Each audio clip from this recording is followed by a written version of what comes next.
Hi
everyone, hello. I wasn't sure the timer was going to do the timer thingy, but it did. We're all good to go. The message has been sent, that has been sent. We're all good to go, I think, in all regards. And Sasha Lovin just redeemed elevator pitch. okay, you know what? Fair. And hi Alex, and thank you as well for the 6 resubscription. All right, fine. I guess I'll be right back. That's what we'll be spending our, hold on. Okay, let's see. Yep.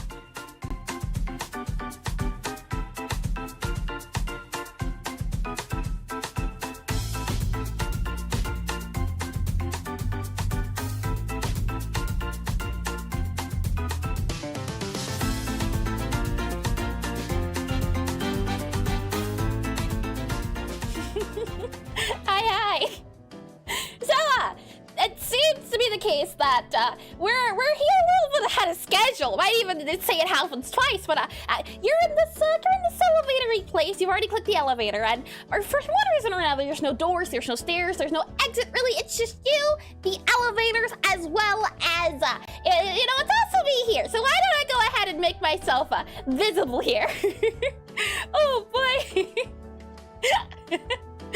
Oh, hold on, did the button not work? Oh no! My own elevator button's not working. Okay, let me try it again. I need to go up elevator. Can you bring me up? Is that a thing you can do? There we are. I rise like a phoenix. Hi. Welcome to the elevator pitch session where I attempt to pitch my game to you in a short amount of time. What's that game? I'm sure you're asking right now. Yeah, it's a Necrotype Cafe. Bam! A Necrotype Cafe game I've been working on since last year. It'll almost be a 2-year anniversary at this point, which is usually a good thing, but not when it comes to development. So if I go ahead and click on that guy right there, when it reaches 45 seconds, I will attempt to pitch my game to you. That's the name of the game and the name of the redeem. And you know what? While I'm here as well, and hi PD, welcome as well, and congratulations on being first too, Nima. Welcome in the stream. Welcome to things happening now, and welcome to Necrotype Cafe, Rhythm Typing Cafe game where you play as Gabriella, a necromancer sent by her necromancy family to a prestigious wizard magic academy. The idea is that it is a cafe sim game, so you have to open up a cafe. As she doesn't want to become a necromancer, she wants to become a baker, a chef. So she opens up a hidden cafe in the part of school where she serves her fellow wizard customer students. The idea behind it is that as you go along in the game, you'll unlock different wizards. The hope is that each wizard is assigned a different flavor, a different taste, a different color, and you'll mix and match them via rhythm typing. Rhythm typing is the way the magic casting works in the game. The idea is that it's a cafe, and rhythm typing lets you summon spells, and magic works in this game by doing poetry. So you have to type out poetry to a beat in order to summon food, mix and match colors, mix and match flavors, different genres, different spells, and hence spellcasting. Oh boy! Oh my! I wasn't prepared yet. My mind wasn't ready at the moment. Hi, hello, welcome in stream, and welcome in as well. Is it Ved? Possibly? Welcome in. Well, that's that redeem. Let me go ahead and bring you back into the chatting screen. Let me then go ahead, since that was about, I'd say we have about possibly 2 minutes left. 2 minutes in the starting suit, and you know what? I'm gonna wear my suit. Excellent pitch. Thank you. So, been up to anything recently? Business related? Well, we still have the 2 minutes remaining. My week, I can certainly say, has been a doozy. I have been doing my best to prepare for next month. Next month will be the my birthday month. At the very beginning, we'll be doing a stream, and then the month after that. Oh no, not the month after that. So birthday month in May, and then August will be the stream anniversary. So there's a lot of things coming up, and 15 out of 10 pitch, 100% would buy. Good. Oh, that's always a delight to hear. That's the hope, is that slowly but surely I can get better at explaining the game, and very cool, thank you as well, thank you. So a lot of things are happening behind the scenes, and you know what, technically speaking, this business suit here I'm wearing at the moment, it definitely fits the mood. My week has been super duper busy, a lot of fun though, and hi Lazy Love, welcome in the stream. Good morning, Business Purple. Good morning. There's no purple here. Didn't we decide on blue, or you're going back to purple? I can agree to blue, but not purple. There's a difference. That implies that I'm more blue than purple, but blue, or was it blue? Blue. That means I'm more purple than blue. There's a small difference, but it's like, what is it? It's like a liger and a what's it called? A liger and a tie-in, is it? And hi T4, welcome to the stream, welcome in. Your character template is amazing. Oh, thank you. That's so nice to hear. Speaking of character template, later this month should be an update to the character template. To any of you that are looking forward to it, there'll be an attack animation update sometime this month as well. So that's also on the board, but thank you, and I hope it's been helpful and fun to use as well. And per blue is less fun to say. What do you mean per blue? Purple. Per blue. I like per blue. Alright then, that timer is just about up, so why don't we go ahead and get into things? If I go ahead and click on this guy here, we click on, let's see, this guy here, yep, there we are. This suit is so silly. We go ahead and do a transition. Oh my. Today should be a lot of fun. Oh, I say a lot of fun, let me rephrase that. I can't wait, how good to hear. And this month, guaranteed attack animation. I'm hoping sometime between next month and the month after that will be the, what is it called? Attack and then the death animation. So we'll see how that goes. And you are purple. Not true at all.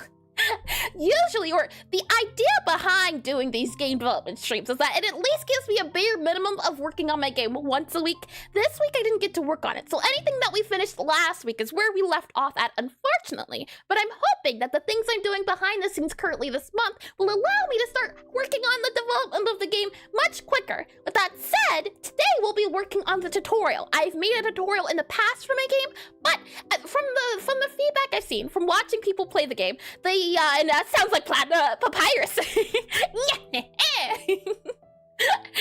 From the feedback I've gotten from the tutorial, the gameplay, it's not very clear to the player. Not only is the current tutorial not clear to the player, but with the new features, with the new additions I've added, it's also outdated. So the hope is that we can today brainstorm a little bit, maybe get started on a new tutorial idea, a new pipeline of a tutorial, and that way we can either start working on it today or do a plan today, and then on Sunday start working on it. So that's today's game. With that said though, I'm sure by now you all know what time it is, so I'll be un momento por favor.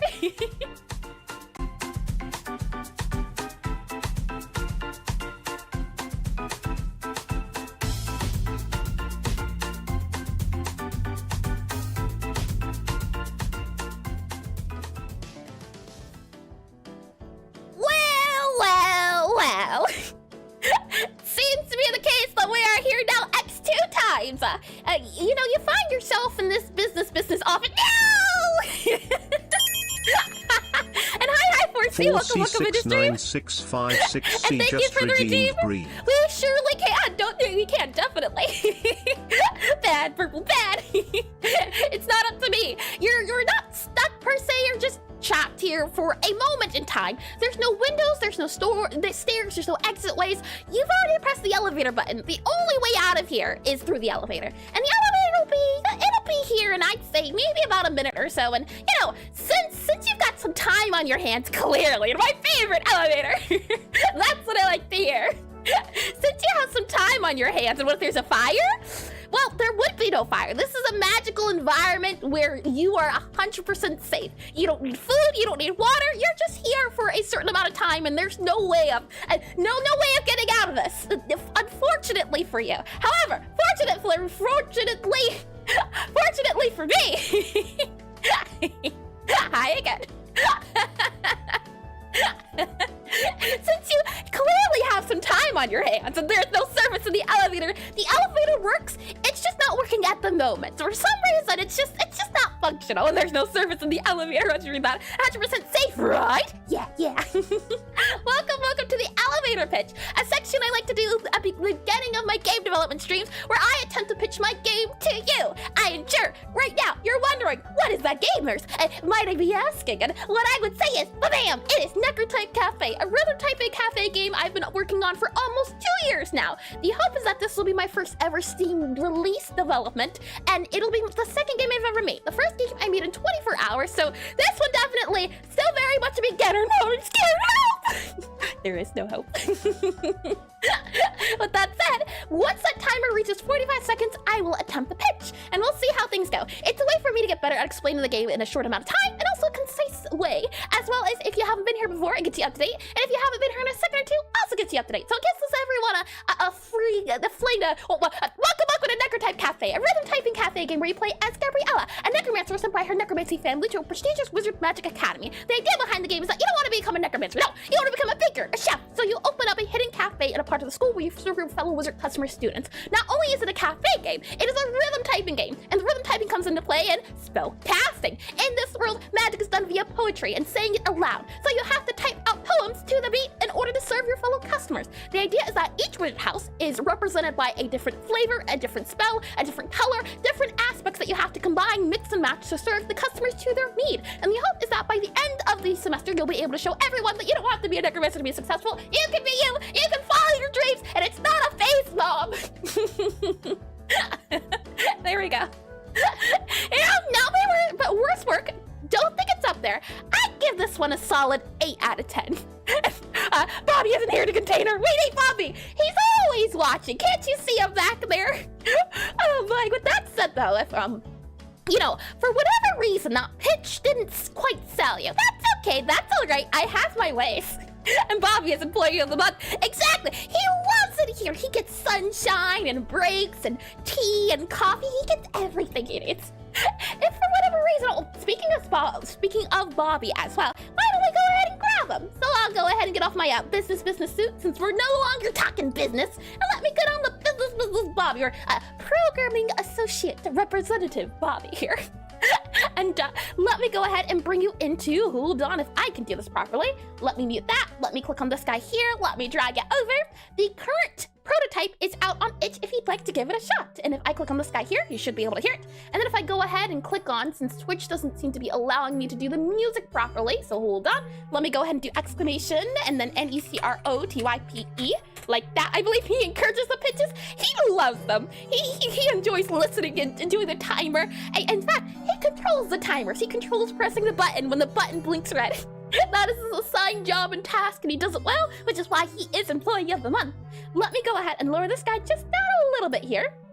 So the prototype is currently up on itch. It is not the demo at all. The idea behind the prototype is that it's supposed to be the minimum viable product, the MVP, the bare minimum to make the game without adding all the pizzazz and special effects and things of that nature. So the hope is that we can add a rhythm aspect to the game, a typing aspect to the game, as well as a cafe portion. And what we'll be doing today is we'll be updating the tutorial. So watch closely as I attempt the tutorial. And one thing we also have to note right off the bat is that calibration here. When I've seen people play the game, when I've seen people try it out, one thing I've noticed usually is that the calibration gets skipped because we don't force the player to do the calibration. And the calibration is important since it's a rhythm game. So that's one thing we need to make sure we do, is that when the player clicks on the tutorial, when they click on levels or somewhere here, there has to be a forced tutorial. So you know what, while we're at it here, let me go ahead and add that in. So let's see if I do this guy here, that guy there, forced, FORCEDCALIBRATION. I think there's 2 L's in calibration, so we'll do that there. I'm gonna hope that's right. And then we'll go back here and here. Alrighty, well, with all said and done, let's go ahead and get into calibration. I definitely think the tutorial of calibration itself could also be clearer. For example, maybe you could notice if I click on start here, there is no way to tell how long I have or how much of calibration I have left, which means that some people sometimes, they end the calibration before it's over. The test is still going. It'll tell you when it's done, but it doesn't tell you how long you have left. You just have to wait for the skulls to reach the white dot. So let's see, wait, hit, there we are. And sometimes there is a bit of a bug too with the calibration. I'm hoping this current version of the game means that there won't be a bug upon the release of the next prototype. And calibration is spelled nose picking. That's not true at all. Oh boy, hi Reggie, welcome to the stream, welcome in. Let's see, I also need to do, so force calibration's one thing. We also need to make sure that skulls, S-K-U-L-L-S equals, skulls equals space. That's another thing. That was another tricky thing that it seemed to not be very clear. I was hoping that the tutorial would show it, but this is just a temporary, what's it called, placeholder. Much of what you see is a placeholder. For example, music is a placeholder. We'll be updating all of that too. Let's see about tutorial. If I click on tutorial here, we are now in the game. Let me make this go up just a little bit more. Hopefully it's not too loud. There we are. I think that's good. And let's move around with the arrow keys. So once the arrow keys have been moved around, we have a customer here. So let's go ahead and take the customers. Oh, let's seat the customer. So if I click E here, the customer will find a spot, a nice and cozy spot to sit down at. And if I slide that down just a little bit more so it's not too loud for you. Once the customer has moved to a spot, they'll read the book, figure out what they want, and then wave their little arm around to let you know, hey, I have an order. So let's go ahead and take their order. And hi, is it Kogu? Oh, this looks Japanese. Possibly Kogu Otani? Kogu Otani? Possibly. Welcome to the stream, but please correct me if I'm wrong. And an interesting concept for a game. Thank you. I'm glad you think so. The issue is just rhythm games are apparently difficult, and this is the second game I've made, and I'm learning. Yeah. I probably should have toned back the difficulty, but that's all right. I'm learning a lot. That was the main important part of this. Once we get the customer's order, we interact with E. Let's go ahead and open up the book here, and what you'll notice right away is a few things. You'll see the colors, the flavors I was talking about earlier, that each wizard is represented by a flavor, a color, all sorts of different things. For example here, Gabriella is a Necromancer, so she's represented by the color purple, and Necromancy is represented by the flavor bitter. And as you go along in the game, you'll unlock more wizards. So for example, when Pyromancers get added into the game, they'll either be the color of orange or yellow, and they'll have the flavor of spicy. And then you'll be able to mix and match different flavors together for flavor combinations. For example, here you can see sweet and bitter.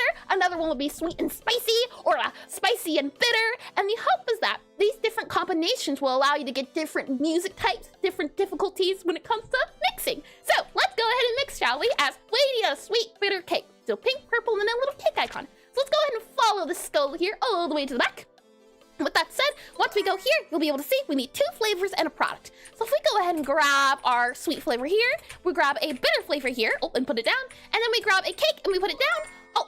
Oh, it would seem to be the case. Now that tutorial part is angry, which is good. The good news is we might be tearing this entire tutorial down. The tutorial detected it as done, but the good news is that the game itself doesn't think I'm done. It doesn't think I can start spellcasting. It only will think that once I place this down. So you can see the game works, but the tutorial's already gone ahead and thought, oh, you clearly put it down. So that's something to note as well. Let me go ahead and put that down before I forget. I'll put down here Tutorial, DETECT, wrong, FOR, DESK, PLACEMENT. Tutorial detect wrong for desk placement. I think that's a good way to explain it. Okay, well, let's see. If I hold down Q, we'll get brought to the tutorial of the tutorial, and then you'll see what I mean by a lot of this is placeholder. Since I wasn't sure how I wanted the tutorial to end up looking, right now we just have a lot of pictures here in a flip book.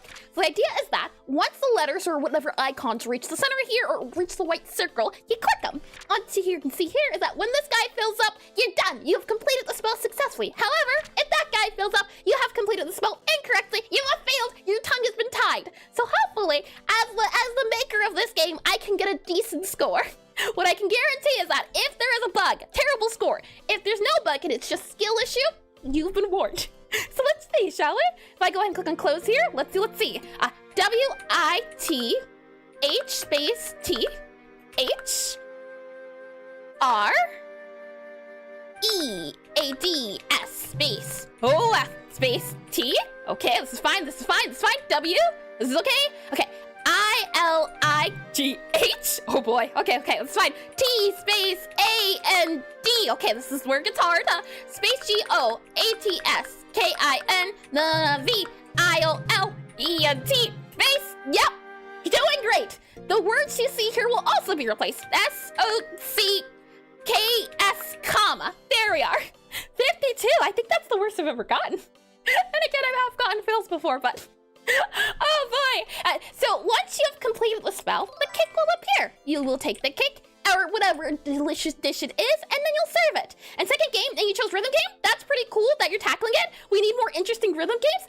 The thing is, I really enjoy rhythm games. I really enjoy cafe games, but making a rhythm game is a little bit like making an RPG in the sense of there's a lot that goes into it. It's more, or it looks easy on the surface, but then it's hard. For example, I didn't want to, for my first game on Steam, make the music of my game. But since I'm making a rhythm game, I have to make the music if I want the music and the player to interact well and have fun levels. I have to know how music works. So I gotta take a branch path down and learn music to make the songs. Speaking of, all the music you hear, I have created. This is my first try at making music, and I've had a lot of help in the background too.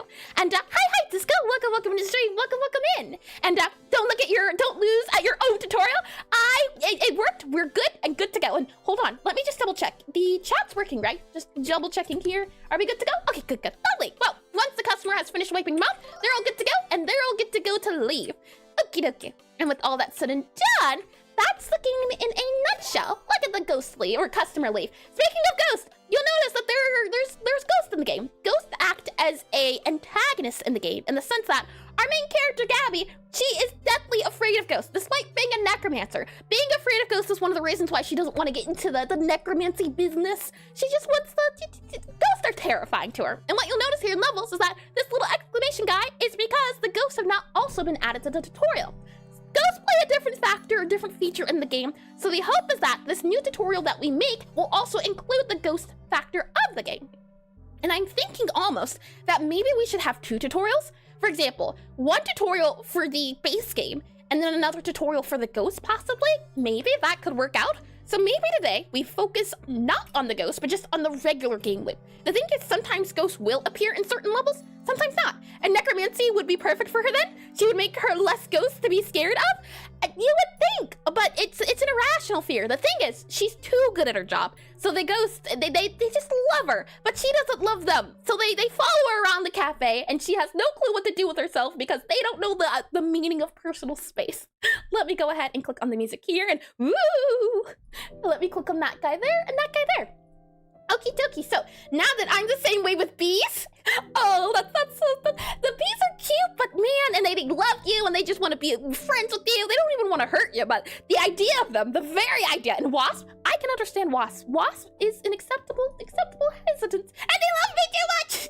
Oh boy. Let me go into programming here, and let me show you the current version of the game that we have been working on. Right away, you'll be able to see that it entirely looks different than the regular cafe. So let me show you through a small, what's it called? Small slice of the updated version that will be on itch soon. This will still be the prototype since we haven't done the demo of it, but this is just one step closer to getting to the demo, which will stay up on itch, and then the rest of the release, the full release, will be brought to Steam. So let's see. Let me go ahead and mute, if I can, this guy here so that our music isn't doing double. Let me go ahead then and mute this guy here. Let me then go ahead and do that. And hi, Agape. Welcome in the stream. Welcome in. And I'm irresistible. Oh boy. Let's see. If I go ahead and click on you here, and click on you here. Lovely.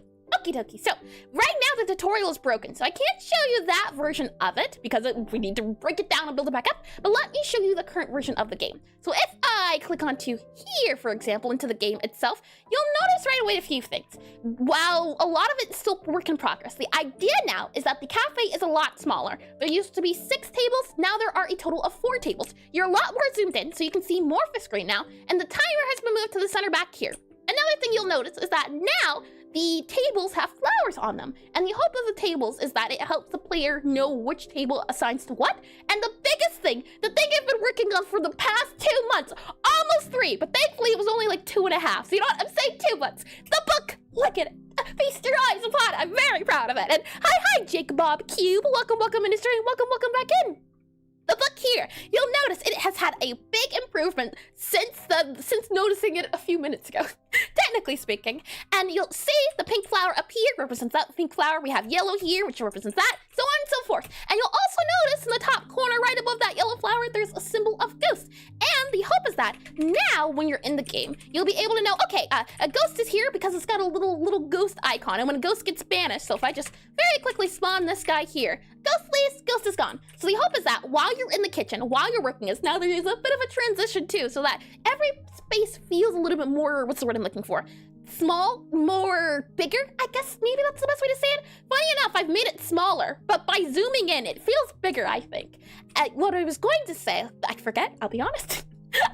But looking here, when you're in the cafe here, you'll hear a sound for when the ghosts spawn, but sometimes I've noticed players don't know that the ghost is there. So the hope is that even if you're in the kitchen, even if you didn't hear the sound, you'll be able to open up the book and see, yes, there is a ghost here in the cafe. Let me go ahead and get rid of it. So if I go ahead and spawn a customer here, let me go ahead and show you off the new book. So if I spawn a customer here, we have a Necromancer.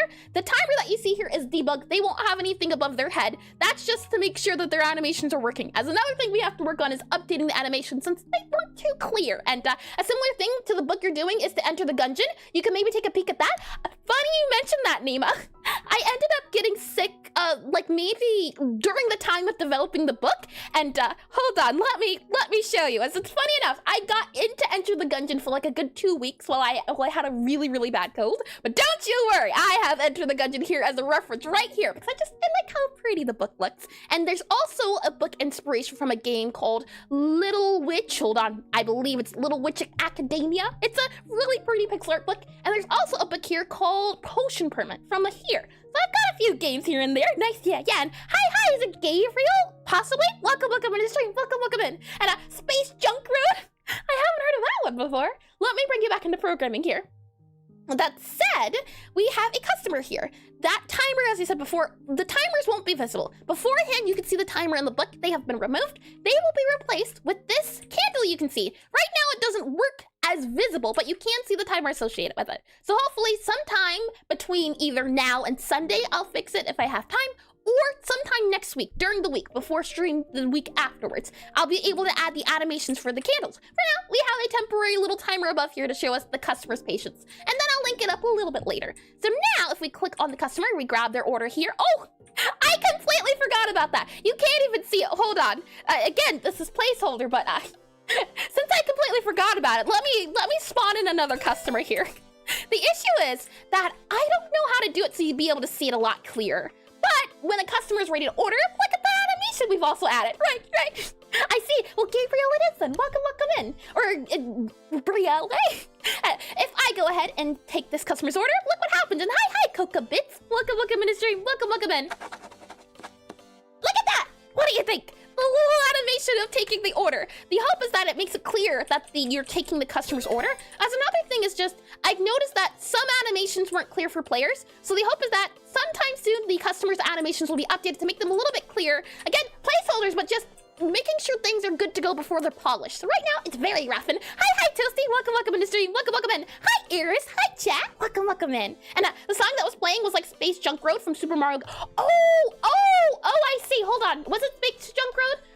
Yes, it was Space Junk Galaxy. Yes, indeedy. The music you're listening to, if I go ahead and hold on, do exclamation here, and USIC, there you are. The music you're listening to is a piano version of popular game tracks. And yes, indeedy, that was right. You got it correct. If I go ahead and take this customer's order, take a look. Oh, hold on. Well, I gotta click back into the game, don't I? Look at it. Oh, boy. So now you can take the order more visibly. Another thing is that when I open the book, you'll see here that the customers now have little stamps for their seats. And for example, we have sweet bitter for this person, the yellow person. They have pink, purple, and then a little cake icon. And I see, yeah. And the hope is that as they go along, things will just slowly over time improve. Not only, as the customer leaves, not only do we have this part of the book improved, we also have the glossary, which Nima had mentioned earlier, the idea of hidden icons, hidden things as you're going along in the game. Look at that. Oh boy. And the hope is that, I keep saying that, don't I? Certainty is that we have an unlock page. That'll hopefully give the player more clarity on what you can do. it's not the clearest it can be, and I hope to add controls at the bottom so that you know what you're pressing. But we have a screen for the dishes of the game. So for example, here you can see cookie, cocoa, cake, all of those guys are now visible so you know what's in the game, as well as the customers themselves. So we have Necromancers here. We also have Medimancers, which are your healer wizards. They have the flavor of sweet. Well, you can see it now, can't you? And they're very patient, as you can see, or they're very fast. Necromancers are more patient, but the Medimancers are more fast. So the hope is that each wizard household will have a different type. And Necromancers are supposed to be fancy, so they get fancy music, while Medimancers are supposed to have sweet music. And the idea is that if you make a sweet bitter dish, it will be a easy song as well as a fancy song. So the hope is that each flavor will ascribe to different combinations. But that said though, that's the book in a nutshell now that it has been updated. And our hope today is going to be explaining the book to the player and making sure that they understand what's going on here. The thing is, half the battle is just controls. I will be adding controls at the very bottom to show that you can select a page, as there's a few buttons that go along here. For example, I have to use the A and D key to go back and forth. I have to use space to hold it down. And then to enter into an area, what I have to do is click on F here to select it, and then I can go up and down the arrow keys. So there's a bunch of buttons going on here that I definitely will be able to make sure are clear at the bottom of the screen. And enter the dungeon! Oh boy. So with all of that said and done, let's figure out the game loop of the... Oh, yes, I completely forgot to mention what ghosts do, didn't I? I don't believe we'll touch on ghosts today, but just in case, the ghosts will spawn in the game periodically, and the idea is that they are a problem. They will follow the player around, and you can't stop them. They'll just sit here, they'll follow you until you land in a spot. And the reason why you would want to banish ghosts is because if they are near a customer, it makes the customer afraid, which usually makes their speed increase. However, what you'll notice is that right below the icon, the fear meter there, some wizards will have higher fear, some wizards will have no fear, and that will depend on their timer. Since Necromancers can see the ghost, they aren't afraid of the ghost. But if we were to spawn in a Medimancer, then Medimancers would be afraid, so their timer would increase by a lot. And waiting for my demise right now, and I think I might be getting sick. I have a soreness in my throat. Oh, I felt that before, Nima. It's a thing of, yes, the night before, my throat feels a little funny, and then I know I have to drink a few cups of orange juice before the night to hopefully, remedy it before it starts. I have felt that feeling before. I hope you're not sick though, or you're about to get sick, as that's the worst feeling. That's the dread of it all. And ghosts here, the way they work is that you have to give them a memory dish. So if I go ahead and just spawn in a ghost here, like with the customers, the ghost will have a flavor. You can see there, that's a memory cake. And if I grab this cake here, serve it to the ghost will be banished. So you have to manage both serving ghosts as well as serving customers. And as you go along in the game, I hope to add a lot more things. For example, one hope, and I don't know how possible this is given the circumstance, I want to keep the scope of the game small. I don't want to go too big. At one point, and it's still a maybe, I want to have some sort of shop that allows you to have upgrades, but doing that would be a big task. And the only reason I want to do a shop upgrade system, things of that nature, is because I want a skeleton butler. That has been an idea I've wanted from the very beginning of the game. So if we don't create a shop system just so that you can at the very end eventually unlock the skeleton butler, we'll just make it a thing, one singular thing. But the idea would be that you would be able to get payment from the ghosts as well as the customers and unlock different things. For example, maybe you'll be able to unlock more different types of foods or different something else. But scope small as we can make it at the moment. And right now it's a matter of rhythm typing cafe. We have the cafe, we have the rhythm, we have the typing.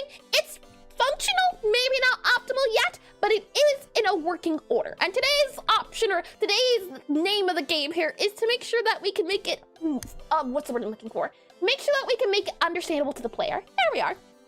With all of that said and done, let me go ahead and close this guy here, and let me go ahead and click on the music to start it back up again. So if I click on this guy here, and will there be a 1 in 1,000 chance for a secret ultra rare customer, baby? Oh, that would be lovely. That would have to be something added later down the line. But I would love to add little, what is it called? Little things like that. That would be adorable to do. Oh boy, oh boy. That's all that. Oh, hold on. Something moved. There we are. Okay. Let me bring you into concepts now. Last thing we left off on was figuring out the math and percentages, and we figured it out, so there's no need to do it ever again. Possibly we're probably going to have to, but For now, we don't gotta. I'm gonna go ahead and move us now. Let's see, I believe there is a tutorial section. From the previous areas, I've done the tutorial. You'll even see here, this was an old look at the cafe before things have been updated. Even an old look at Gabby here, who was a lot different. And she's gonna even be different from the current one you see as well, as her hairstyle needs to be changed. If I drag you over to, where are we at? Here we are. Did a few ideas on just hair type. So the good news is that eventually, as I said before, most of the things you see are prototype and they will be updated. But for now, we just want to make sure the game is functional. We can worry about the art and everything else a little bit later. We have time still. So let me go ahead and bring you up to tutorial here. Now, is this I believe this is the UI of it. Indeed, you're UI based. You're not tutorial. This is the tutorial. This is a tutorial from a game I used to play a lot. And a lot of these games, or this game specifically, the reason why I like Cafe Sims is I used to play the Flash games a whole lot. So we have Penguin Diner Heroes and Inspiration, as well as the Papa's games. As well as the Papa's games. That was a big inspiration too on why I wanted to even do cafe games. And the rhythm part of the game, as originally I made a game for a final project in college. I didn't ever finish college, but for one of the final projects, it was to create a game of your choice, a small game loop, and I ended up making a game on the console. I called it Console Cafe, and the idea was that you had to type buttons in order to serve the customers. So you had to type out a lot. So it was a typing cafe game. And for my first game that I released on Steam, what I wanted to do was I wanted to upgrade it. Since it is only in the console, you don't get any images or any art. So I was like, okay, I want to upgrade that, but I don't want it to be just a typing game, because there's people that are good at typing and they can do it very fast. And I wanted to slow people down a little bit. I didn't want them to just be able to blaze through the game just because they're good typers. That's where the idea of rhythm came into play, and that's where that's where everything went wrong. But you know what? I am very happy with how things have been going, and I'm really happy I went down the rhythm route, as the idea of wizards poetry, sounding, and music, I like the idea. It's just gonna be a matter of how fast can I finish it, and can I finish it in a manner that doesn't make it feel like it's rushed. Let me go ahead and slide this guy over here. Let me go ahead and grab my pen, and now we get to talk about the fun old thing called game loop. So let me go ahead and write that in. Game, oh, hold on, G, if it lets me. Come on, computer, I believe in you. G-A-M-E, game, M-E-L-E-L-O-O-P.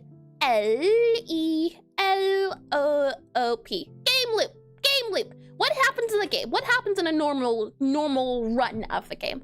We have the idea of taking the customers moving. The player moves, so they move around. So move, and we'll actually do a different color here. Let's do the white. So let's see, M-O-V-E, M-O-V-E, movement, M-O-V-E, move. They just move. Let's just say that they move. That's step one. That happens in the game. The player moves. Next up, the player then takes the customer's order. So we move, we seat customer. So let's actually seat, because you seat the customer. So S-E-A-T. We seat the customer. After you seat the customer, then you have to take their order. So take T-A-K-E, take T-A-K-E, order, O-R-D-D-E-R. You take the order. After you take the order, then you have to open up the book. And I'm wondering as well, maybe we let the player look at the book first before the cafe opens? I think that could be a good idea. I've seen it before where you do the tutorial before a customer comes. So I'm thinking maybe first we show the player the information in the book, and then we let them do the cafe part. That's what I'm thinking. So let's see, we take the order, and then we open the book. So O-P-E-N, O-P, that's not a P at all, is it? O-P-E-N, open book, B-O-O-K. You open book, B-O-O-K. Then you move to the kitchen, so move to kitchen. Move, M-O-V-E, move to T-O, move to, and then K-I-T-C-H-E-N, K-I-T-C-H-E-N-H-E-E-N, move to kitchen. And what do you generally use for documenting ideas for the game? Mostly this, or also Obsidian. I use both, depending on what it is. Usually I use Obsidian for more checklists and things I have to write down, and I need to maybe copy, paste, or move, or if I need to link myself to different tutorials I found in the past. But all in all, documentation is usually done here. So I find things I like, or screenshot them, or I write out my ideas here on different things I want, and that's how it usually goes. So mostly I use concepts with a little bit of Obsidian. Not lots of Obsidian, a little bit of concepts. Concepts is probably the thing I would use day to day. Let me zoom back in here. So we move, and then we seat the customer, then we take the customer's order, then you have to open the book to look at the customer's order. Then you move to the kitchen, you get the ingredients. Let's see, get ingredients, G-E-T. So get if it lets me, G-E-T, get components. That's a little bit easier to spell. C-O-M-P-O-N-E-N-T-S. Get components. Get components. After you get the components, you have to do the spellcast. We'll just say S-P-E-L-L. Oh, hold on. I completely forgot as well. We need to put the task thingamajiggy on screen, don't we? If I go ahead and click on this guy here, that should be visible. Let me then go ahead and do this guy here. Clear. There we are. That should work out fine, I think. Or is it the other one? Oh, no. I might have gotten it wrong. Did it? Nope, it didn't work that time. Interesting. I completely forgot how I set that thing up then. Okay, give me 1 second. Let me see if I can fix it, as that thingamajiggy should work. Oh, it did work. It just took a good second. Alrighty then. We can set it to game loop, defining game loop. So I'll go ahead, go back to here, and let me write that in. Defining game loop. D-E-F-I-N-I-N-G-G-A-M-E-L-O-O-P. And hi, diddly appearance. Welcome in the stream. Welcome in. Hi, sorry, what is this application again? I've literally just been looking for a diagramming tool. It's called Concept, like you thought.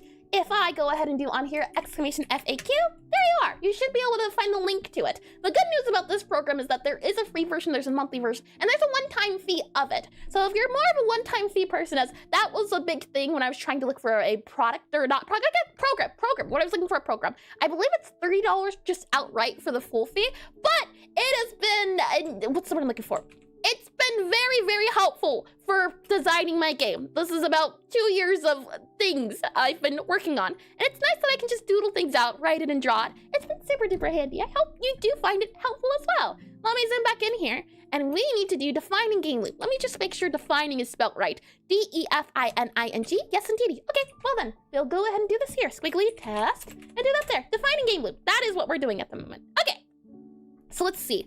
Once we get the components, then we have to spellcast. So spell and then cast. So spell and then C-A-S-T. Spellcast. Once you finish spellcasting, you then have to serve the customer. So spellcast, and then we serve. And I found it. Thank you. Of course. I hope you enjoy it. So once we finish spellcasting, then we have to do serve customer. So spellcast, serve, S-E-R-S-E. R-V-E-S-E-R-V-V-E, serve, C-U-C-U-S-T-O, oh, you know what, let's just say serve, easy peasy, serve. And once we serve, then we have to take their payment. Take payment, and that's the game loop in a nutshell, without the nitty-gritty of everything, without the ghost. So let's see, take, T-A-K-E, take, and then take payment, P, that's a weird looking P, P-A-Y-M-E-N-T.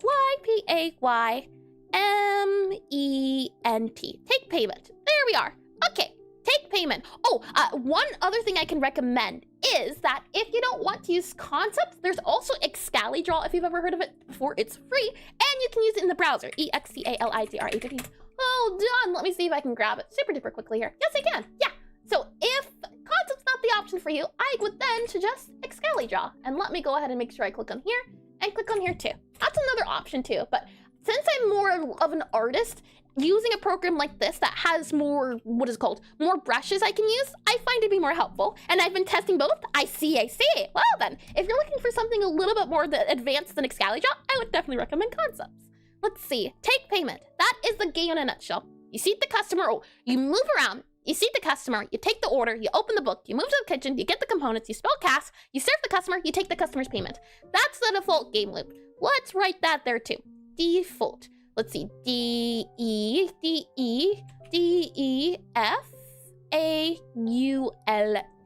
Default game loop. That guy there. Question now is, what are the other things we want the player to know outside of any of this? I would say another thing that would be important is how the ghosts work. So ghost mechanic, G-H-G-H-G-H-O-S-T, ghost mechanic, and we'll do M-E-C-C-H-A-N-I-C, ghost mechanic. And there's also going to be the book mechanic. Book, so let's see, B-O-O-K, book, B-O-O-K, book mechanic. There we are. I think those are the things that really need to be spoken to the player on. Or I guess not the ghost mechanic, not just the ghost mechanic. There's the ghost mechanic. There is the, you know what? Let's just do this. This will make it easier. That's the default game loop. And then these are the mechanics. So what are the things we want the player to really know about in detail? There are the ghosts. So let me reorganize this a little bit here. Mechanics, there we are. Can I make you bigger? Would you mind if I made you bigger this way possibly? I see, mechanics, there you go. Yeah, the only issue is that I can't do it. I think this would be called vector if I'm not mistaken. There we are, mechanics. One mechanic is the book. The book is very important to understand. There's a bit that goes into the book. Another thing is the ghost system. The ghost system isn't too tricky to understand, but it is a system in itself that's separate from the game loop. And then I think lastly is going to be spellcasting. So I'll do here S-P-E-L-L, spellcasting, C-A-S-T-I-N-G.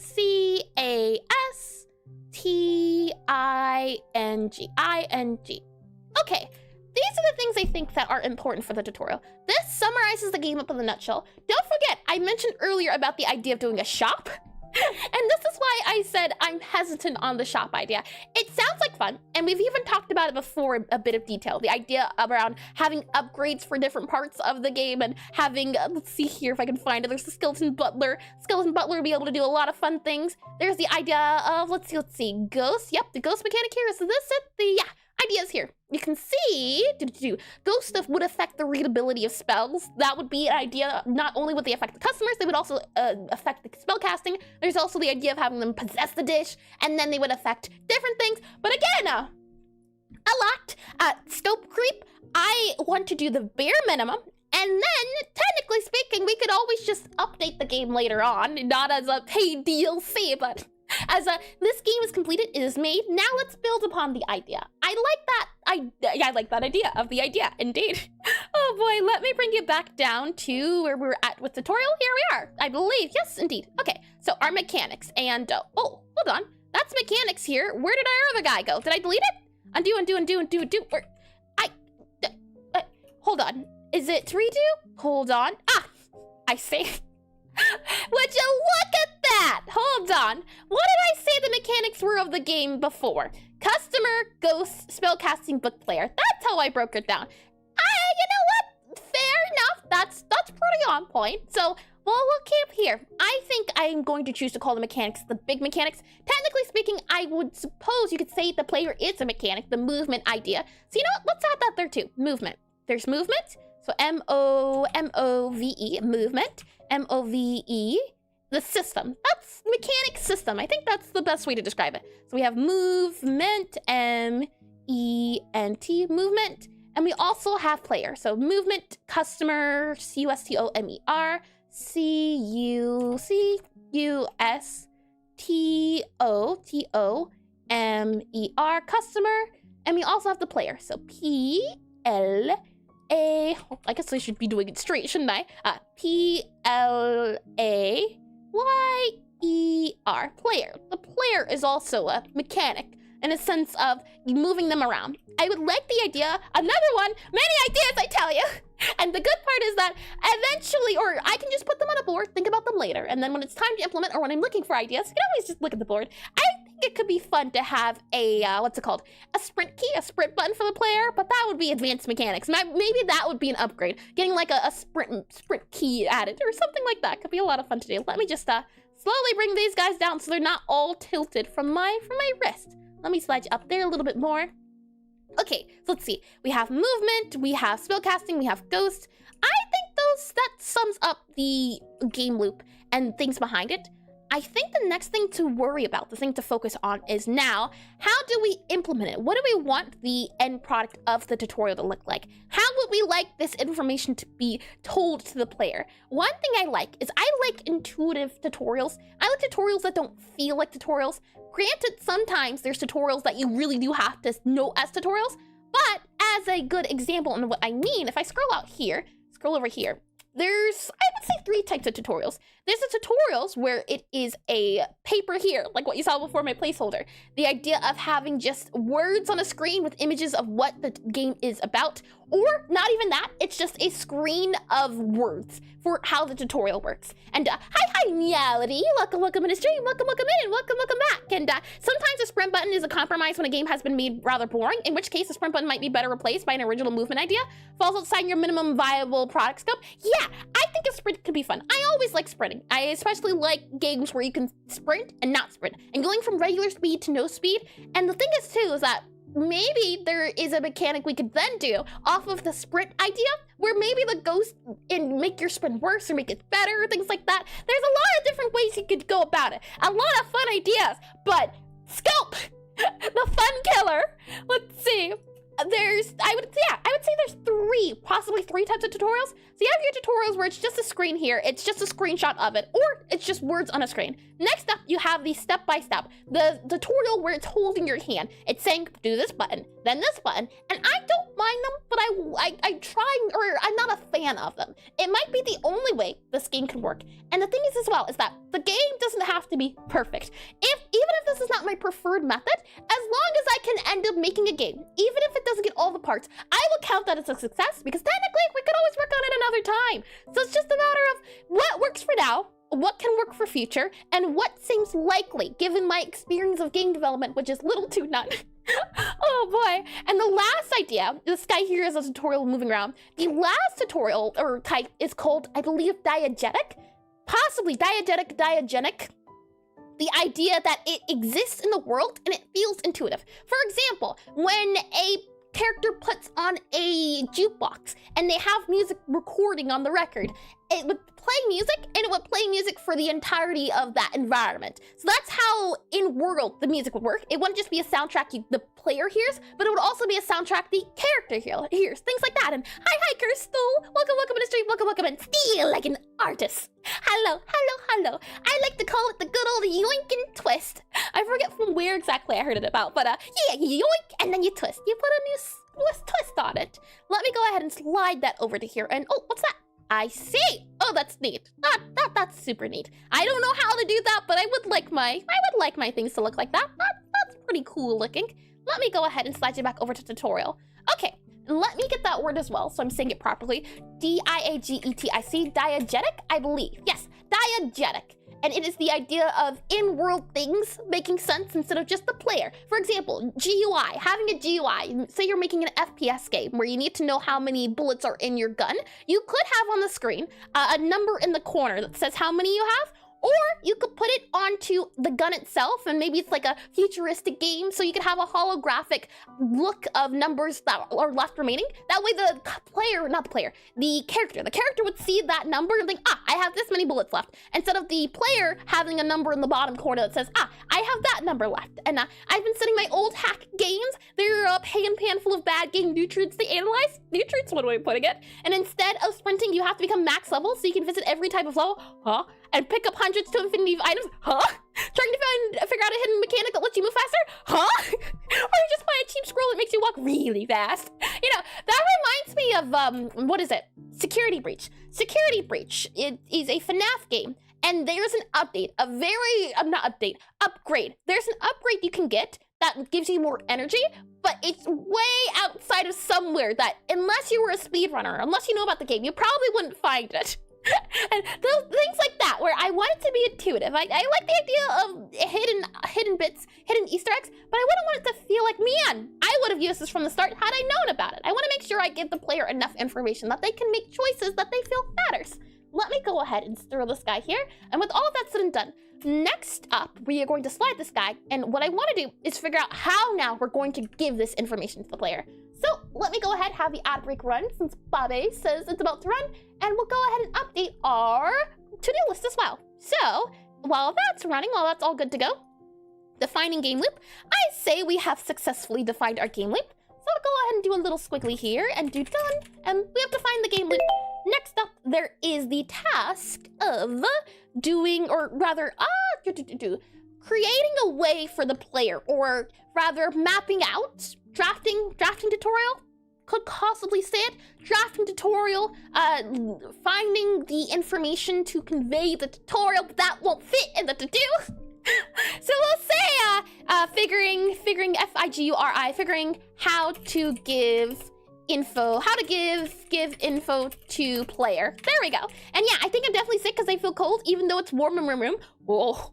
Usually it would be the opposite for me, where in my room it's cold, but I feel very hot.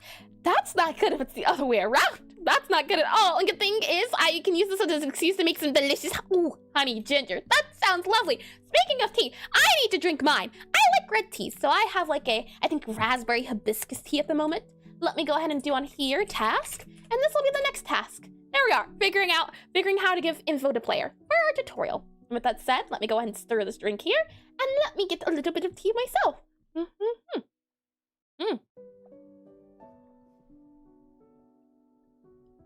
Yep, that tea was needed. I drank it, and some part deep within my soul, I could feel the warmth of it. That was very weird. Oh boy, oh boy. With that said, though, why don't we go ahead and do some stretches while we are waiting on the ad break to conclude its ad breaking. BRB, I gotta go make this. You should. Tea, maybe it's just the superstition, but I think if you drink tea before you get sick, maybe it can help and not make you feel as sick. But when I do get sick, I am drinking tea around the clock.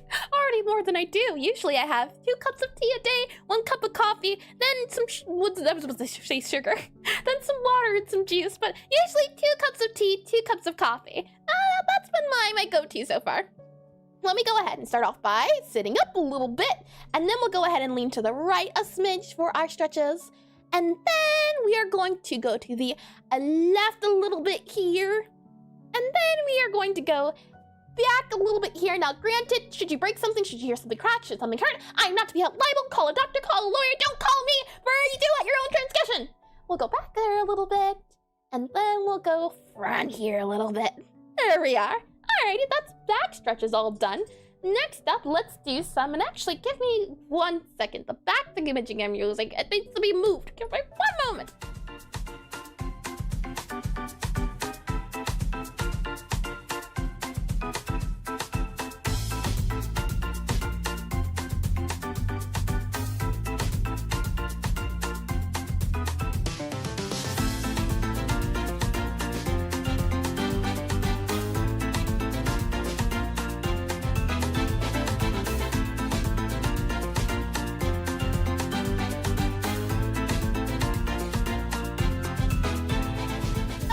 We're all back, and hi, Clone. Welcome in the stream. Welcome in. I wonder why it sent your message twice. How odd, but hello, welcome in the stream. Welcome. Alrighty, we have, or never mind, I guess the ad breaks are up. What wonderful timing. Well then, welcome from the ad breaks. Why don't we go ahead and keep on going? So, continuing on, now that we know what we want, what information we want to give the player, we now need to figure out how we want to give the player the information. How I'm doing it currently, and let me go ahead and bring you back into, I believe, Obsidian here. If I bring you back into Obsidian, and we go into the game itself, we go into the tutorial of it, what you'll notice is, if I hide this guy here, or show this guy here, and then we go ahead and do tutorial here, full screen, you'll notice how I'm doing it currently is I have a text, and I just have the text show and say what you should do. I believe sometimes I have the words highlighted as a little bit of an oomph to show the player, but this is not my least favorite. My least favorite type of tutorial would be just the blank screen or the screen of text. This step-by-step hand-holding, I'm okay with it. I don't want it, but should it be the only way we can give the information in a good way? Might be the only way. What I would like to have the idea of, and someone mentioned it before, I don't remember who, but the idea of having her familiar, that little spider you see dangling from her hat, having him show her, I don't even know if it's a him yet. We haven't figured out a name. People have suggested Charlotte or Charlie, and that could go either way. There's so many different names, but I'm thinking have the familiar tell the information, and that's why I'm also thinking we could have a section before the game starts where you go over the book and how the book works, and it'll tell you, this and this, and you can see even the words are colored. I'm okay with this. This is fine. Again, I don't want to go too big. I don't want to go too grand. Right now, we do have a functional somewhat system. Apparently, it broke earlier, but we do have a task system that we can use to our advantage. It's just a matter of, do we want to upgrade it, or do we just want to update it? And I'm not too sure on the answer. I do at some point want to, this will definitely be a different look, but for the most part, it seems to be the case of you give the information at the very bottom and bit by bit, step 1, step 2, step 3, step 4. I'm okay with this. Another suggestion that was stated was the idea of having at the very top of the screen, for example, a kind of dialogue system where Gabby would interact with the spider and the spider would talk and speak to her. The issue is, I want, or let me figure out how to phrase it. I don't like tutorials that feel more like a book, like a speech. When I open up a game, when I play a game, I'm expecting to play the game. So I don't really want to spend too much time with the tutorial. So we need to give this in a quick, concise way where the player won't be sitting here watching dialogue back and forth. While it can set the setting, which I do like the idea of, a quick tutorial I think would be the best way to go about it. And I think doing something like this is probably the quickest way to do it. Adding a dialogue system of back and forth, it would feel nicer, maybe it would look a little bit more pretty, but all in all, would it be the ideal way to do the information? I don't think so. So I'm thinking maybe for now, we just go with this. We add the obvious things, like we put a big arrow pointing down at the customer saying, hey, look at this thing. This thing has been completed. Maybe, for example, we slide this guy up to here instead so that the customer will know, hey, yeah, this thing right above there, do that thing. That could also be another way to show the player. We also need to figure out the book, for example, figuring out how to show that information. And I will add controls at the bottom. For example, let me show you what will be added eventually soon, TM. Go back to the main menu here, so I'm not on too many screens. I want to do something like this for the book, and I'm hoping I'll be able to do it this week, but a thing at the bottom of the book that shows you the buttons you can use, I think that's good enough. I have heard some people say that they don't enjoy this, so I definitely think just ability to toggle on and off would be a good idea, a good compromise. And hi Cat Sound Keyboard, welcome to the stream, welcome in. Hi, I hope everyone's having a great day, and if you're not, please reconsider. welcome to the stream. I hope you've been well. My day is going great so far. Bit tiring all in all, but I'm happy to be here. I'm happy to work on my game. I've been working on so many other things this week that getting to sit down and do game development, which was the whole point of doing this streaming and YouTube and all of that, I get to do the thing I've been wanting to do. So I'm very, very happy and very, very content. Let me bring you back up here to tutorials. So let me write out as well the 3 different methods, 3 different types. That might make it easier for us to decide. So we have method 1, and I'll zoom in a little bit here. I have to make these guys a little bit smaller just so we have space, or maybe I can move you up here. That can work though. I think chat goes there if I'm not mistaken. I'll go ahead and put on here. There's option 1, we just do text and static. So I'll say static STATIC, static, and then I'll also do static and text,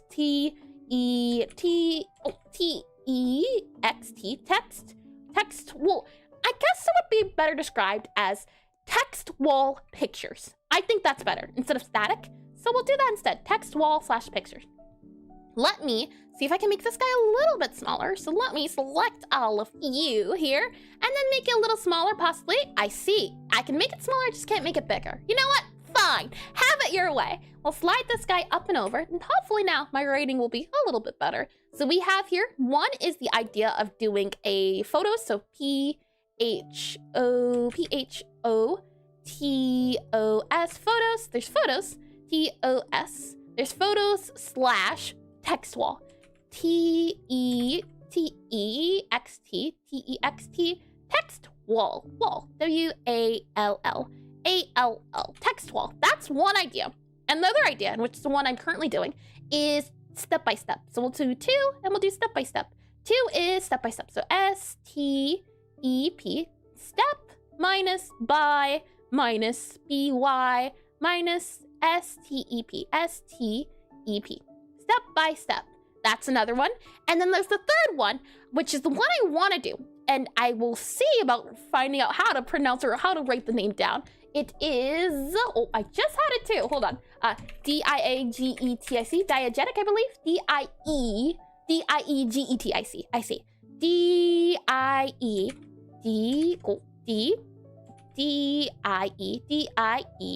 and then GETIC, diegetic. GETIC,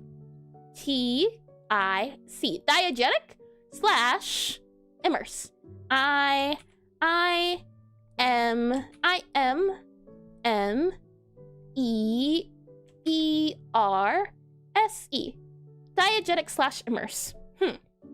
And as I said before, I definitely know for certain I do not want to do one. One's the easiest to do, but one's also, I think, the way you can get a lot of players who are maybe have just clicked on your game and immediately want to click off because I don't want to read all that text. That is a feeling. So I know for certain, don't want to do that one. I can go ahead and cross that guy out. However, right now the game is doing 2, and technically speaking, there's a part in the spell casting where we do 1. But that's always been planned to do an update of it.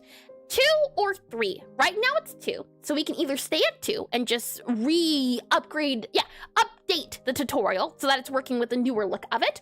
Or we can do a big old overhaul of diegetic and immersive and do some sort of something. But the issue is, I don't know what that sort of something is. So, you know what? Let's go ahead and explore it. As I said, today might not be programming. Most programming today just might be concepts and figuring things out before we even write the code, because half the battle is knowing what you're trying to do before you try doing the thing. And hi, Jaxus. Welcome in the stream. Welcome in. And maybe me as player want to read out the text. You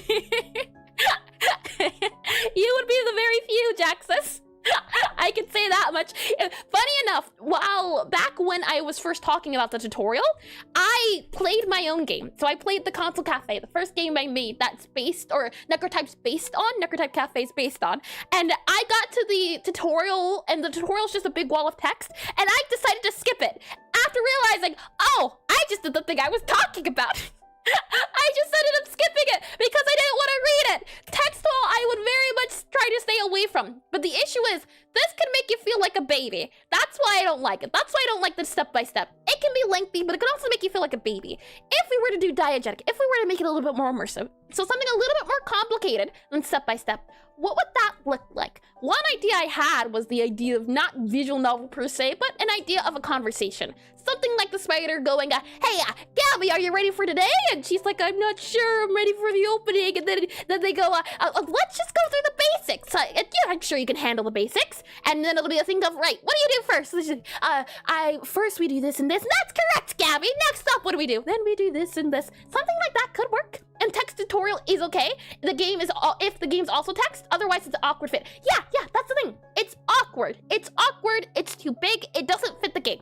When I play a game, I want to do things, unless it is a text game. But if I'm hopping into a game like what's a common game? Team Fortress 2. Maybe that's a common one. When I'm hopping into an FPS game all about shooting the other players, I'm not going to go through a big manual of instructions and step by step. Usually in those games, they'll have a little, what is called a tutorial dummy, and you'll follow the tutorial dummy around the world, then you'll shoot them, things of that nature. That's how those usually go. And hi, Blood Crease Nick. Welcome in the stream. Welcome in. Remember, folks, to take a break, save, stretch, hydrate, and eat crayons. We've been over this. I will not endorse it. I will endorse 90% of your message.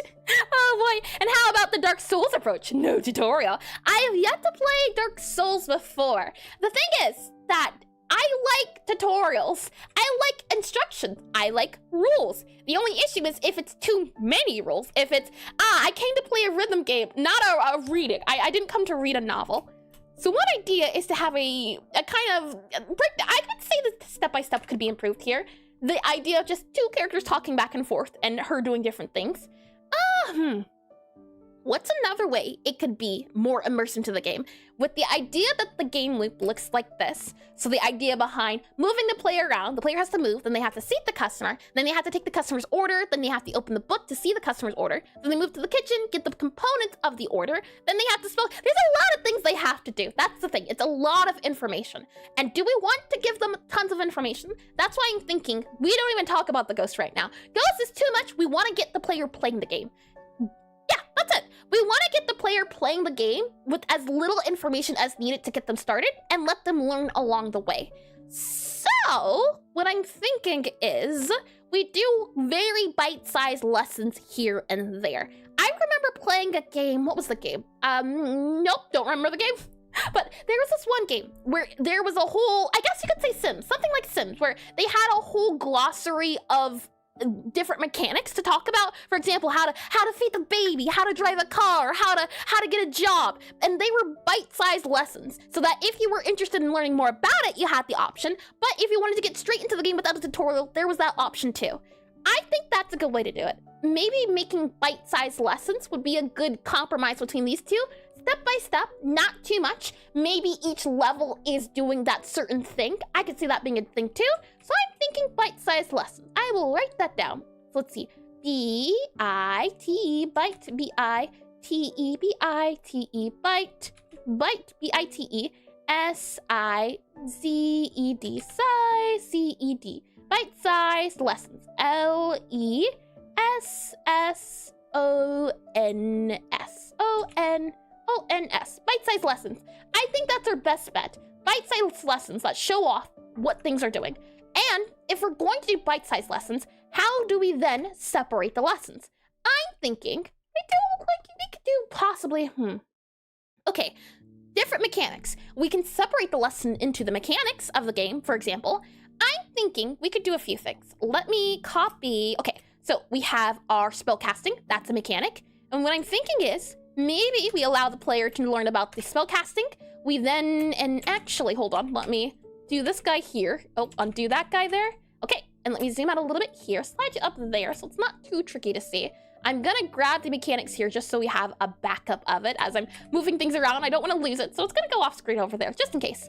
Okay, so mechanics. I'm thinking we can save one lesson, the very beginning of the tutorial, as book, player, and player's movement. So actually, we can go ahead and remove all of that. Don't need that. There we are. So we have book, we have player, and we have spellcasting. Maybe that's too much in a lesson. Maybe just book could even be its own lesson. But I'm thinking book, player, spellcasting. We have the rhythm part of the game, or rhythm typing part of the game. This is then the cafe game, so this is all about dealing with customers. And then this is like Cafe Advanced Plus, the ghost. I think giving the player that information instead might make it a little bit smaller. And then maybe, for example, the tutorial starts off with just you making a basic dish. Possibly. The thing is, and what I do like about my current tutorial, is that you serve one dish. Your goal is to make one dish. So do you think it would be better to make 2 dishes, first time, just to get you used to the spellcasting, and then make another dish to serve a customer? I think that could work out. Maybe what we could do is say, and let me zoom here a little bit. Do we want to move the mechanics? Yeah, we'll move you over here. We'll move you, if I can. Oh boy, mechanics will get moved down to here and here. Okay, so what I'm thinking is, first off, we make a tutorial dish. We get handheld. So handheld, handheld dish, H-A-N-D, hand, H-E-H, hold on, H-A-N-D, H-E-L-D, handheld dish. So handheld dish, D-I-S-H. This will be you, no customers in the game. You are just making a dish to make a dish for fun. And hiya, Van, welcome to the stream. I believe I've seen that name before. Hold on, let me double check here. I have indeed. Welcome back in. And I love the high energy. Well, thank you. As long as I get to do what I enjoy, which is very much game development, making games, art, programming, designing. This is the highlight of my day. Oh boy. Handheld dish. I think a handheld step-by-step. Good idea to begin with. Once you have made your dish being handheld, then you move on to a little bit less handheldy. Now that you understand how to make dishes, you now move on to serving the customer. So it goes from step 1, make a dish. Step 2, understand how customers work. This will be the part of the tutorial where you already know how to make a dish. You've already done it. So now you focus on making a dish for a customer. I think that's a good idea. So we have handheld dish, then we have customer. It's Q-U-S-T-O. Customer, T-O-M-E-R. Then we have the customer. And then later on in the game, we can add the ghost. I don't know if I want to add the ghost as a beginning part of the tutorial. This is because it would make a super big and chunky tutorial. So what I'm thinking is, at least at the very moment, let's focus on today. This here. Handheld dish and the customer. Making first the beginning part of the tutorial. That's all about the rhythm typing part of the game. And then we will make one based around the customer customer part of the game. I think that's our best bet. Imagine when the game's released, the energy becomes, you should play Necrotype Cafe now! Oh boy, the issue is I'm running into at the moment is that I have a lot of ideas. There's a lot of different things, a lot of different concepts, a lot of different games I want to do, but I don't want to start on another game while I'm working on a game. So if anything, that's also motivation for why I wanna I want to play the game, but what I would love for a dream, and what technically will become a reality soon enough, is when I get to open up Steam and I get to see my game on Steam. Like, you can search it on Steam and to see its downloads and to see the banner and the tutorial, not the tutorials, yeah, the trailer. Oh boy, that'll be a lot of fun. I have heard that part of game development's a bit stressful in the sense of you go from designing a game to learning about marketing and using keywords, and that's not as fun. I don't enjoy the business. I enjoy much of this right here. I'm all good. And hi Dakota, welcome in the stream, welcome in. And that name sounds familiar, but I'm not too sure. Maybe I'm thinking of a different name, but welcome in all the same. If I go into, oh wait, I can't show you here, can I? Oh no, I can't. So what I'm thinking is, right now, start the game, or tutorial starts off by having you maybe already in here. You don't even get to go in the cafe. I like that idea. You start off in the kitchen. You start off in the kitchen and you make one dish to begin with. So let's do that there. Yeah, I like it. And at least that means we'll have game dev streams for a long time. Well, the thing is, even when Necrotype Cafe is created and finished being done, I have so many ideas for so many other games. So indeedy, much more. There won't ever really be a stop. We'll always be doing something. And no, I'm the A sprite guy for the other day. I see. Oh, so I did remember a little bit then if the name did ring a bell. And I wonder if it would be beneficial to have a separate Steam account for fun games and serious games. What do you mean exactly, Malady? Do you mean a custom developer account or a player account playing different games and separating the two games? We have here the cafe, part of the tutorial, I'm thinking. So we'll go ahead and just select this guy here and do, oh, if it lets me, select you. I want to select you. And like experiment versus product. Oh, I have no idea. I think that would go into the nitty gritty of just, what is it called? Visibility and wish listing and things of that. And oh boy, I've heard so much about it that I've realized, yeah, I'm just gonna save that for a future me problem. Right now, we just doodle silly pictures until until the mechanics and the programming of the game is itself complete. So I think to start off, we will have the player learn how to spellcast. So I'll put on here spellcasting. That's step one, spellcasting. Their objective is in this area here to make a dish. Spellcasting here, and we have to make a dish. So I'll put up here, make dish. M-A-K-E, make dish. Make dish. D, oh, do we do big D, small d? D-I-S-H. We make dish here. That's step one. Next up, what we want the player to do. So once they've gotten used to making a dish, once they've gotten through the spell casting part of the game, they move on now to the other part of the game, the other genre, which is the cafe game. I think that would work out a little bit better. And level 1 of Necrotype Cafe, serve a nice dish. Level 99, kill God. Oh boy, it's like the step 1, draw a circle. Step 2, question mark. Step 3, here's your owl. Oh boy, let me bring you back in. Or actually, no, you don't need to be brought back in. Let me just quickly move over there. So if I go ahead and click on this guy here, let me slide it on over. You don't have to save for it. It's not too big of a deal. Okay, there we are. I'm thinking we do this guy here and we do this guy here. And hi, is it, Figia, possibly? Welcome in the stream. Welcome in. And please correct me if I'm wrong. I feel as though I butchered it, so... Oh boy, 100%, please feel free to correct me. And I've always wanted to make my own game. I encourage it. It's a lot of fun. Granted, this is the second game I've ever made, but I'm enjoying it. I definitely want to see this game someday filled to completion, but for right now, it's just a matter of bit by bit slowly working on things. And thanks for the shared video you showed me. Cut down time, but I have to find it. For A Sprite, have on stream the good to have outside for safekeeping. I don't quite get what you mean exactly. Let me go and slide this guy here, and let me click on this guy too. Click on a few things here. Got ya. Okay. So let's see here. Let me go and slide this guy down. So once the player knows how to spellcast, once they know how to make a dish, next up, objective number 2 is to serve a customer. S-E-R, serve customer. S-E-R, serve customer. S-E-R-V-E, serve customer. C-U-S-T-O-M-E-R.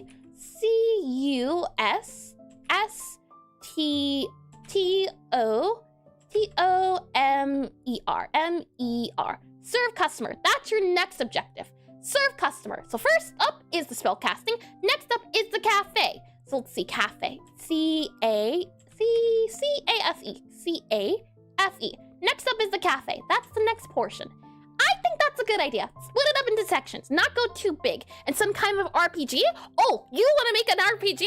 I would heat against it if it is really what you want to do. I'd say go for it, but of all the game genres to begin with, with getting started in game development, definitely RPG is on the big don't do it list unless you know what you're doing. And I can put up there right beside it.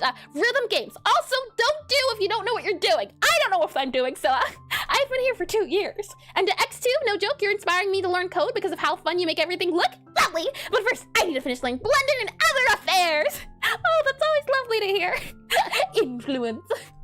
With that said, I think spellcasting first, right? Let the player learn how to make a dish. Let them learn the idea behind the rhythm typing part. Now that you've made the dish, go ahead and give it to that customer that's conveniently on the other side of the cafe. After that, you'll let the player run loose. A customer will come in, you'll have to take their order, and then you'll have to go back and relearn the spellcasting. I like that idea a little bit better than what we're currently doing. Right now at the moment, if I go back into programming here, what you'll be able to see is that right now, the way the tutorial works is a customer comes in, oh, hold on, if I can click it. A customer comes in, they sit down, you take their order, you read it, then you go into here, you make the dish, and you come back. I think instead, starting off here, first making the dish, once the dish has been made, you go here, a customer's already ready, or maybe it's not even the customer, maybe it's the little spider who here has wants the order, and like, hey Gabby, can you make me something real quick? And like, I know the cafe's about to start or so-and-so, I can work, and you could code in Blender? Hold on now. Stay away with those thoughts, stay very far away. Oh boy, I like that idea. I like the idea of step 1 objective, serve the spider. Step 2, serve the customer, and that's why learning Python is on my list. Oh boy. Alrighty then, I think we have a good idea of what we're doing. Give me a second to get some water here.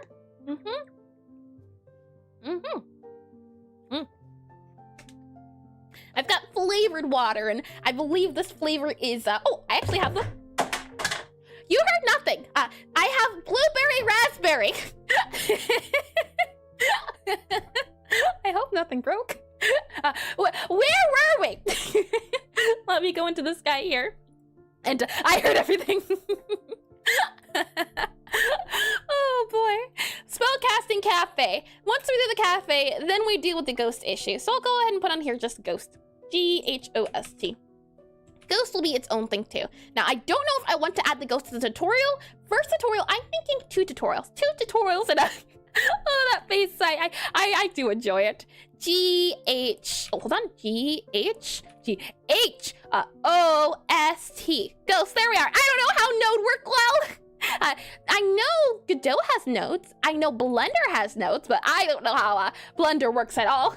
I would at some point want to try making a 3D game, but for now, I'm going to stick to pixel art, and eventually I'll go to low poly. And a 2 tutorials? How about 20? Now you're talking. Oh boy. Okay, so now that we have the 2 separated, next up is figuring how we want the flow of the tutorial to feel like. If we now ignore all of these things, don't even know about this. Right now, we only know of this room. This room is our home. This room has been here from the very start. What do we want the player to know? We're going to need to have the player, and what I can also do is go back up to here. So the hope is that we can slowly, bit by bit, break down the game loop into chunks that doesn't make it seem overwhelming. Step 1, we'll go and copy this guy here. And you know what? Maybe this is also how we add the tutorial, possibly. What if we have the spider go, okay, you need to do some warm-ups before the game starts. How about that? That could be a fun idea to do too. Calibration equals warm-ups. I like that idea. So we'll do it. I click on this guy here, and we'll do calibration. C-A-C-A-L. Oh, how do you spell calibration? Yeah, Cali's 2 L's. Calibration. Hold on. C-A-L-L-I-B-R-A-T-I-O-N. Is that how you spell? There's 1 L. C-A-L. I was close. I just missed too many L's. It's a Cali. C-A-L-I-B-R-B-R-A-T-I-O-N.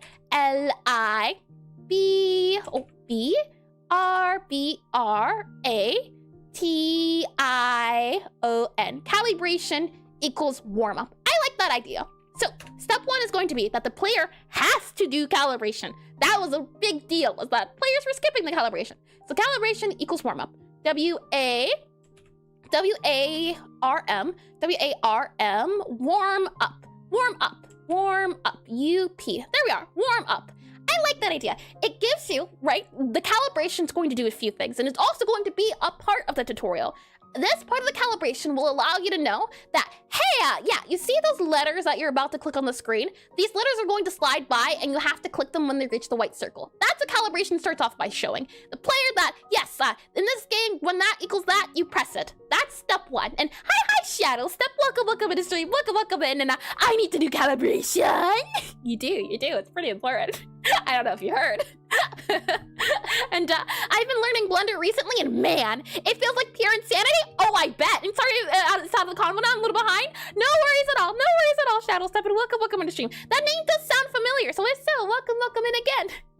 Oh boy, I tried learning Blender once, and then I realized that's a little bit too much for me at the moment. I will eventually want to learn it, but I'm already learning a lot at the moment, so I'm going to pick my battles.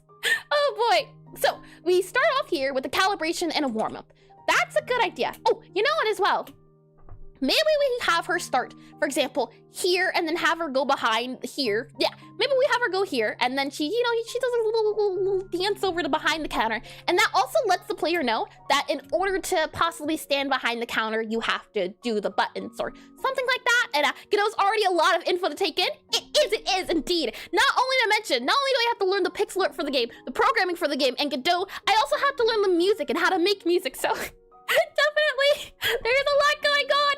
And hold on, let me click on this guy here too so I don't forget. And what if I don't want to do calibration? What will the game do, Brick? Nope, it'll just force you to play the calibration. Well, the thing is, oh, actually, that's a good point. If the player does not play the tutorial, we still have to force them to do the calibration. So, yeah, okay, you know what? I'll make a note of that. Thank you for that one, Jaxus. And do you do LLMs for music? I have heard of LLMs before. I can't remember specifically what those mean. It's been a second since I've touched a music program. I compose music through sheet music. I use a program called MuseScore for the way I make my music. Let's see here. I will put on here, still need a force. Let's see here. And I tried to find the calibration, failed miserably. It will all roads lead back to calibration. So I'll put on here, also need to force for no tutorial. Force F-O-R-C-E. Force F-O-R-C-E. F-O-R-C-E. Force.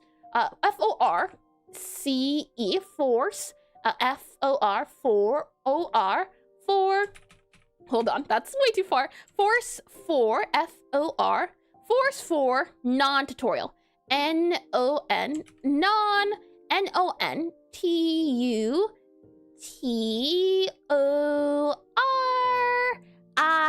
Tutorial doesn't have an A in it, right? Tutorial. No, that doesn't sound right. I think it has an A in it.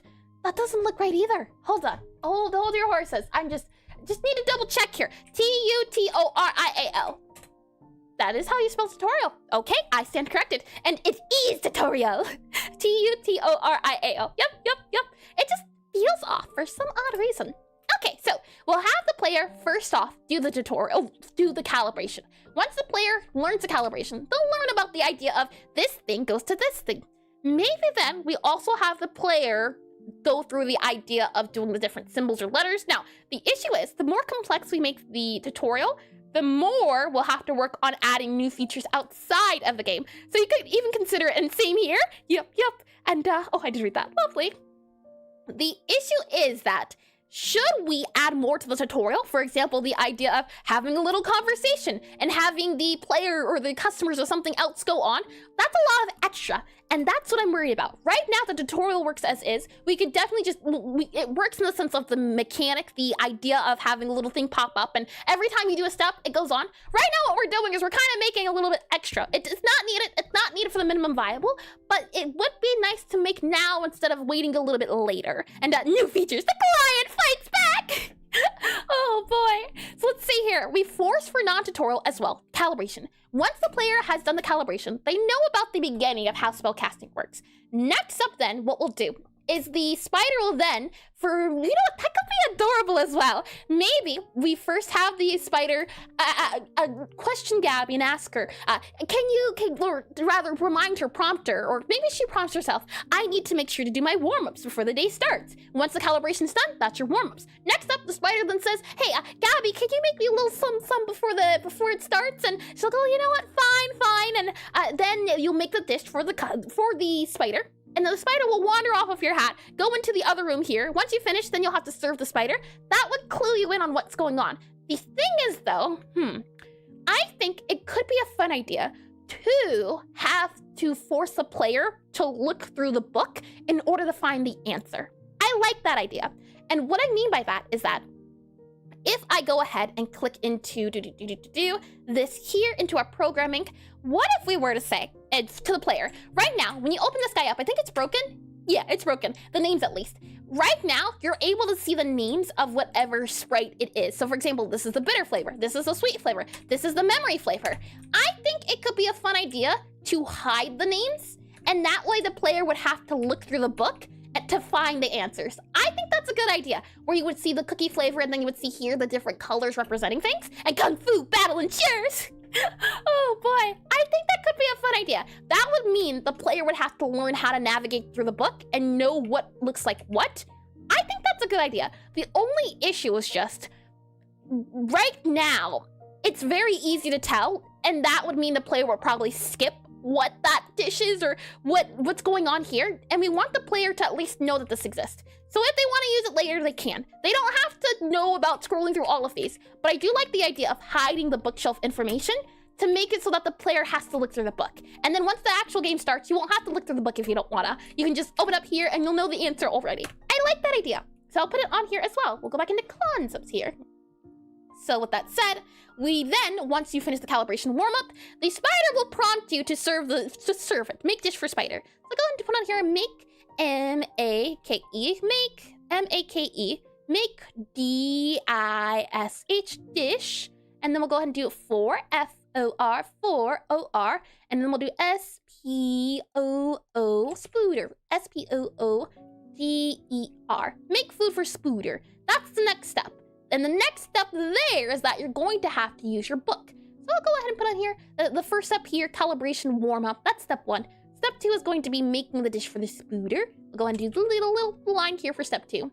And with that said, how do you make the dish for spooder? First, you're going to have to gather the ingredients. So we'll go ahead and say get components. And good news is I don't have to copy and paste, or I don't have to write it all down again. We just have to do get components. But the thing is, to get those components, you're going to need to open up the book to know what the components are. So this will also allow the player to know how the book works.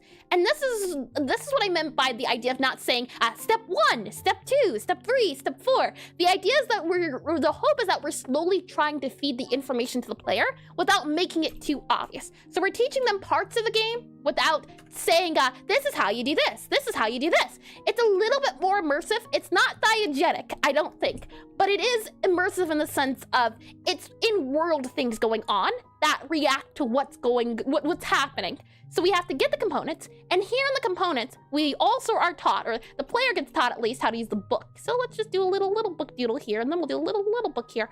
Book, there we are, book there, little book doodle. So they'll have to read through the book to get the answers. And then we'll do a little scribble here. Oh, hold on. A little scribble here, and then a little scribble here, and then a little bit of scribble here. So in order to get the components, they have to go through the shelves and read the book. So we'll put on here, read book. Read book or player, how can we say this? Calibration, forced and non-tutorial.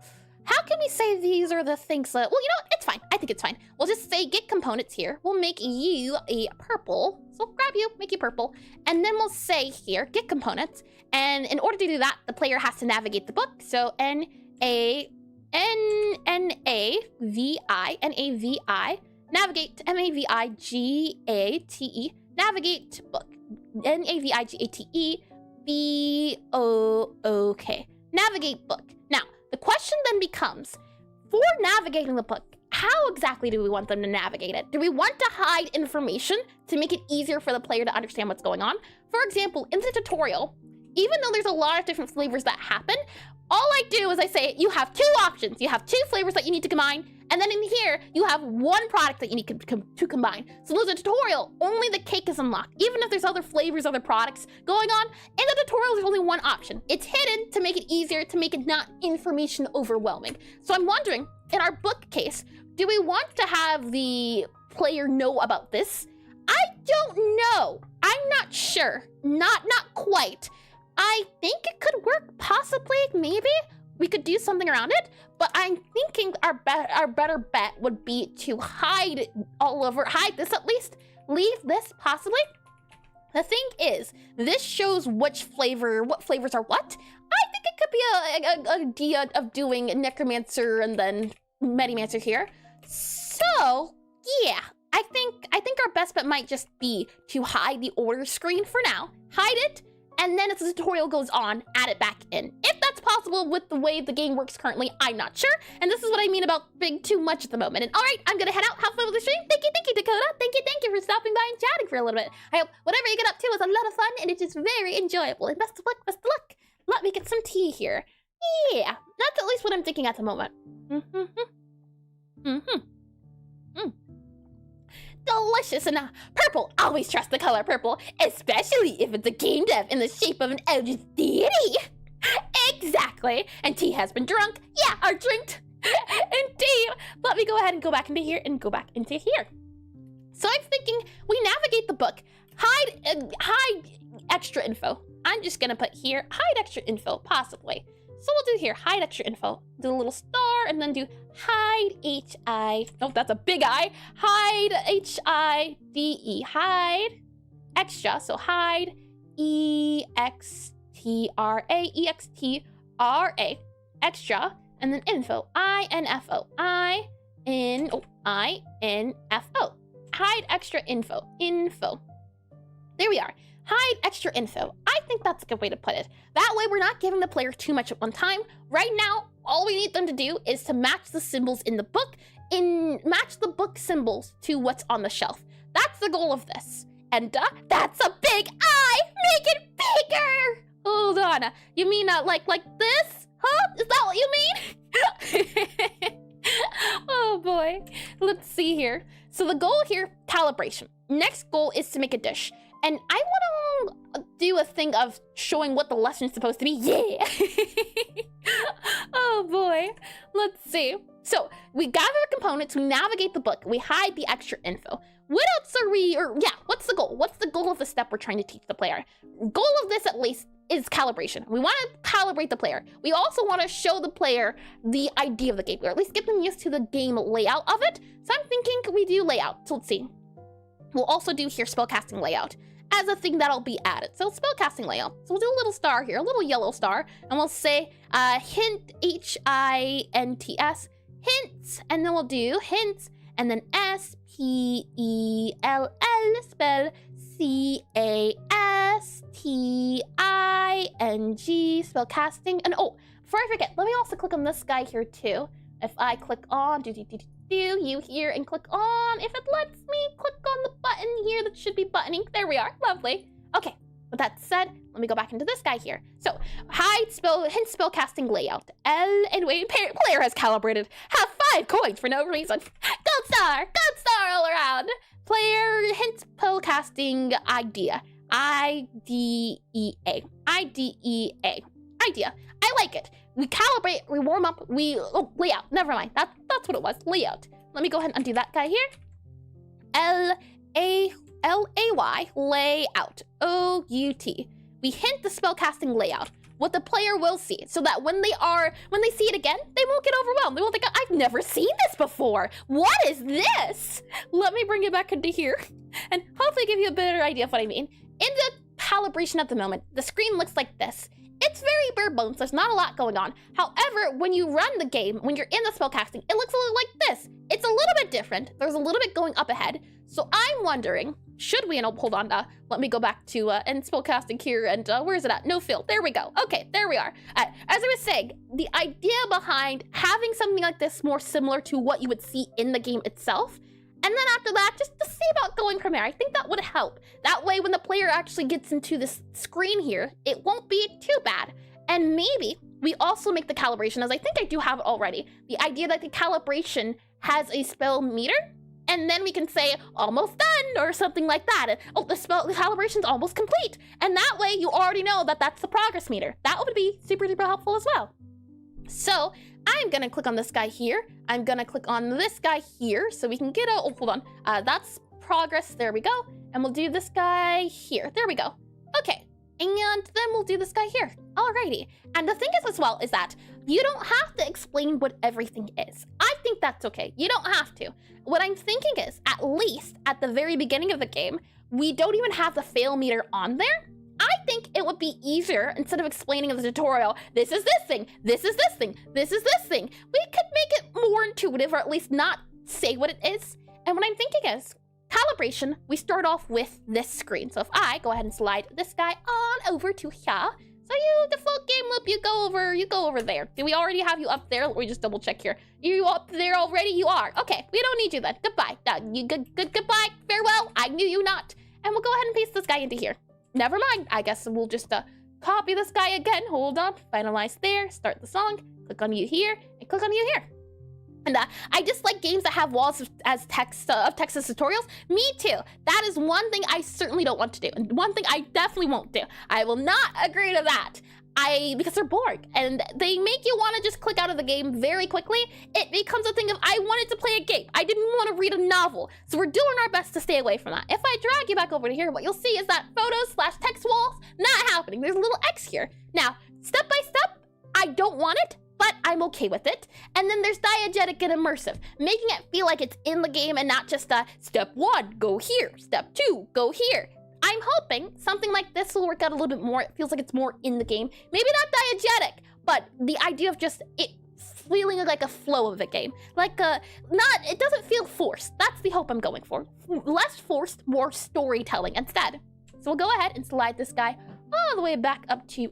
If I grab this here, slide you up to about here. There we are. Okay, so calibration. The hope is that you get a feel for how the spell layout exists. And what I'm thinking is, we don't even have some bits on here on the screen. What I'm thinking is, do we want the player, at least in the very beginning, because they don't know anything about the game. Right now, they are newborn, you could say. They don't need to know about the fail meter right off the bat when you actually get into the game. I think that's important.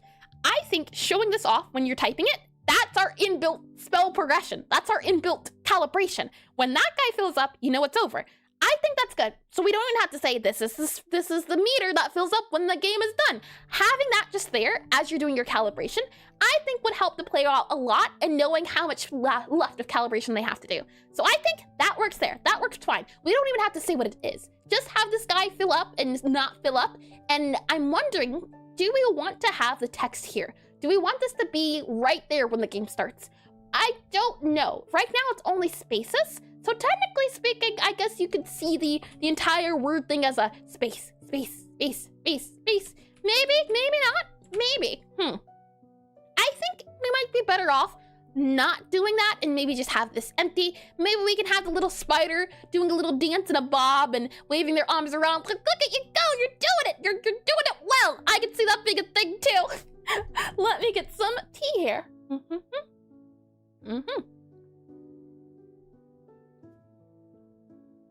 Tasty, tasty. Okay, so with all of that said, I think that might be a better use of the time. That way you could see the spider here as the spider's doing little things, and I can see that too. The spider, or do you mean the tea? Hold on now. Oh boy. I think that would be a good idea. Hide a lot of what we need right now. We don't need a lot of these things. Right now, you just need to see the thing for speed. And right now, you need to see this thing. So that's the first introduction you get to it. Next up, when you make a dish for the spooter, when you come back again, you'll be introduced to the other aspects of it. So now you're going to have words. Now you're going to have extra things. And the good news is you already have seen most of the screen. You've seen this, and you've also seen this. The only thing that's going to be new is this area here, the newer thing. So I think it's a good compromise. Show a little bit first, and then a little bit afterwards. And now you know the entirety of the screen without doing too much of it. I think that's a good idea. With that said, once you, or rather, that's the calibration part of it. That's the making the spell. We'll also need to have the book. And as I said before, I'm thinking just having some of the book tabs not readable and the spider. Oh, Good. I'm glad you can see it doing his little wiggle. Oh boy, reminds me of get stick bugged. We'll go ahead and slide down here, and we'll add a little bit of a book here. So I'll slide that in here. I'm thinking we remove some of the tabs, only allow the player to see one thing, but the issue is just going to be, how can we make it so that the player doesn't know the information right off the bat? Possibly that's how we can say it and do it.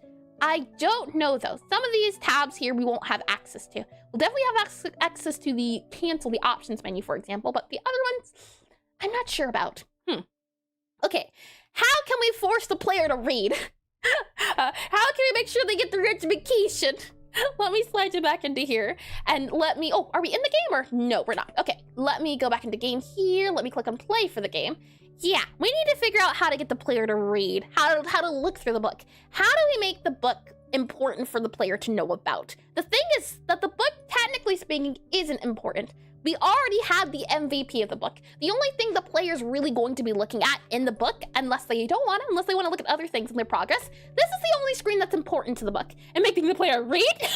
Good luck. Exactly. That's the dilemma we're running into at the moment. I think this is fine. This is okay here to do.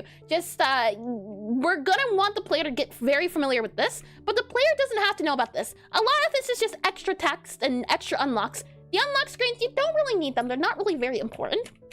So what I'm thinking is, we could, on one hand, have the symbols be different symbols from here.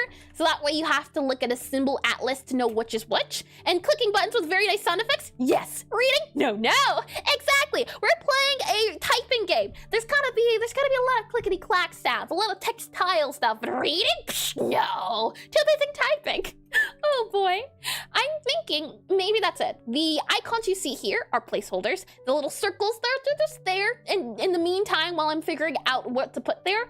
And the idea is that this world doesn't require you to have a spider's eye and a rabbit's foot and mix it into a potion, a bowl.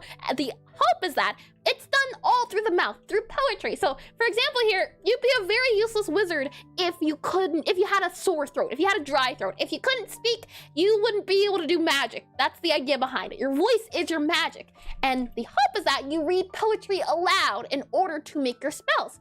And what you'll see here is that these are supposed to be ink bottles. So you write down the ink to let yourself know, okay, I sing this part of this, you're making your own notes and lyrics. That's the way this is working. So this is supposed to represent either scrolls or ink, or yes, this is going to be ink, and then this is going to be scrolls. Right now they're the food icons, but I would like to make it a shelf of scrolls you can select. You can see even that there's parchment there, the yellow lines there. And how about put an option for will you read the book? And for every time the player presses no, it puts a random UI stuff on the screen like arrows and stuff pointing at the book like, you sure you don't want to read it? It's really important. The thing is, the player has chosen willingly to go into this tutorial. It is assumed that the player wants to learn, as I have the option for if you want to just rear bone it, you can. You want to go straight into level 1, you can, but there's a tutorial here, so if you end up failing level 1, it's your fault. You know why? Go back to school. Oh boy, oh, hold on, this guy's broken, isn't he? Hold on, let me just make sure you're there and there. Okay, so with that said, I think doing something where we have, while the colors do match up, and my concern is that there's going to be players who just go around it thinking, sweet is a pink flavor because it's nice and it's cute. Of course, we just choose the pink one for sweet. Or bitter, it's a sour taste, so of course it's purple. No need to open up the book. I'm hoping to make it intuitive enough that you don't need the book. The thing is, these two tabs here, they weren't even part of the beginning idea of what I wanted for the game. Really, it was this. But then I also like the idea of opening up a book and flipping through it, so that came along a few months after first imagining the game. But I would like there to be a way where the player, at least first time tutorial, has to look at the book to understand what they're saying on the shelf. I think that's a fun idea, because then it allows the player to know what's going on. The only issue is just understanding. For example, we have all the stats of the customers. You haven't even met the customers yet, so you don't need to know about the customers and their stuff and their patience and their speed. That would probably be concealed or covered. That way you don't worry about it too much and you would just worry about the flavors. That said, yeah, probably would cover it up. And let me actually. Hold on, copy that there. We'll bring it back into concepts here and bring it back into here. So if we were to do the idea of ink or vials or something, how can we describe it? I think definitely at the very least, because we are a necromancer, hold on, let me grab this guy here. Because we're a necromancer, we can have it already stated, this is what this is. I think that's okay. I don't think it would be too much information. Let me go ahead and paste this guy in here, slide it down to about here and here. There we are, lovely, lovely. And with that said, let me zoom in a little bit. So, I would like there to be a way where the player has to read the book in order to understand. The book's like an atlas. Yeah, okay, let's see. Use atlas. How do we get the player to use the atlas? Use, U-S-E, and the underscore Whitechapel just redeemed hydrate. Hi, Chapel, welcome in the stream, welcome in, and hydrate, I sure can. I've got some juice right here, and redeemed air stocks 3 times slower. I see your lies, I see right past them. And wait, what if I can't read? Then you won't be able to do magic. That's very important for this world, is, you know, rating, and then education and all that. Let me get that water.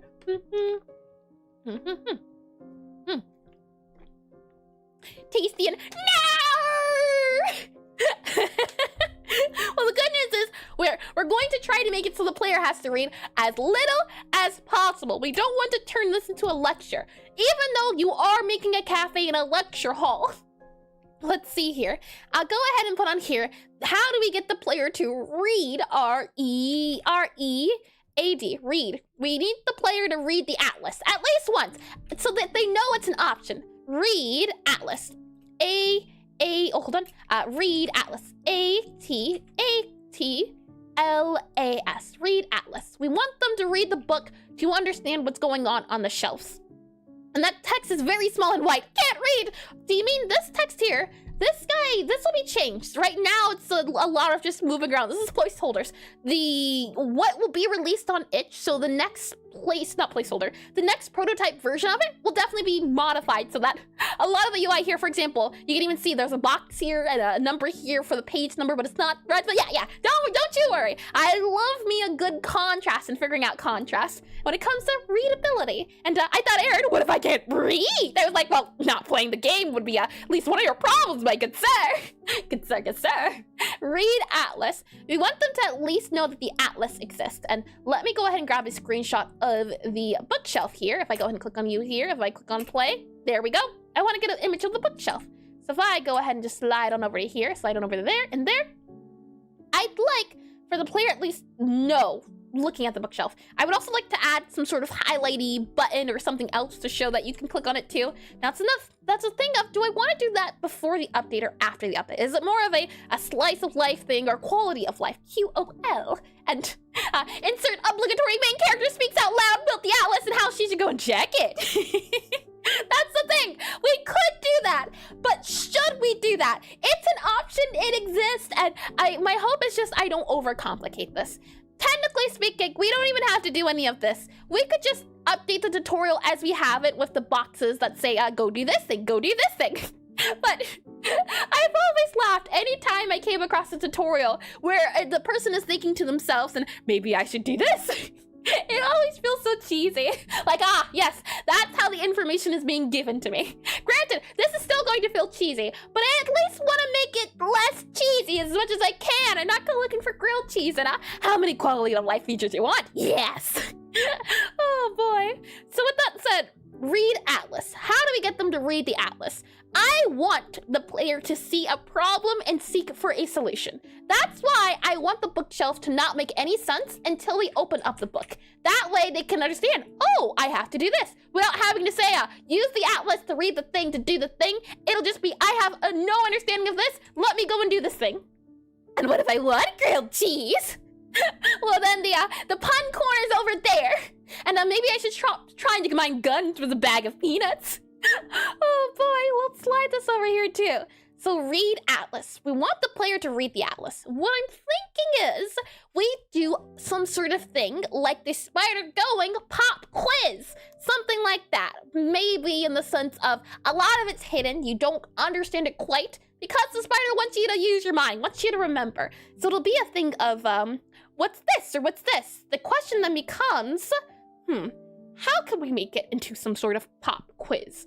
Right now, the hope is that everything's easy to understand, but my concern is now it's too easy to understand, so the player's going to skip past the just so you know going forward. Which I guess is a fine thing, technically speaking. For example, even all the wizards are the exact same color as their flavor. So the idea is that when you see a wizard walk in, oh, purple, I need purple. Blue, I need blue. You don't even have to know about bitter or sour or any of the flavors. You just mix and match. That's the boiled down of it. And with that said, since it's so boiled down, how do we hide that from the player? One option is just hiding it in the sense of just covering all of this up and you don't see it. You don't know what they mean. And maybe we can get a little bit lucky. Maybe the player won't know what it means. Maybe they'll, guess a sweet? Which one is, you know what? I might be giving the player too much credit. I'll be honest.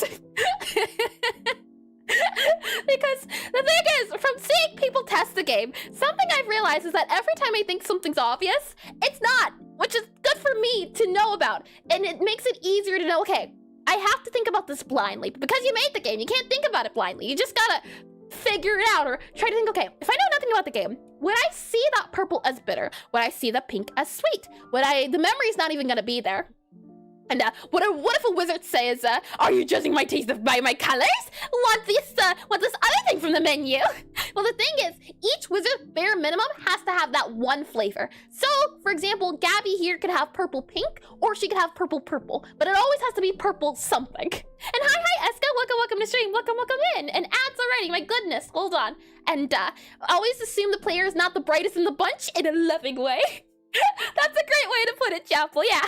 You have to assume they've never played a game before. They don't know what the controls are. They don't know what the sprint key is, because technically speaking, some people use shift for sprint, I don't know why, and other people use control. Better option, but then there's the madmen who use sprint as alt. I don't know how they sleep at night. Oh boy, we'll go ahead and do the ad break then. And then when we come back, yeah, I'm going to just hope that the player won't know what's going on. And we'll just say, I want a bitter something. And you'll see these vials and you'll think to yourself, I have no idea what that does. And maybe the spider goes, are you good there? You know what you need? If you're not, you can always look at your book. And maybe that's it. And real savages use caps lock. Oh, caps lock? And what do you mean? Control's the better option. Sprint is always shift. Never at all. Have you played Minecraft using control as a shift key? That's just weird. That's just weird. Control is crouch. C for crouch. No, it's shift. Shift is crouch. Control is sprint. It's the easiest answer in the world. Oh boy, but caps locks. Can we at least agree caps locks is not an option? Oh boy, let me get some tea here.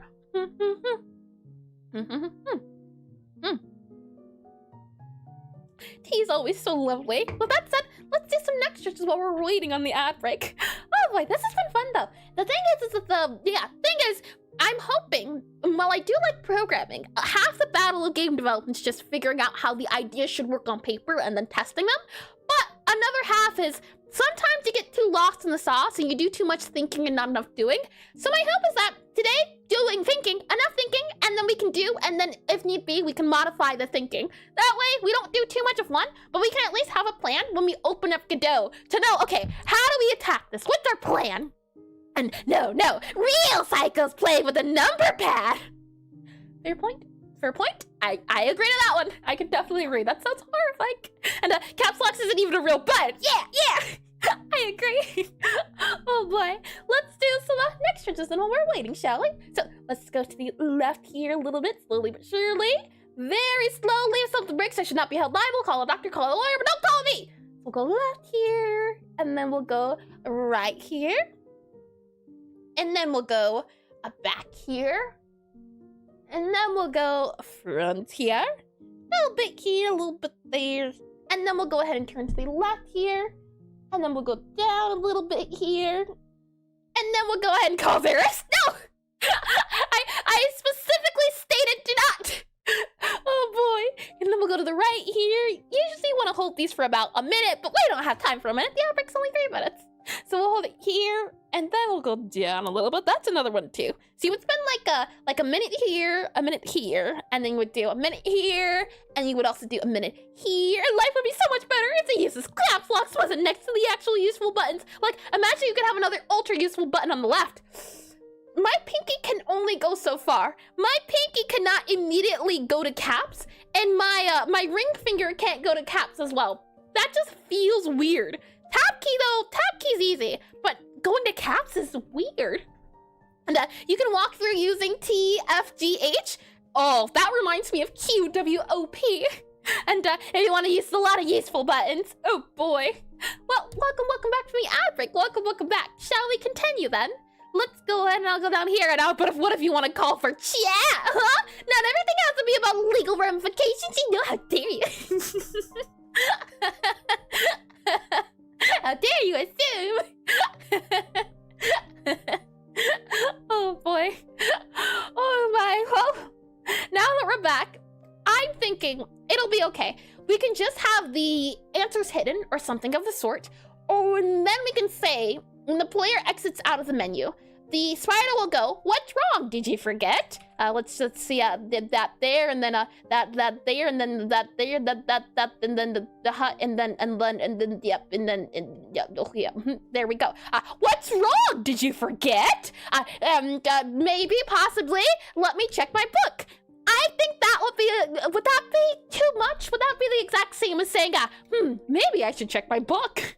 Oh boy. Or do we instead, right, if the player doesn't select anything when they open this up, maybe then when they close the book, so after, not closing the book, when they close the bookshelf, not sure what to select, maybe we have a little thing down here that has a highlight saying, press the space bar, do it, press it, I believe in you, and then it opens up the page. Maybe that's a good idea. And then, huh? And then, and then, and then, yeah. Thanks, Iris. Very interesting. Oh boy, I think I like that idea a little bit better. There's no words, only just seeing if this does do the loop of the player. Can we predict their moves? If the player opens this up and is not sure what they're looking at, I think they're going to press escape. I think they're going to leave. And what if you use giant yell tape? Giant yell, of course, hold on. Yeah, fair point. It's not, hey, look at me, unless it's yellow. There we are. Easy peasy fix. Very fair point. I think that's a good idea. I think the player is going to look at the screen here, not sure, and not be sure about what to grab. So after they go to the shelf, then they'll escape, and I think then we can say, press this button, and then do the thing there, possibly. Perfect. Oh boy. And another thing I like the idea of is I like the idea of having little arrows here or words that show what you should press. I think that's a nice idea. It's not too big, and we already do it a little bit in the game already, but I think having ease here or having an arrow key that goes up and down, they're small enough that I think they're okay. They're not too bad.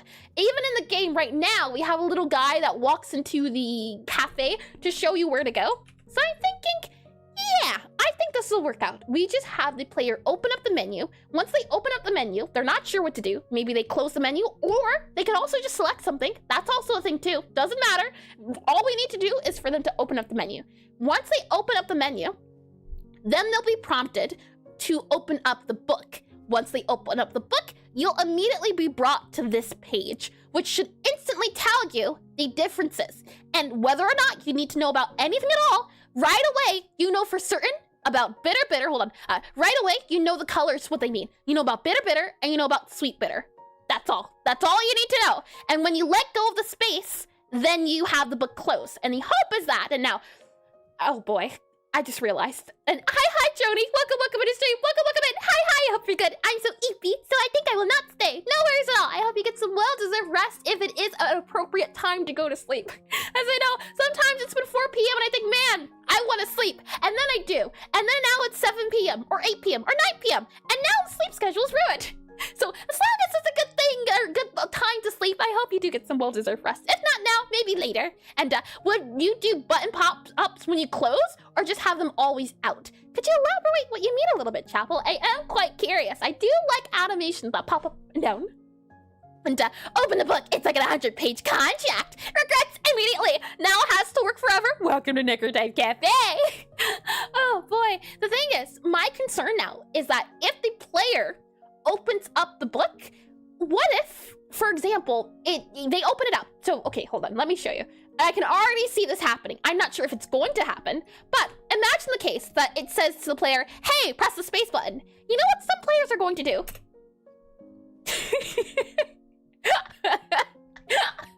They're going to do that. And if they're going to do that, how can we account for them? If the next step happens and they did that, how do you stop that?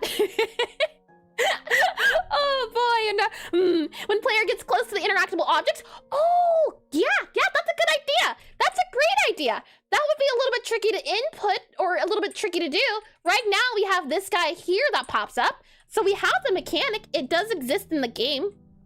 We could always just have, instead of it coming outwards, maybe we could just do a highlight. Right now the trash can is a little highlight only because I decided to add a highlight, but it is something you can interact with.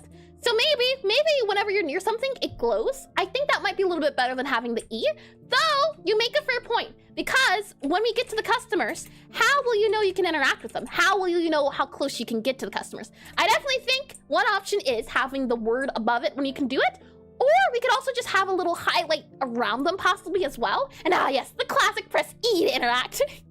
Exactly, that's what I'm thinking. That's a classic, it's an oldie and a goodie. So do we want to do it? For example, right now we can click E on the customer, but does the player know that? Not really, no. There's no signal that says, press it now, the button right here, you should be doing it. And I would like it at the very least that if someone, not even a player, if someone were to look at this game, would they be able to know what's going on? I think if you were to just add an E, for example, because, well, the thing is as well, you can't expect the player to know that E means interact. But to the gamers out there, if you see a character waving, and you see another character right beside them, and there's a button right above the person here that says E, I think you would think, press E to talk to them. I think you can make that assumption. For most people, unless they've never touched the game where press E to interact. I think like what would it be? Like a Candy Crush or something, like an Angry Birds, and I don't think that's E to interact. So with that said, how can we do this? I definitely think, and you know what, let me also add that before I forget to, an interact zone and an interact indicator. I like that idea. I definitely think that should be added to the tutorial. So, you know what, hold on, where's my obsidian? Obsidian's right here. I think I can just click on obsidian. Never mind, I don't see the obsidian.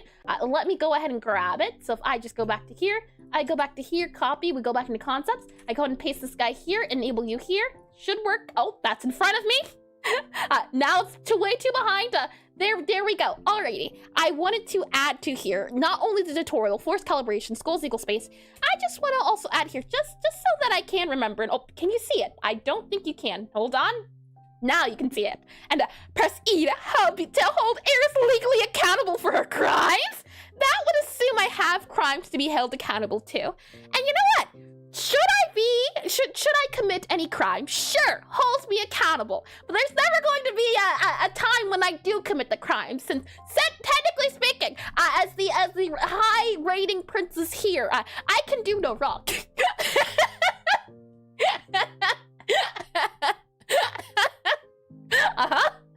Yep, no mistakes ever made. Let's see, interact, interact, visibility, V-I-S-I-V. I don't even think that's how you spell visibility. No, it is. That's not how you spell calibration. Yep, this is a mistake. This is a critique. Sure. There we are. Interact visibility. Thank you for that one, Chapel. That's a great suggestion. Oh boy. With that said, let me go ahead and hide obsidian now. Okay, so we know we also have to do that. My question is, how do we stop the player? I think we're gonna have to do a thing that I don't often enjoy, but I think possibly a way we can slow the player down so that they know that that's the thing too. I've seen some players look away from the screen as something happens, and then they don't know what's going on. So it's a thing as well of just Making sure that doesn't happen too, or where it's like a horror game and the person's playing and they're not even looking at the jump scare. And the jump scare happens and they're like, whoa, what's going on? So if we want the player to look through the book and we have a thing that has a space bar pop up to say, press space, some people are going to do that. Now, do they see the flash? Maybe, maybe not. We can't expect it to go the way we want. So how do we make this as safe as possible to know that the information was grabbed? I think, for example, sound effect, that could be a good idea to do. Sound effect, animation when it pops up, that way it slides up and it slides down. And I'm thinking we can have an animation play, even if the player, tricky. I like how right now you can very quickly hold it. I like it. I don't like the idea of having an animation play that slides it up and down, just because I like the hectic, how do you say it? Hecticness? I don't think that's a word. The craziness. I like the craziness of moving around and doing, okay, you can do that there. Okay, go in the kitchen here, go back down here. I like that gameplay. That is what I want the gameplay to feel like. But if we start making it, for example, I very importantly wanted to make sure that you could look through the book while you're walking. I didn't want the player to play where they move, walk, pause, because they're opening the book. I wanted to make sure you could look at the book while you're moving around, because that feels like a lot more chaos can happen. A lot's going on. There's a lot of multitasking, and I enjoy cafe games, or rather cooking sims, where a lot's going on.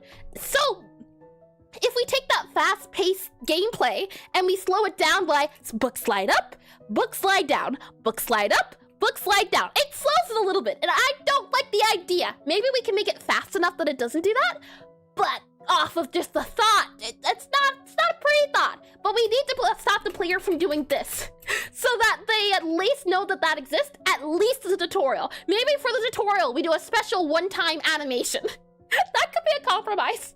And Tyranny and I can do no wrong. Air slides as naturally as she breathes. Huh? And I like the craziness and the craziest person in the room. I'm very sane.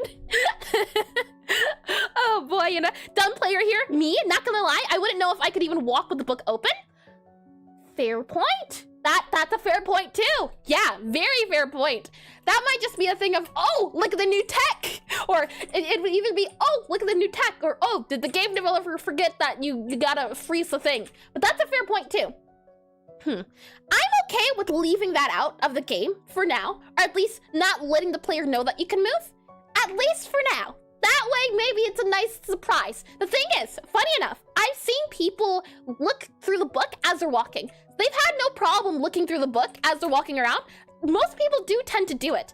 But when they take the orders, that's where things get a little bit confusing. Or opening the book to begin with. Some people don't even see the book when they open and close it. So I'm thinking either a one-time animation plays when you hold down space to show there's something here. And then when you close it, it slides back down and it only plays during the tutorial so that you know it exists. I think that's a good idea, and it's a very nice feature for sure. I agree. That's the thing. Crazy. We're going for crazy here. Lots of crazy, wacky, wild. Look at her go. So I think a good compromise to this is to make sure the player understands what's going on. We play a big loud sound. We do a big thing along the screen that says, book has arrived. Something of the sorts. I think that's a good compromise, and the player might not know, but I will, and I will fail miserably regardless. See, the thing is, moving around with a book is optimizing, and I wanted it to be the case of when you're moving around with a book, you can't see anything. So it's a trade-off of, do you want to be able to see what's going on around you, or do you want to open up the book and run around? I like that idea. It blinds the book, or it blinds your vision, because technically you're looking down at the book. I would call that diegetic. The idea of what's happening in the game reflects the player and the character. The player's blind because the character's blind. They can't see what's going on because they're too busy reading the book, so they can't see ahead of them. Things like that I enjoy. So, I think, all of that said, a good medium is to have a special animation play with sound effects and everything when the book opens the first time. I think that'll make it so that the player knows for certain that book open when you press button. I think that's good. So let's do here, read atlas, book open equal button, book open, or space equal book open, something like that. So we'll do space SPAC, space SPAC, space equal book open, play animation, book B O, okay, book, and then we'll do animation. So ANIMATION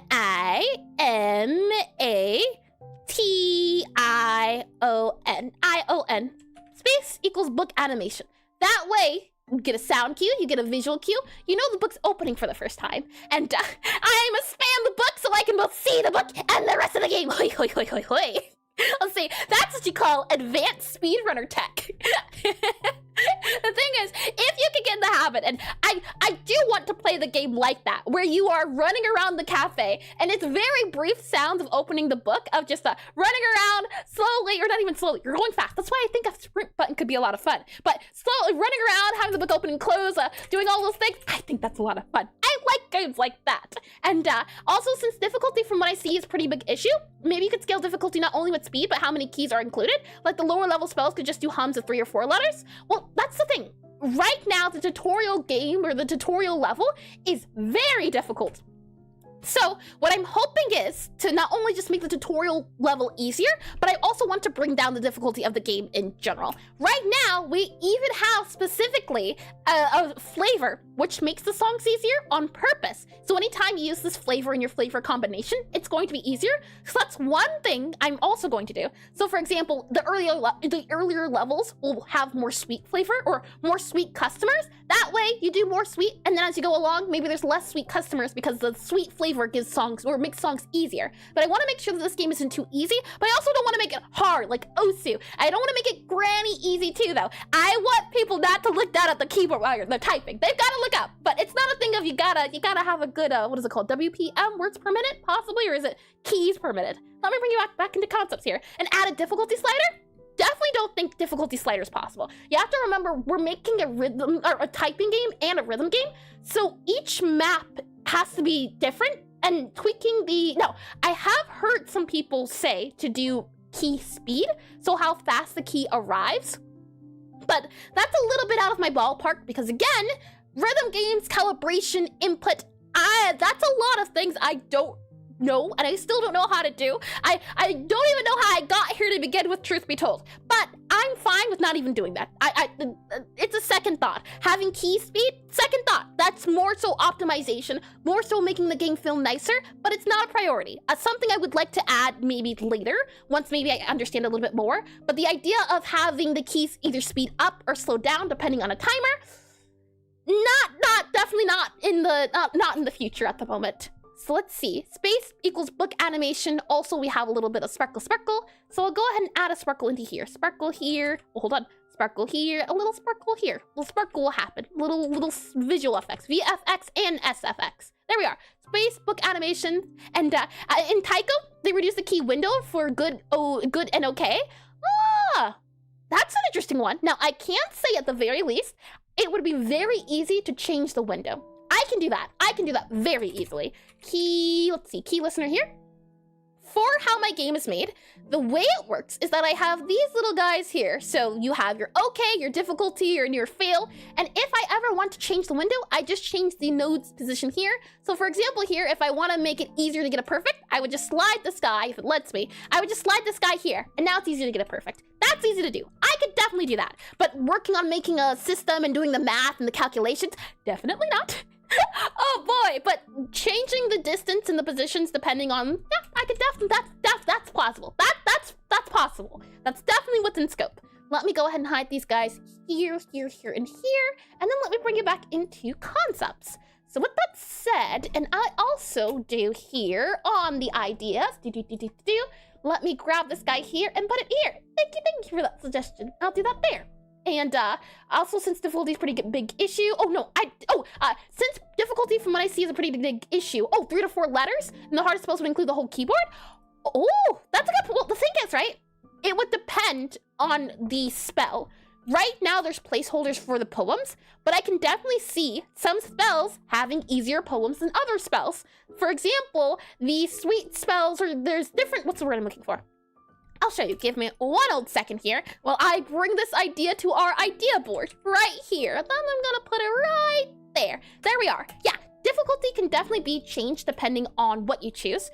Right now, the spells are linked to both the type of food and also the flavor. So whether you have a sweet cake versus a sweet cookie, the spell's going to be different when you type it. So there's a lot of optimization we could do behind that. And if I very quickly here grab our Obsidian and I were to go to a new tab here, super duper fast, I should be able to click it if it allows me to find what I'm looking for specifically.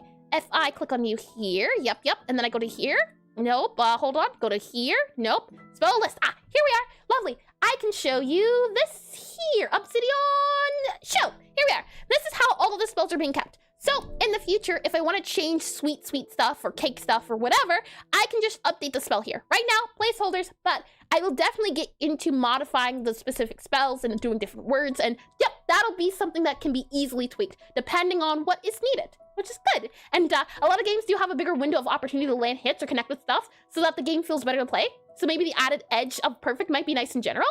It depends. The issue right now is that it doesn't feel nice because calibration. And I didn't even know I needed to learn calibration before I found out that some computers did calibration a little bit wonky. And from my understanding of it, the reason why the calibration in my game is a little bit tricky sometimes is because they're playing it in browser. If they were to play the game on the computer version of it, so if they downloaded the game itself, the calibration would be more reliable than it is on the Windows. Yeah, than it is on the website, than it is on HTML or HTML5, wouldn't it be? So because of the way rhythm games work, it's especially hard for, and thank you, Akko Nova Passway. Thank you for the follow, and please correct me if I'm wrong, but welcome to the stream, and welcome to Trials and Tribulations. The thing with rhythm games is that they're not too friendly to putting them on websites. They're not too friendly to doing web games. Yeah, there we are. Rhythm games are harder to make on web games. If you were to do a rhythm game and release it on the computer, it's more reliable, but when you put a rhythm game on a web game, at least for Godot, because it's still new, the support for web games isn't as good as it could be, so it's a lot harder to make rhythm games, let alone the fact that rhythm games in general on Godot are already a small group of games, so it's a thing of a lot of pain. To summarize that, and the audio system might have delays and the video system might be delayed as well. If you play this on a TV, it might also be a problem. Exactly, yeah. And since all of those are a problem, that's why optimizing for difficulty, not my biggest thing. I just want to make sure the game at least is accurate, and then we can kind of see about making it easier or harder. And that's not as I see. And I think the main reason the game is so hard compared to other rhythms games that it requires not only timing, but also pressing correct things. Yep. And people aren't used to that? Yes. So I've seen. And people aren't used to that, so I think starting out with more of a normal rhythm game and then advancing to a full typing game would work. Most certainly. I think at least slower songs, fewer words, lesser keys, definitely going to be a thing when it comes to making the sweet song. That's the sweet is supposed to be the tutorial, not the sweet bitter. But yeah, 100%, that is the name of the game here. And Tycho player her. Oh boy. With that said, let me bring you back to where we were. Now that we have put that idea on the board, and we're down there. No, we were up here. Okay, so now that the player has been forced or required to open up the book, we can assume, though I don't know if we really should assume with the player, that they'll be able to see the keys. And what I'm thinking is, what we'll have them do, or rather, the player will be able to see the buttons at the very bottom of the screen, so they'll be able to navigate it that way. We won't have to say, press this button for this one, press this button for this one. Technically speaking, everything they need to know about the bookshelf is already here. Everything that they need to know is on screen at the moment. You press the book, you see the screen, you see that there is a sweet bitter, and you also see that there's a sweet bitter. That lets you know what's going on. That's all you need to know. You don't even really need to flip through the book unless you want to. So that's why I'm thinking we let the player, if they do want to explore that part of the book, allow them to do so here. I definitely think marking out the customer information could be a good idea, possibly, and we just have the flavors. Though, do we want to introduce them to the flavor and the colors and that idea early? Or is this too early? Are we still in the beginning tutorial stage? And are you assuming? No, I could never. I learned my lesson a long time ago. Oh boy, let's give me 1 second to get some tea here. Tasty. Okay, so with all of that said, I'm just wondering, how much information do we give to the player? I think it's okay to... Is it okay? Yeah, you know what? it gives the player time to see and everything. Maybe for now, we just have the character here, the Necromancer guy here. And maybe instead what we say is that, you don't know anything about stats. You don't need to know anything about stats. All you need to know right now is that each wizard house has a color, a flavor, and element to the song. That's it. That's all you need to know. When we get to the customers, then we can do the customer thing. But for now, you just need to know that color, wizard, flavor, attribute. That's it. That's all you need to know. So I think this is okay. Next up, and you know what we can do as well, is that we can remove that guy here. So once we, oh, hold on. Let me copy you to here. That way we can use it everywhere. So let me go ahead and hide you, or not hide you, move you. I want to move you. And I also want to move you over here. And just redeemed IRL. Did you just join stream or were you here before? Welcome to the stream. Welcome in. And I would thank you, but no thank you. Don't want it. Oh boy. Right. Let me go ahead and just set that up. That would be 3 minutes if I recall 3 minutes, or was it 4 minutes? Oh no, I don't remember. And you just decided to presume. And I've been here. I was making popcorn and chicken and pizza. I see. Well, welcome in. I hope your chicken's delicious. Chicken sounds lovely at the moment. Bye. Okay. Let me go ahead and do this guy here. Let me go ahead and click on challenge here. And does 2 count as 2, or what about 2? I think we can just say 2, the word 2. Now, if I say together, I think that's different. But 2, 2, and 2, like number and counting, I don't count that. But I would count together as not doing it. It would have to be the word. And together, and this is the word. Yeah. Even if it says 2. Oh boy. Let's see. That timer there. We have you here. We do you here. Okay. Can't say, apparently, 2. Oh boy. Fun. Enjoyable even. Oh boy. We'll click on that guy there. I believe it should be good to go. And if I hide and show you. 1 minute. No, it's definitely not 1 minute. Oh, it's 3 minutes now. Hold on. Timer's not working properly. Scripts there. We have challenge timer. Starting soon timer. Elevator timer. Challenge. I see. Got ya. Okay.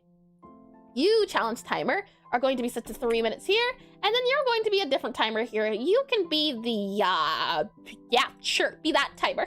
There you are. Okay, 3 minutes. Are you ready? Let me get some water first. Oh boy. Okay, delicious. I am now ready, and we go. All right, so where were we at? Brainful challenge. Oh boy. Slowly. That's all I have. Oh. You know what? Ooga booga. That's all I have to. Now we take time. Do now. Yeah, it's that time.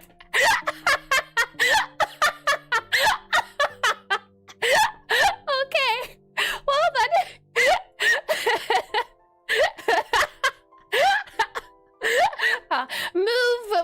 We move here, move down, move aside, move over that way, copy paste, delete, me no thoughts, smash head on typing block, bang bang. We remove cafe part because not needed. Now, flavor done. Next. Did I say it? Hold on. It's your Melody, how could you? Okay, fine. Where were we? Yes, when a toddler tries. I got that one. Not Melody's. Oh boy, someone redeeming a slow talk. Well then, where were we? Yes, with flavor done, now we do product, dish type. Now that dish done, product, flavor, error. I'll open up the book and get the screenshot. Let me open up game. 1 second while I do. Open up book, copy information, paste. I paste here, and then we look at it. I paste, yes. All right, pasted. Now that we have flavor, we need dish or product. We need the player. Player needs to grab. No, I was good. I was good until I wasn't. I stopped overthinking it, and then, yeah. I'm just gonna.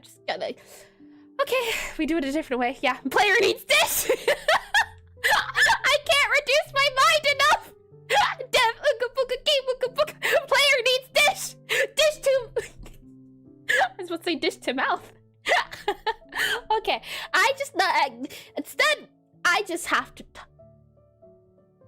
instead I have to think slowly about my words. Slowly. I was going to say, we now have the flavor. We now need the player, and we need them grabbing the product or the dish off of the shelf. So I'll grab that screenshot of the shelf off of the game, and then I will paste it here, and it is now here. Yes. Oh boy. Oh boy. Okay. What's that widget in the lower left? That is a list of things. Ooh, that's a list of things. That's all you get.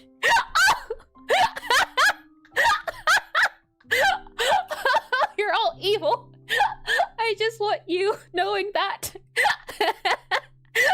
Right. Okay.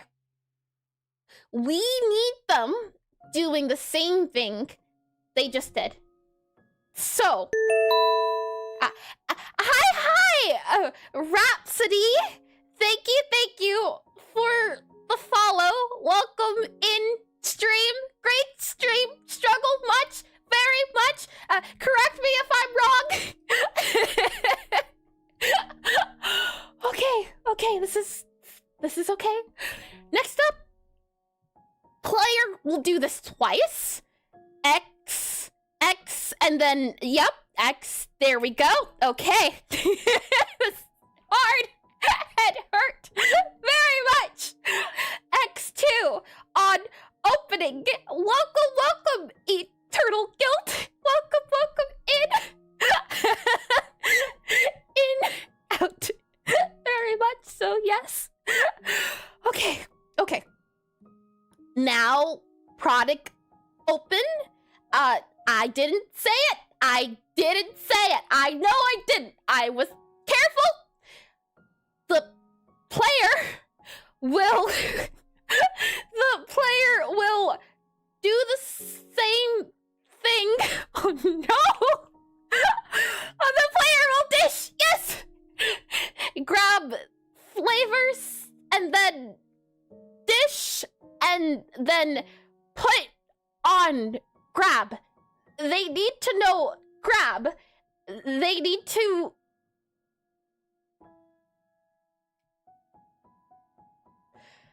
Okay. This is okay. This is I know what I said. I know. Okay, fine. Where were we? Now that the player understands what is what, we need to. Oh boy, we continue. I was so close. Oh boy, hide, show. Okay. We need to. Oh boy. The player prompted to. Oh no. of shelf, they'll do. And then, okay, this is hurting. Okay, it's okay. It's not okay, but it's okay. We need interact. We need showing interact. They do. Looks like you're lagging. I am.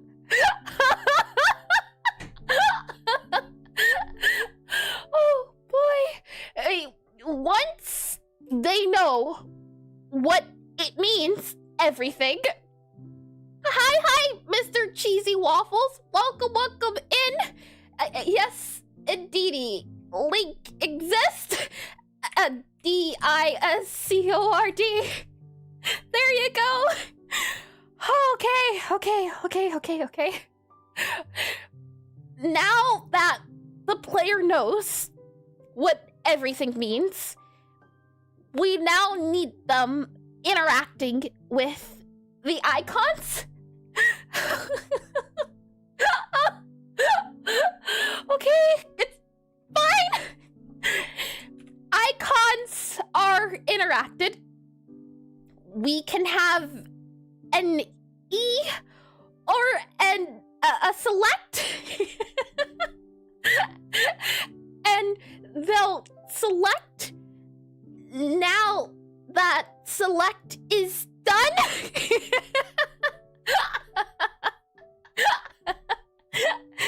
They now need put it on the desk.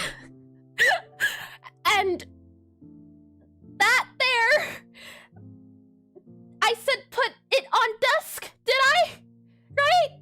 Or we're good. Hi Venus. Welcome in. Okay, good. How do we do it right now for the tutorial? Give me 1 second. I will look into it. Let me, oh boy. I want Obsidian opening and us taking a look at the tutorial currently and opening up Obsidian. Then I want tutorial. Yes. Oh, I'm free. I'm so free. Okay, so the tutorial, the link, you're saying that the link isn't working for the Discord? Let me grab the Discord link if I can. Give me 1 second here. Shouldn't be a problem. Freedom. Yes, indeed. Every time. You know, I think I'm just going to start making that a one stream redeem. If it's a one stream redeem, it's still going to be painful. But man, it felt like I was stuck in purgatory every single time. But I'm free now. It's all good. We're all good to go. I was trying to say I wanted to see the flow of how the current tutorial works out. If I go ahead and click on here, go ahead and click on here. Hold on, that's one link there. And then if I go ahead to the stream here, hopefully that one works. And is that not the first? It is. But I'm saying for it to happen twice in a stream. That's what I'm saying. What I wanted to do was look at the tutorial here, and I wanted to see about if the players prompted to select an item, or was there 2 of them? There was only 1, but there's been 2 before. I don't know if I can handle 2. Oh boy. At one point, I believe it was 5 minutes, and then it was reduced to 4 minutes. Now 3 minutes. I think it's now in 2 minutes, maybe 3 minutes, so I'm not too sure. What I do know is that was bad. Very bad. So bad, in fact, maybe never again. And, well, it wasn't Anne. I'm just trying to give you what you want. I don't want any of it. You can return it. Oh boy. What I wanted to do was I wanted to now, let's see, if I hide this Obsidian, I bring you back into Obsidian here, you should be able to see it in its full glory. Yes, indeedy. Yeah, okay, so to grab the ingredients, right now, the way it's prompting the player to open up and grab the ingredients is to interact with E. Do we want to have, oh, yeah, that's what I'm saying. We'll definitely have that icon that says, hey, you can interact. I do like the idea of that. Either that or that. I think we could do that. I think as well, we could have a UI, for example, that maybe when you get close to an object, it has the little thing, maybe not on the player. That feels a little bit too much. I think we could have one maybe in the bottom corner or the bottom corner here instead to show that you can interact with it. I think that's that's a good medium, especially if you don't see the icon pop up for the highlight. Having a little thing there that just says, hey, you can interact with it. Hey, you can look at it. And oh, hold on, let me scroll this guy down here. I should be good to go. Okay, what was I saying? Yes, so this guy opened. It says to press E. It doesn't say anything here. So I think as well, having that guy that lets you know when you can press the button, not only with both of them, I think that's a good idea. We can then put E here, or it would be enter. Oh no, is it E? Hold on. E? Oh, it's not E. Okay, we'll also have to make that E for select. Right now, I believe it's enter. Yeah, and I've seen some people as well do space. That also works too. I thought I patched it. Did I patch it? You know what? Let's check if I patched it. If we go into programming here, let's see. I'll go ahead and close you here, close you here. Back to main menu. Did I patch the opening bookshelf? Nope, has not been patched. Okay, let me make a note of that then for Obsidian. That way I don't forget it. So I'll go ahead and click on that guy there, click on that guy there. You should be able to see Obsidian. He can't, apparently. Hold on. Let me go ahead and click on you here, click on you here. Good to go, good to go. Okay, so with all that said and done, we go back into task list here. Future book. Yep, I don't think I have a bugs. So you know what? We're gonna add a bugs here. We're gonna call you bugs. There you are. Okay, and in our bugs, we know for certain that there's this bug here. So I'm just gonna remove you, and you're gonna be placed there. And hold on, my throat. Give me 1 second.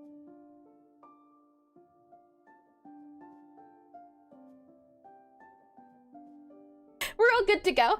We have the bug for the tutorial detect, and then we also have a bug for open or press space, P-R-E-S-S, press space for S-E-L-E-C-T, that's not E, S-E-L-E-C-T, press space for select when open menu. Press space for, oh, hold on. Press space for select when opening the menu. Oh boy, okay, we're good. And I can make an Obsidian word list. What does that mean, Ame? I don't like those words. Whatever you're saying, stop. Zip it! I don't want another word out of you! Oh boy, we'll save that there. I just want to make sure we have that book there. So if need be, I have it noted down. We're all good to go there. Clicking back on this guy, aside from that, having this here, I'm thinking as another just quality of life tutorial thing is making it so that when you select it, maybe these guys glow. So maybe it's the case of that when you're starting out in the tutorial, nothing's doing much. But when you select an object, so when you select this guy here, you then can do, or these guys then glow. I think that would be a good idea to have these glow when you're carrying an ingredient. I think that would be intuitive to say, place here, go here, press the E. I think that would be helpful. And zones out a big scrolling, we'll go back to ears continuously screaming, yes! Internally, externally, all I know is pain. Oh boy, you know what? It could have been worse. Truthfully, it could have been worse. There was a time where I think the word was this, and it went on for 30 minutes, which is why the redeem is more expensive, and a minute has been cut off. Because of all that suffering. And also now, you're not able to redeem it an hour before or until an hour after stream, because it was being redeemed during the explanation. And then we spent the entire stream figuring out the explanation of the very beginning of stream. We didn't even get into the thing yet. It was bad, I tell you, super duper bad. What I wanted to put on here was I wanted to put when you're carrying the object, so when carry, highlight. And are you prototyping or are you already in development? Hi, is it Orlin Ray? Possibly? Welcome into the stream. Please correct me if I'm wrong in the name. And indeed, we are prototyping, or I guess define prototyping versus in development. If you mean you're able to play the game at the moment, yes, you can. The game is in prototype, as I call it prototype. When I think of the word prototype, and let me go ahead and do exclamation Necrotype. When I think of the word prototype, I think of a lot of placeholders, a lot of unfinished things, a lot of just trying concepts and trial and error, where to think of this feature that's in the game might be deleted next week. So right now, there is a prototype up on Twitch, or not Twitch, Itch. There's a prototype on Itch where you won't be able to, while play the current version that is on my Godot, you can play the live prototype of it. Let me go ahead and click on this guy here, click on this guy here.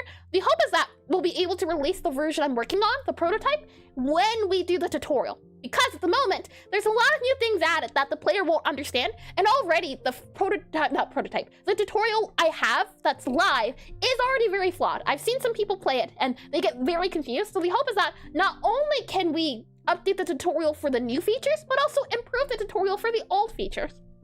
And one of those features I'm thinking is that when you hold item, this guy will, I'm just speaking in caveman now. I keep thinking back to the times I couldn't say the or two. It's every word that starts with T. when you hold the item.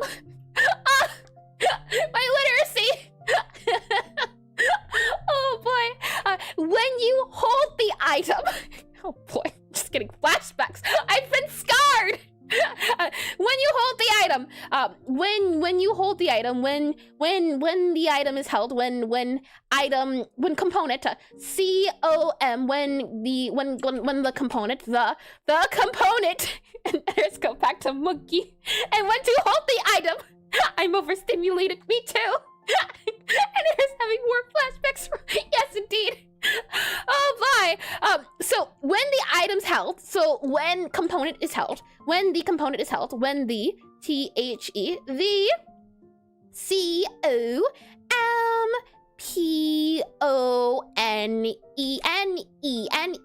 COMPONENENENT is held, is component is held, ISHELD,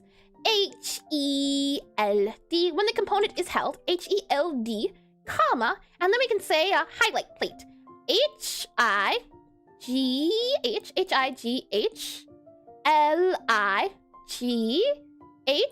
highlight, HIGHT, highlight, and then we'll do plate. So when the component is held, highlight the plate. PLATE,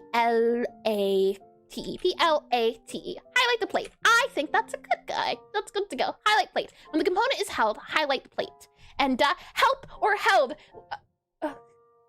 As I said before, my literacy, I can feel my brain melting. Oh boy! Right, yes, when the component is held, you know, have you ever considered that maybe this is just a cry for help? I think it is at this point. Oh boy, let me make the eraser a little bit so I did. As I asked. Oh boy, let me go ahead and make sure this is held. Oh boy, there we are. When the component is held, highlight the plate. That's all I wanted to do. When prototype indicates an initial from spawning varied forms, as far as I recall, I'm not too sure in the names. Like for example, the difference between alpha and beta. I know at least that there's a way to, or there's a form to do it. For numbers, for example, 1.7.10. Those numbers mean something, and each different decimal, so each different section here for the different versions, they mean something. I've seen them mean something, and I'm hoping to slowly understand and figure out a good naming system, but right now it's a little bit all over the place. And alpha and beta are mainly marketing. I see. That does make sense as well. I feel as though I hear beta more than I do alpha, so that's interesting to hear. Let's see. Let me go ahead and remove this guy here. If it lets me, will you let me erase? Thank you. Okay, so that there. Let me go ahead and highlight that there. So we have when the component is held. So when a component's defined as whatever you can get off of the shelves. So when the component is held, we highlight the plate. So we're going to highlight these guys here. I think that'll help with the tutorial as well. That'll be super duper handy. So let me also do a little arrow here. There we are. And when you change the errors code, then everything breaks on her. Error 404. And they used to imply alpha in having no idea what I'm doing, and beta is I might be barking up the wrong tree. Interesting. I always see the beta before the release. I very rarely see alpha. That is interesting. So let's see. This will help us understand, or this will help I say us. This will help people understand that once it has been picked, so once we also have here the idea of press me to do thing, I think that's good. We'll just do press E here. Yep, press E for interact, whatever the interact button is. So interact button, I-N-T, so I-N-T-E-R, oh, hold on, R-A-C-T, R-A-C-T. Interact. That'll be the interact. Whatever the interact thing is, we'll also have it show up. And I think as well, having a guy in the bottom of the screen show what you can do, I think that's also a handy option. It'll let the player know already that at the bottom of the screen, so exists. I think that's good. And I think it was like major minor patch. I think so. That sounds about right. Major minor patch. And if a beta is dropped 1 week before release, the project is probably dead. So betas are usually a lie. I see. I don't remember, what was it? For games I've played recently, at least, Satisfactory, I believe, had a beta that came out and then it was live. And there's also Baldur's Gate, I think that was in beta for a while. And then it came out live. Not all games, some of them surely, but not the ones I've at least been watching. Let me close this and let me get a little bit of tea here.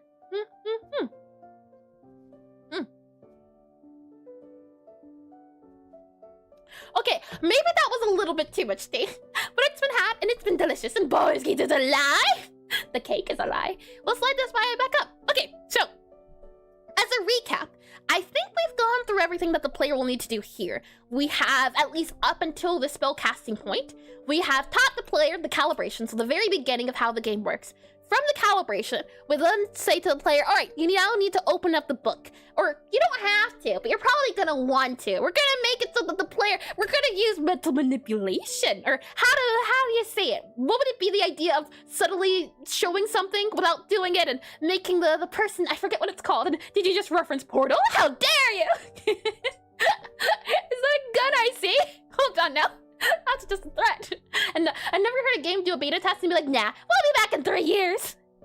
I can't tell you. I don't keep too much on development of games, since usually, or not usually, but I tend to get very disappointed whenever I get invested. So I just, this game's gonna come out soon. Okay, that's all. I don't need to know about updates. I don't need to know about anything. Just let me know when it's out and I'll be there at the door. That's how I've been looking at development recently. No, it's a cake. And I shall force you to do this because I am the developer. How evil! Oh boy. Let's see. So I think that's everything that leads right up to the game. And then once we have the player go ahead and they gather the components, done all of that. Oh, you know what as well? Well, they'll see it here. They'll see the item. And we'll also, too, make sure that whatever item they have here first page is what you see first. So you'll immediately see that this is an atlas of things you can select. So that there. Next up, what we'll need to do is that, or we don't even really have to worry about this. This is future stuff. Future me, like maybe in a few weeks, possibly future me. I hope not that long, but future stuff.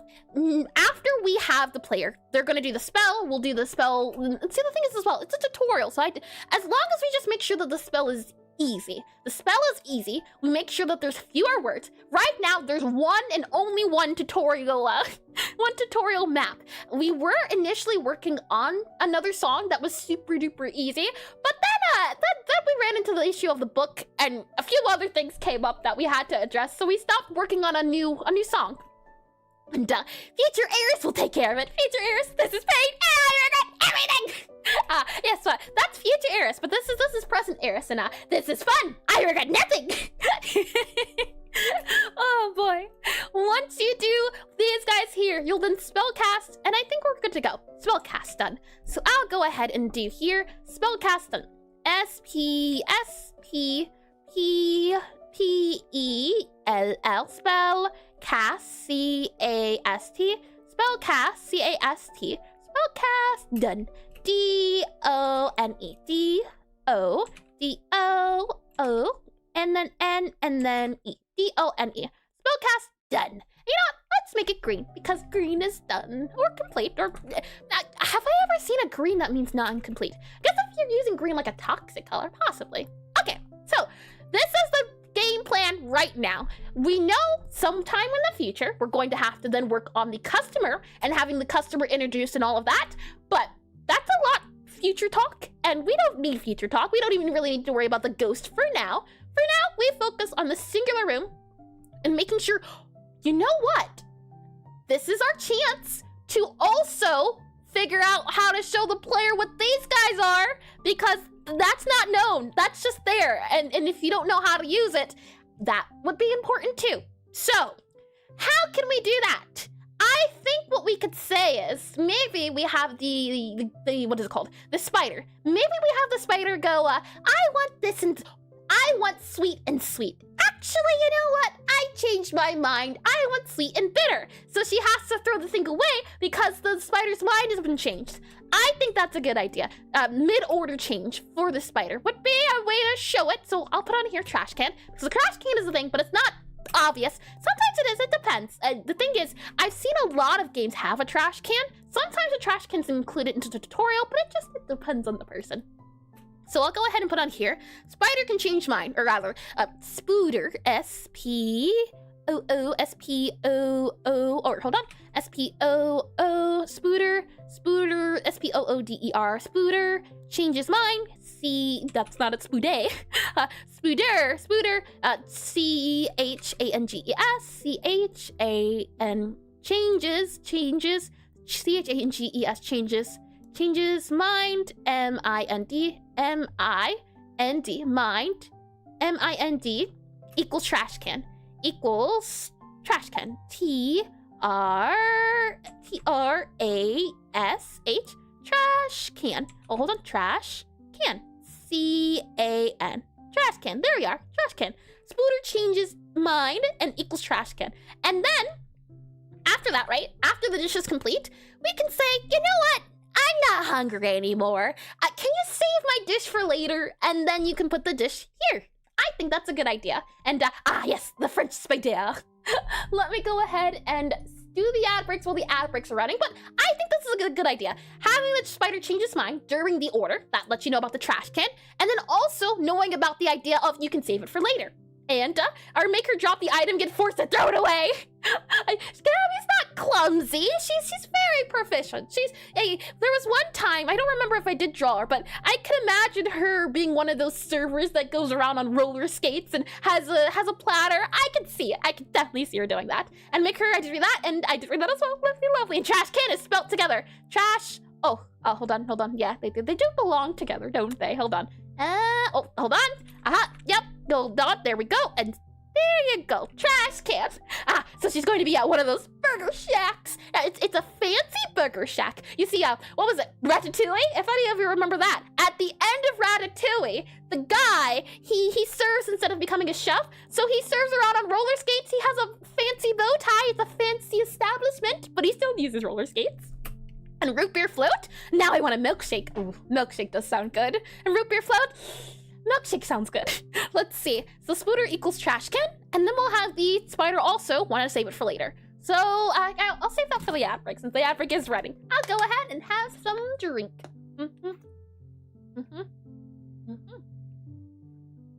Tasty, and can you believe it already? It's been just about 3 hours since stream has started. That's the thing.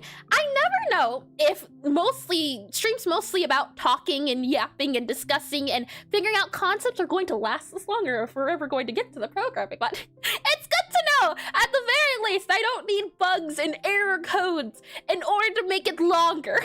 And how about 3 more hours? Oh boy, I could never.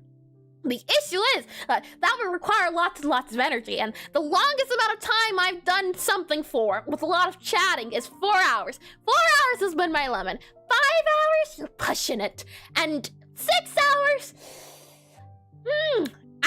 Sleep and me, we don't get along, but I wouldn't harm sleep like that. 6 hours? And she wants another bad word! Oh, thanks for reminding me. I will definitely have to see post-stream about the idea behind making sure it's a once per stream or twice per stream. Do I want to suffer twice though? I don't know if I want to suffer twice in a stream. What do I have it set up currently? Hold on, let me check. What do we have the IRL word bin? Right now, it is currently on a hold on. Yep, let's see. It was on a 30-minute timer. Oh boy! That would have been awful. My! And once per stream, if we're going to increase the timer as a beat word challenge, that's not a bad idea. I was thinking about doing it so that it's a super duper expensive redeem. Maybe not even 100,000 points, maybe even 200,000. And you could redeem it and it would add maybe an extra 30 seconds or add an extra minute to the timer as an all in all. And how expensive? Super duper. And fortunately for you, it takes almost a month to gather the redeem points. Yeah, that's the thing. It would take a very long time, and I don't know about the redeem economy at the moment, but I know prices are going to have to be depending on my what's the word I'm looking for? Competency? My competence. I think that's the word I'm looking for. How good I do. That's another way to say it. Will depend on the prices. Oh boy, welcome back from the ad break. Shall we continue? And yes, how unga boonga you unga or boonga, yeah, that's a good way to say it. So partway through gathering the ingredients, the spider will change its mind on what it wants. That will introduce the player to the trash can. Next up, at the very end, the spider will want to save it for later. So Spooter save for later, that'll introduce you to the idea of there being a shelf. This shelf here, it might have 2 spots. It can have as many spots. I could put a lot of shelves in the area. This is just temporary. I wanted to make sure, because another thing I like in cafe games is when you have time to prep. When you're able to prep something. I like the idea of having a shelf of just items. And good day today. How are you? Hi, Cryban. Welcome in the stream. Welcome in. I'm doing lovely. Aside from not being able to say the word 2 for I think a good 10 minutes straight. Great. It's always a fun day when I get to do some programming, especially designing and developing instead of, well, I do like programming, but I like doodling little spiders too. It something about that, knowing that this technically was work, that this technically should be here to describe my plan in great detail. What more could I ask for? Oh boy. Spooter changes mind equals trash can. Spooter save for later equals shelf. Spooter S-A-V-E-S, S. And this stream has taught me the value of game development and caveman communication. Yeah. If you can explain something via caveman, you've probably got a good way of communication. Sometimes you don't need elaborate words and to have them decorated in a precise and pretty way. Sometimes they just ooga booga. That can help a lot. Let's see. Spooter saves for later. S-A-V-E-S, S-A-V-E-S, saves. F-O-R, for later. So 4, and then later, L-A. And Spooter dance equals peak. You know, I'd love to do just silly animations like that. Have one of the times the Spooter does a little, what is it, peacock dance? Though, stick book 2, quite silly. And if cavemen understand, CEO understand. Ooga booga. Let's see here. Save for later, L-A-T-E-R, L-A-T-E-R, save for later. Oh, hold on. L-A-T-E-R, save for later. There we are. Spooter save for later. Let me go ahead and hide that, or not hide it, slide it over. Spooter saves for later equals, so we'll do an equal here, and equals shelf. S-H-S-H-E-L-F. S-H-E-L-F. I think the biggest takeaway at the moment is going to be just making sure I have a system of highlights and what you can do and what you can't do and what shows up on screen as. For example, we'll have the thing down here below the book that says what buttons you can press, and I think our best bet, along with that idea, if I can find a good example of it somewhere along the lines here. Here, something like this. You know what? To make things even easier, I'm just gonna yoink this part of that screenshot. So I'm gonna take a screenshot of a screenshot. Screenshot time. And that might be a good challenge. Elevator pitch caveman style. If you explain your game as caveman, oh, that would be fun. And you should be able to optimize your elevator pitch. The issue is just, I have to, processing. My mind needs time to process. Let's see, there we are. It needs to translate. And that would be most of the time. And for example, scary wizard, or ghost wizard, skeleton wizard, go school, don't want, make food, cook food, food good. Something like that. Oh boy. That's a lot of wizards. Let me go ahead and slide this guy over here. And then we'll go ahead and move this here. And hey, how's it scuffing? Hi, Check. Welcome to the stream. Hello. It's going. I can say that much. I hope you've been well. I hope your week's been good too. Oh boy, we'll go ahead and highlight all of this guy here. And there we go. Okay. So, the spider changing its mind lets you know that there is a trash can. The spider saving it for later lets you know that there is a shelf in the game that you can put stuff on for later. I think that's a good idea. Anything else that would need attention or need knowing in this room here, in this very room, anything else the player needs to know about? I don't think so, outside of the spell casting, which we'll make sure to make the spell casting easier. This big thing here, I know I want to change it at some point to look a little bit nicer. Right now it's big and it's bold so that you know what's going on. Ooh, what's the fancy new tech? Could you elaborate what you mean, Jack? Or do you mean what we're working on currently? I can definitely give you an update in that regard, if that is what you're asking. Let's see here. Yeah, this guy will probably be smaller, it depends. Definitely gonna change the UI of this. Most of this prototype, just something to be there to show what it could be. I think it could be fun to, for example, have here a fancy element, or maybe we could have it say, hold Q down here, something like that. Yep, I see.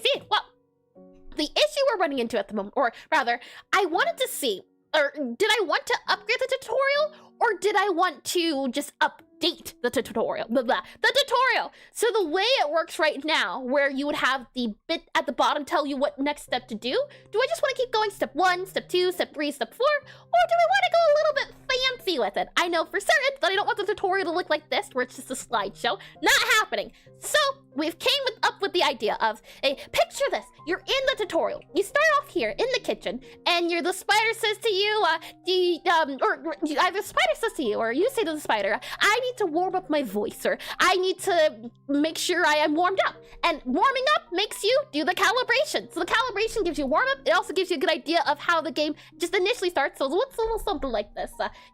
Spider included. Yes, that's very important. Please pay attention to the spider.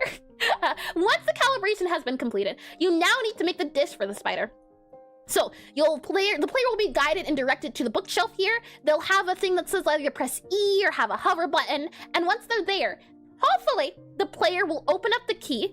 See here, the words will be blotted out, so you won't know what the words mean. We don't even, truth be told, have to end game add the words in here, but the player will think, I don't know what that means. And then they'll exit out of the menu. And once they exit, there will be another button to say, open up the book, or something else. And then the book will open up with a little animation. And you'll know right away, once you flip onto the book, that, hey, I need to have this bitter flavor and the sweet flavor because of the 2 colors. So now that you have that information, the game is going to prompt you to go here because the plates will be highlighted. So once you grab the flavors, next up you'll grab the dishes, or grab the products. The thing is, they're dishes, technically, they're elements. They'll be spell parchment soon enough, but for now, they're the icons of the food. So you'll grab the parchment, you'll grab the flavor, and then you'll be prompted to go into the game. However, or prompted to go into the mini game, I guess that's the best way to say it. What I was just discussing, we were just figuring out, is that right now in the game, at the moment, the tutorial does not have any notes about the trash can, and it doesn't have any notes about the shelf. So what I was thinking is that the spider, when it questions and when it wants to order something, when it wants you to make something for it, it changes its mind halfway and thinks, actually, yeah, I don't want a sweet dish, or I don't want a bitter. Can you make it instead this one here? And that means you'll have to throw it away. And then after that, once you're done with the dish, the spider will then say, I'm not hungry anymore. Can you save it for later? And then you'll have to put it on the shelf here. That way we get a good idea of everything that you can do in this room. We don't even have to worry about the customers right now. Not important. I even scribbled out here the stats of the customers. Not important. That's the next step. Right now, the player is locked inside of this room here, and they cannot leave until they have made and served the spider. That is where we're at currently at the moment. And I was just thinking, is there anything else that needs addressing in this room specifically? We can have, oh, you know what?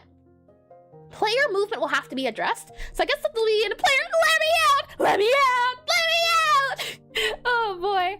Let me go ahead and slide up here. And not only do we have to do the calibration, we're also going to have to make sure we do here. This is step 0. Step 0 is very much movement. M-O-V-E, M-O-O-V-E, M-O, hold on, M-O-V-E, M-O-V-E, E-M-E-N-T. And I think for movement, pretty simple. We could just have the spider on top of the table already, and the spider's like, Gabby over here, and she's over here, and she sees them, and she thinks to herself, yep, let me go ahead over to you. I think that'll be movement. To get the player 2 first behind the desk. And after that, you can do a little other thing. So let me just do that there. There we go. That's Gabby.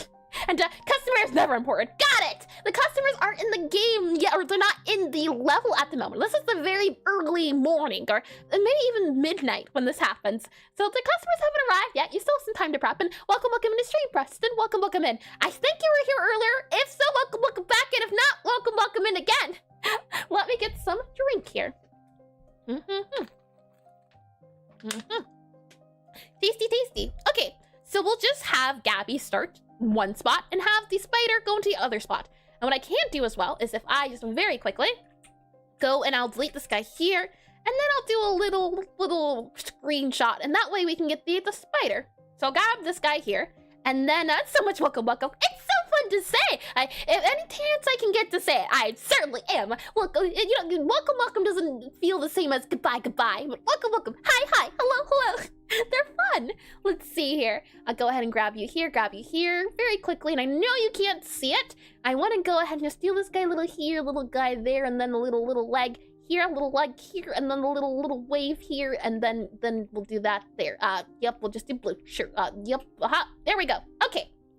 Feast your eyes upon this beautiful art here. No longer do we need this. We don't need it anymore. It's below us. Here we are. There we go. Feast your eyes. We'll go ahead and move you there.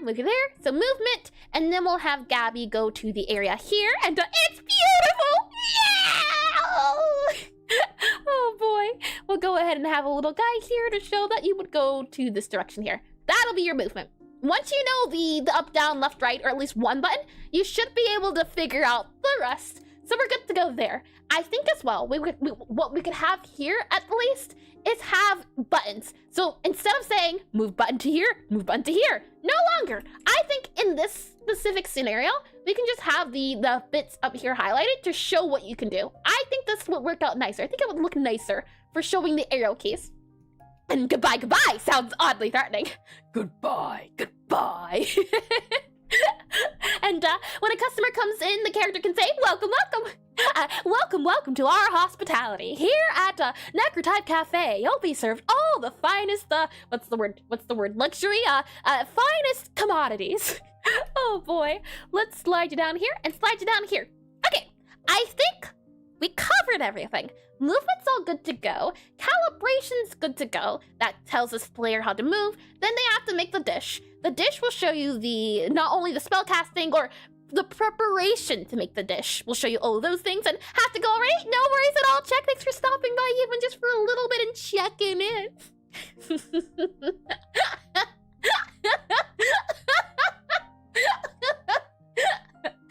And that sounds so lovely. Good luck. Thank you. Oh boy. Oh my. I think we're good. I think we're solid. I think we are down packed now. No, don't say it like that. Here's no, how dare you.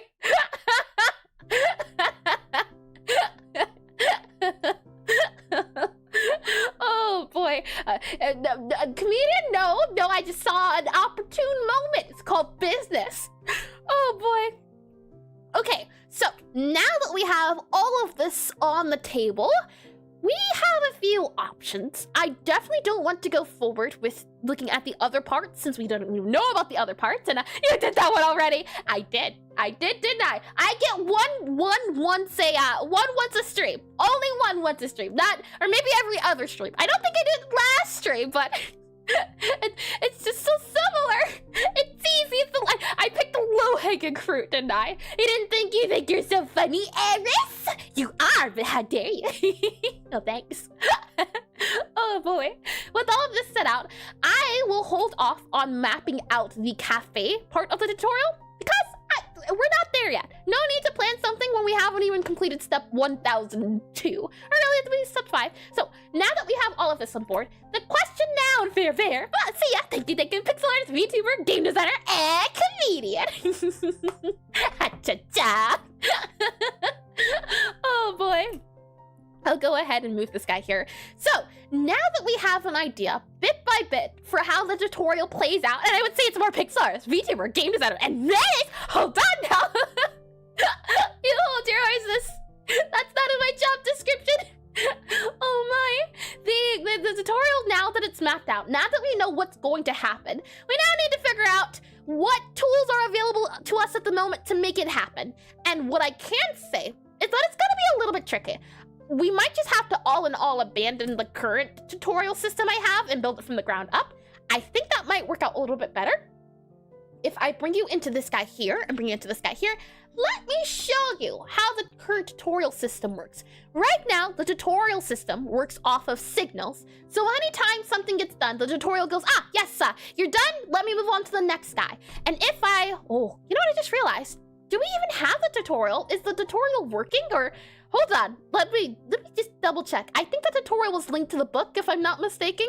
And since the book has been, no, the tutorial's here. I see. We didn't break it then. Hold on, I thought it was broken. I guess not. I guess not. Are we good now? Interesting. Okay, well, you can see at the very bottom, there's this UI that pops up that says what you need to do, and then it just sends a signal and it waits for you to do the thing. So in this case, it's waiting for you to take the order, and then it sends a signal and moves to the next one. And true, not in your job description. It is a title you earn fair and square with your deeds and behavior. Menace to our neurons? I've done no harm. No harm at all. Only help. Lots of help. Menace that implies mischievous and I nope, definitely not me. Not at all. Let's see.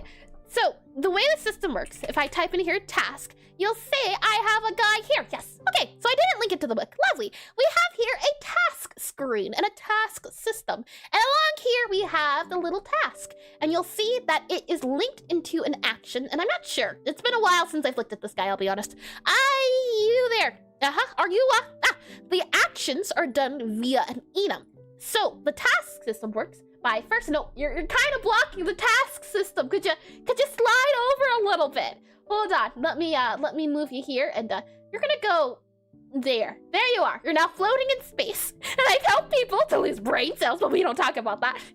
We don't talk about Bruno. Let's see. Actions are done by using an enum. That's how we keep track of it. Hey, that's me! You're floating in space now. After that, there is a bullet to complete the task, so we check to see if the task is completed or not. Next up, we have a description of the task, and then we have a state of the task. So is it active? And then we have next up, if it's not active or if it is active, we have a linking system. This is how I'm doing it. I don't think this would be a linked list. I do not remember. I hope not. But we have a previous task and then a next task. So in the code, we'd be able to navigate between, what was the task before us? What was the task ahead of us? And so, for example, if I wanted to make a new task when the game started up, I could just use this guy here, and I would, if I grab this guy here, and we could say, hot cha. There we are. And then I would say, next task would be our move, because move is the next task. The hydration reading, the underscore Whitechapel just redeemed hydrate. Some lovely hydration. Thank you for that one, Chapel. Tasty. Thank you. What you'll see is that next task has been set to move. We now need to figure out a action. And that's the tricky part. The action would be our enum. So if I were to, for example, just say that the action is open book, that would be it. And then what we could say is that our move guy here, our previous task, is our move 2. We save it, we play it, and in theory, if I did make my task system correctly, it should work on its own. And gotta head out, no worries at all, Chapel. And thank you for the stream. Good luck with the rest of the coding. Bye, chat. Thank you for stopping by, Chapel, and chatting for a bit. And I hope whatever you get up to is a lot of fun, and you get some well-deserved rest as well. That's always super duper important. And to more flavor, hydrate. That's a lot of fun to say. Did I move the chat back? I did not. Hold on. There you go. You have been moved back to your original position. So if I did make this task system correctly, then adding a task and removing a task should be simple enough. If we go into here, we have this guy. Oh, hold on. I need to choose the current first task, if I'm not mistaken. Let's see, is active. Yep, there.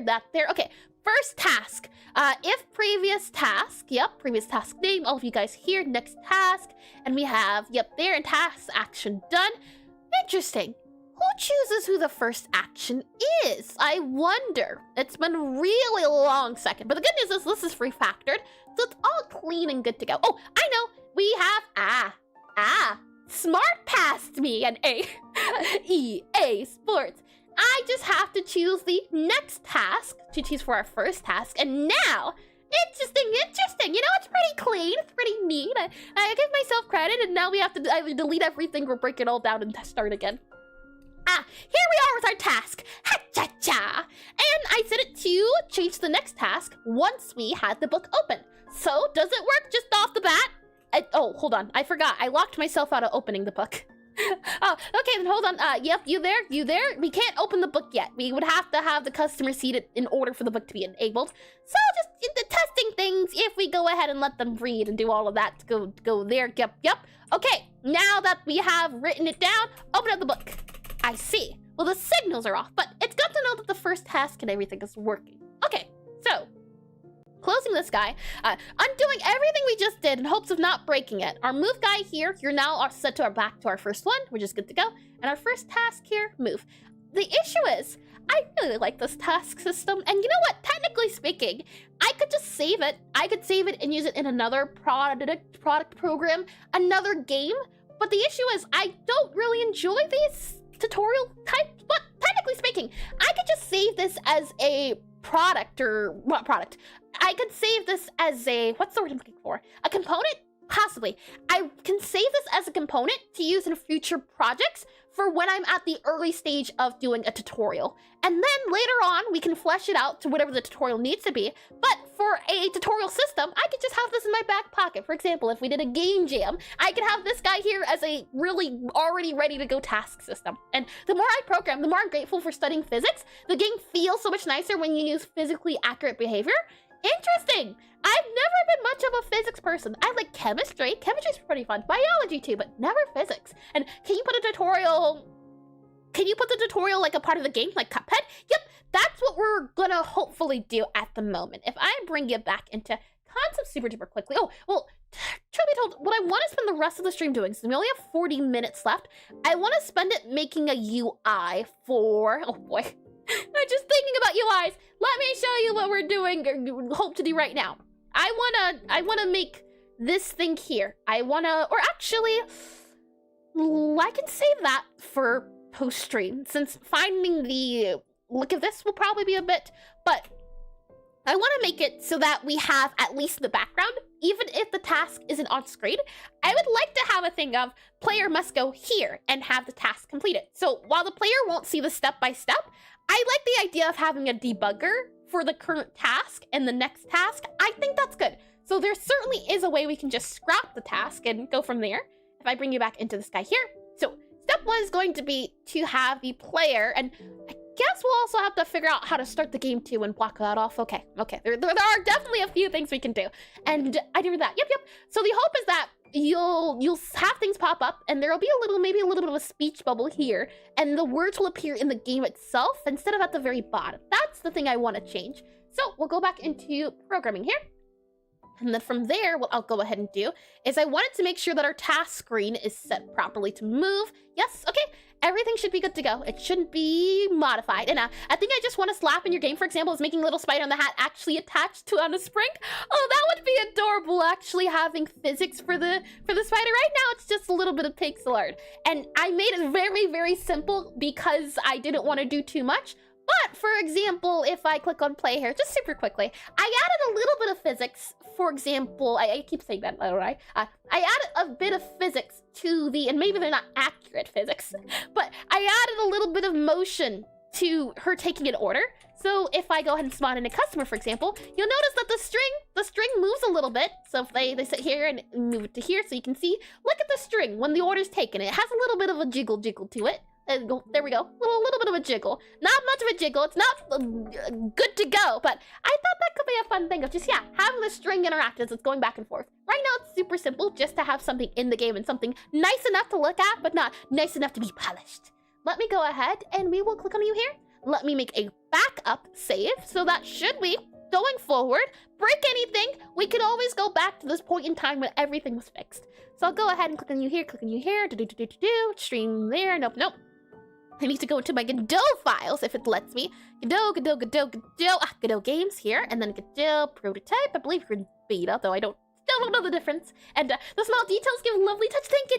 I agree. It's the charming things where you don't have to do it, but it adds some character, and that's one thing I really want to do for my games and just game development in general. If the code editor, hold on, is it F11? Okay. That's one thing I want to do in general. One big inspiration for me when it came to wanting to get into game development was definitely Undertale, for example, and how charming it was. Aside from the puns, the agonizing puns, the little details of things, it was always a thing I wanted to take into my own development. Let me go ahead and make a backup here. We'll go ahead and just do that there, and we'll make sure that you here will save you as pre-tutorial. Pre-tutorial. There we are. Commit and push. Okay, so going forward, should anything break, we have the means to save it, which is good. And with all of that said and done, I would like to destroy everything. Some of everything. A little bit of everything. In the sense of, I would like to delete all of you here, and we'll just set it to move. We'll go back through and redo all of the objectives, and we'll remove the signals. The signals really don't even have to be modified. This is already in here, so it's good to go. We'll just say, to start off, you know what, as well, we can see about doing the tutorial disable, as there is a disable and enable depending on the player, but technically speaking, we don't need it at the moment. Right now, we just need it to be that when a player is in the tutorial, when a player spawns in the tutorial, few things. Step one's going to be making sure our tutorial wall is hit properly, because this wall goes up when the tutorial is active. Or, you know what I just realized? Technically speaking, this wall already exists, so hold on. I'm just curious out of the box with the current programming I have, or with the current program. What you'll notice is we can't go through. So I'm wondering, oh, hold on, let me go to the tutorial here. Tutorial, let's see, T-U-T-O-R-A-L. Tutorial, that's not how you spell tutorial. That is not how you spell tutorial. I want to enable cheats. Enable test table, enable hotkeys. Yep, just enable cheats there. That way we can see if we can teleport to the other side. And should I teleport to the other side? Is that going to lower down the barrier, or is it prompted by the level? So I go to here and go to here. Yep, and go over here and here. Can we? Aha! Yeah, I like that. Maybe if we move it a little bit more, so possibly if we make this guy a bit slimmer, and then depending on the tutorial, we can just have that guy go there and there. So I'm thinking we just have a little wall here. That way you can't go past it. You have to complete what you're in here for. I've seen it before where a person's trying to leave out of a room and then the dialogue pops up and you have to go through the cutscene of just I can't go there right now, or there's too many things up ahead, or I can't look. And it just takes a lot of time out of you can't go there prompting. So I like the idea of just that. Nope, you can't go here. Sorry, invisible wall. Though, truth be told, invisible wall's not very clean. I could see it being the case of maybe we start off here. Oh, well, actually, no, that won't work. I was going to say maybe we have the spider covering the exit. So the spider would start off here. They're going to start off on the desk, and Gabby's going to stand here. And Gabby has to go to the desk, to the spider, to complete movement. That's what I'm thinking. As part of just movement, so that she knows you can go up and down. Maybe we even put you here, so you have to go ahead and go up and down and left and right a little bit, and have a little arrow that says, hey, go here! And I would maybe still have a second area that makes you open and thought bubbles, the character saying, I'm not done yet in here, so players know there's a reason for not being able to move. Yeah, the thing with invisible walls is that they're not very elegant, in the sense of, it's a little frustrating when you can see an exit, but you can't go through it. So either A, we can have there be a wall there, or B, we could just, truth be told, also block it off in the sense of tiles. So we could add a tile here as a tutorial and then remove the tile that way. But I guess, technically speaking, there would be no need for a wall if we just cover it up with the wall tile. But do we want to do that? I'm not too sure. The issue is, the concern is, I don't want to give the player too much information at once.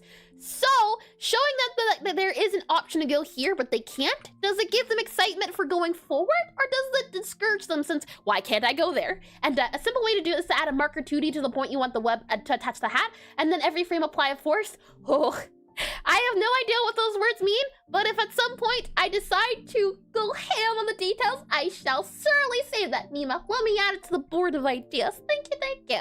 Let's see, let me move that up there, and let me slide you up to here, and put you right there. Think a little bit bigger. There we are. Board of ideas added. Let me slide this back down to here, and move you back to here. Okay, let's see. Formula, force, yeah, spring, distance. Oh, and spider hang down instead of floating, you just apply gravity. And but this really is this is really simple in the web world. In the web would always be a straight line. If you want to do it more properly, the best is to do a joint with spring. I have heard of springs before. Don't know much of what they do. And sorry, no worries at all. The good news is that it may be a wall at the moment. The good news is that even though none of it makes sense to me at the moment, and I have no idea what I'm looking at, when I go to the ideas board in the future, I'll be able to slowly break it down in the sense of, yes, let's, now that we've finished the development, what's on the idea board? What are things that I could possibly add, or things I could improve? Things like that. So it's gone up on the board for a time when my mind is able to handle new information and learning. Oh boy. Let's see. Now, do we want to go ahead and just make an arrow key to say where things go?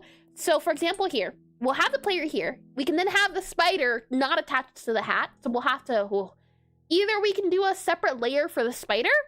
That wouldn't be too bad. That wouldn't be too bad.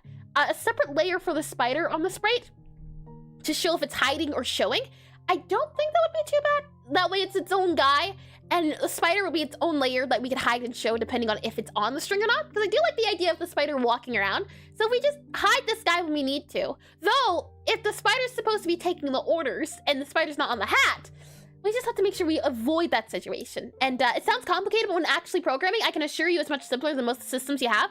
Most likely, it's probably just a big math equation. Like, let's see, a squared plus c squared equals b squared. Something like that. It sounds funny, but super simple on paper. And when you don't know how players will react, the answer is usually both. So you trick them into making all your features support one another in the same general direction. That does make sense too. And elegant indeed, Jaxus. And when you don't have the features that support each other, snooty YouTubers will say, try to please, or trying to please everyone. And I watched a video about armor shading, helped me a lot. Hi, Surgeon. Welcome in the stream. Welcome in, and thank you. That's always super lovely to hear. That's very lovely. I hope you were able to use the tricks and trips and tricks and trips. Yep, tricks, tips, and tricks, and did end up using it for your own project. Welcome in, and thank you again. Let's see here. I'm wondering just, do we want to do a how do we tell the player, go from point A to point B? Right now, we have a thing. It's called a marker. If I go ahead and spawn you, I should be able to, I believe. Yeah, that thing. We have that thing available. Oh, I thought the game lagged for a moment. No, he's just stuck. He's stuck because the wall is there. You poor creature. Hold on. We'll get you settled away. If I go back to the main menu here and close this guy here. Now with the wall not enabled and we go ahead and spawn it, this guy here at the moment just allows us to, if I click on that guy there, it'll teleport over and over again to wherever spot we want. So, do we want to do, and hold on, my nose, give me 1 second to grab some tissue. I don't have any at the moment. Let's see.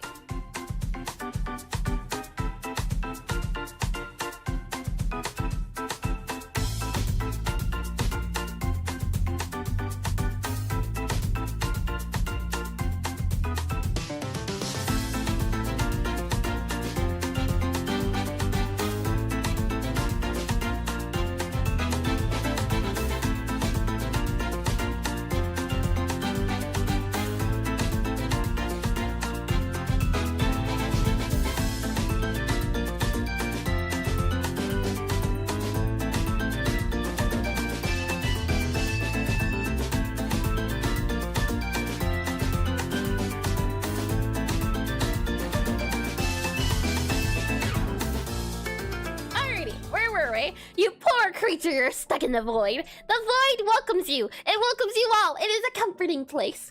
I'm wondering, and the thing is as well, is that this is a little skull at the moment. We can also change the speed of it, should we want to. So we can also do just different types of paths, guys. The good news is that he's made.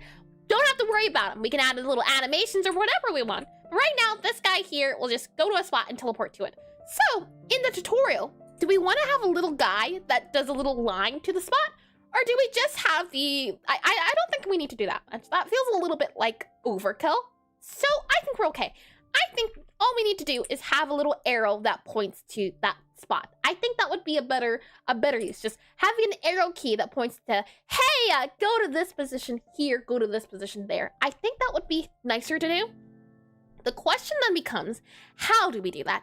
And I think the answer to that would be, let me show you what comes to mind immediately. We need to have a way to show what objects can be used or to go to something. How can we show what to go to? What I'm thinking is we can have a object. So little arrow here as I zoom in a smidge. I'm thinking we have an arrow. So this is the sprite itself. We have an arrow, little guy right here, and this arrow will allow you to see what you can, where you should be going. So we have a little arrow guy here. And then right below the arrow, or however far away from the arrow we want to do, we're going to have where we want the player to stand. So I'm not sure what we can call it, but I do like the idea of this. It's going to be an invisible pointer, but it's going to, or the pointer's going to be visible. This spot here's not going to be visible. So it'll just say, go here. And what the player will see is they'll just see the arrow. But when you reach that spot, you'll be good to go. You won't have to worry about it. My question is, what do we call that thing? Do we call it a player goal? Maybe movement goal? Maybe goal position? I'm not sure on the naming quite yet. Let me go ahead and go back into here, and we'll go back into programming. And we can go ahead and get started on it. So if I go ahead and bring you back to here, well, you'll be able to see in the cafe. That's how it works. These little guys, that's what I was talking about with a circle. They're areas or sections that let you know where you're at or what you're doing. For example, this guy here detects when the player is behind the desk. So we would just need to make an invisible guy that detects the player, and we would need to have a visible arrow to show. And then we would make sure that we have a modifier to show how high up the arrow should be in the game. That said, let's go ahead, and I'm just not sure on the name. Do we go with movement arrow or movement or goal arrow? Goal arrow. I like that. Goal arrow or target arrow. Yeah, I like that. Target arrow. Arrow. Oh no. Target arrow. Yep, target arrow. For we do not want to have an error. Arrow. Oh boy. So we'll go ahead and put in here goal arrow. Yep, sounds about right. Oh boy. We'll go ahead and close this guy out here and error, like a dinosaur. Error. Error. I get it. I don't like I get it, but I get it. Oh boy. Let's see. We'll go back up to here, and what I want to do is collapse you. We'll go into cafe here. We have entities, and I believe our path follower is an entity because it moves. The idea behind labeling entities is that these entities here are things that move in the world, things that exist. The player moves, anything that really has a path follower, a target. Can it move or does it have a target? Ghosts can move, customers have a target. So really, this would be a game object, I think would be the best way to describe it. There's plates, there's trash cans, even the plates themselves get little differences. And arrow, or arrow, and maybe we're like, arrow. And oh no, target arrow to the arrow, unarrowed errors and other errors and errors. My mouth, that hurt. Let's go ahead and make a new game object here. We're going to call it a goal error. Goal error. Oh no. Goal arrow. And to is the human and to arg is a pirate. Arrow. Let's see. We'll call this our goal arrow. Goal A-R-R-O-W. Goal arrow. I think that's okay. It gives us a goal or target arrow, maybe? Yeah, you know, we'll call it target arrow. I think that's a better name for it. So we'll go for a target arrow. Target arrow. Like that. Target arrow. And in our target arrow, it shall contain a target and it shall contain an arrow. So if we go back into here with our game objects, where'd you go?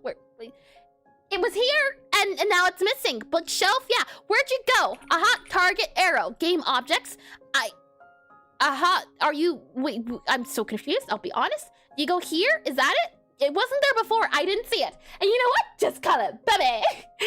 So pulling at little things, so that's adorable. We'll create a new then scene here. So new scene, and we're going to call it target arrow. Or arrow target or target arrow. It doesn't really matter, truth be told. Target arrow or arrow target. You know what? Let's go target arrow. A-R-O-W. Target, target underscore A-R-R-O-W. A-R-R-O-W. Target arrow. Like that there. There we go. And with that said, or actually, we can't call it target. We would need to call it something a little bit different, I think. Right now, targets can be assigned, so they can go to a spot. Or, you know what? We can make this multifunctional. We could have it be a spot where the customer could go to, or the player can go to. So we can do a little bit of both. And Bobby, or Bobson, Kenneth, Maximus. Oh boy, we can call this target arrow. I think that's okay. It'll have a few things on it. One thing is I want to have a little arrow. So we can go ahead and very quickly, if I go into Ace right here, if I can find Ace right, click on you right there. Let me go ahead and open it up. We have game objects, assets in here. Yep, we're going to go ahead and make sure you have a new folder here. We're going to call you the assets folder here. And then you're going to be yellow because our assets are yellow. Set folder color going to be yellow here.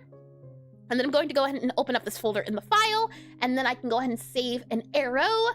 So file here, file, make a new file here. 16 by 16 should be fine. We'll then go ahead and make it a little bit smaller here, and we're going to go and name you our sprite. So I'll go ahead and save you here. Then we'll go back to up to here. We'll go into our assets if it allows me to back here. And we can also, we'll be able to make it bounce. So have like an up and down and arrow. Oh, wow. Oh boy, that's way off left field. We'll go ahead and set you there, and I'm wondering, yeah, okay, so we'll do target underscore ARROW underscore SPRITE. Target arrow sprite. There we are, save that there. And now I can go ahead and bring you into a sprite here, and we can very simply, now, oh, did I reset the goal? Hold on, what does the goal say at the moment?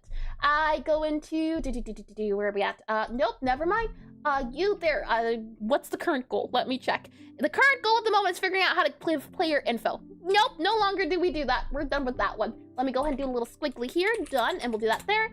And now the next up is to do, now we are making a location goal. Adding LOCATIONGOAL. Adding location goal. There we are. Adding location goal. Goal location. Location goal marker.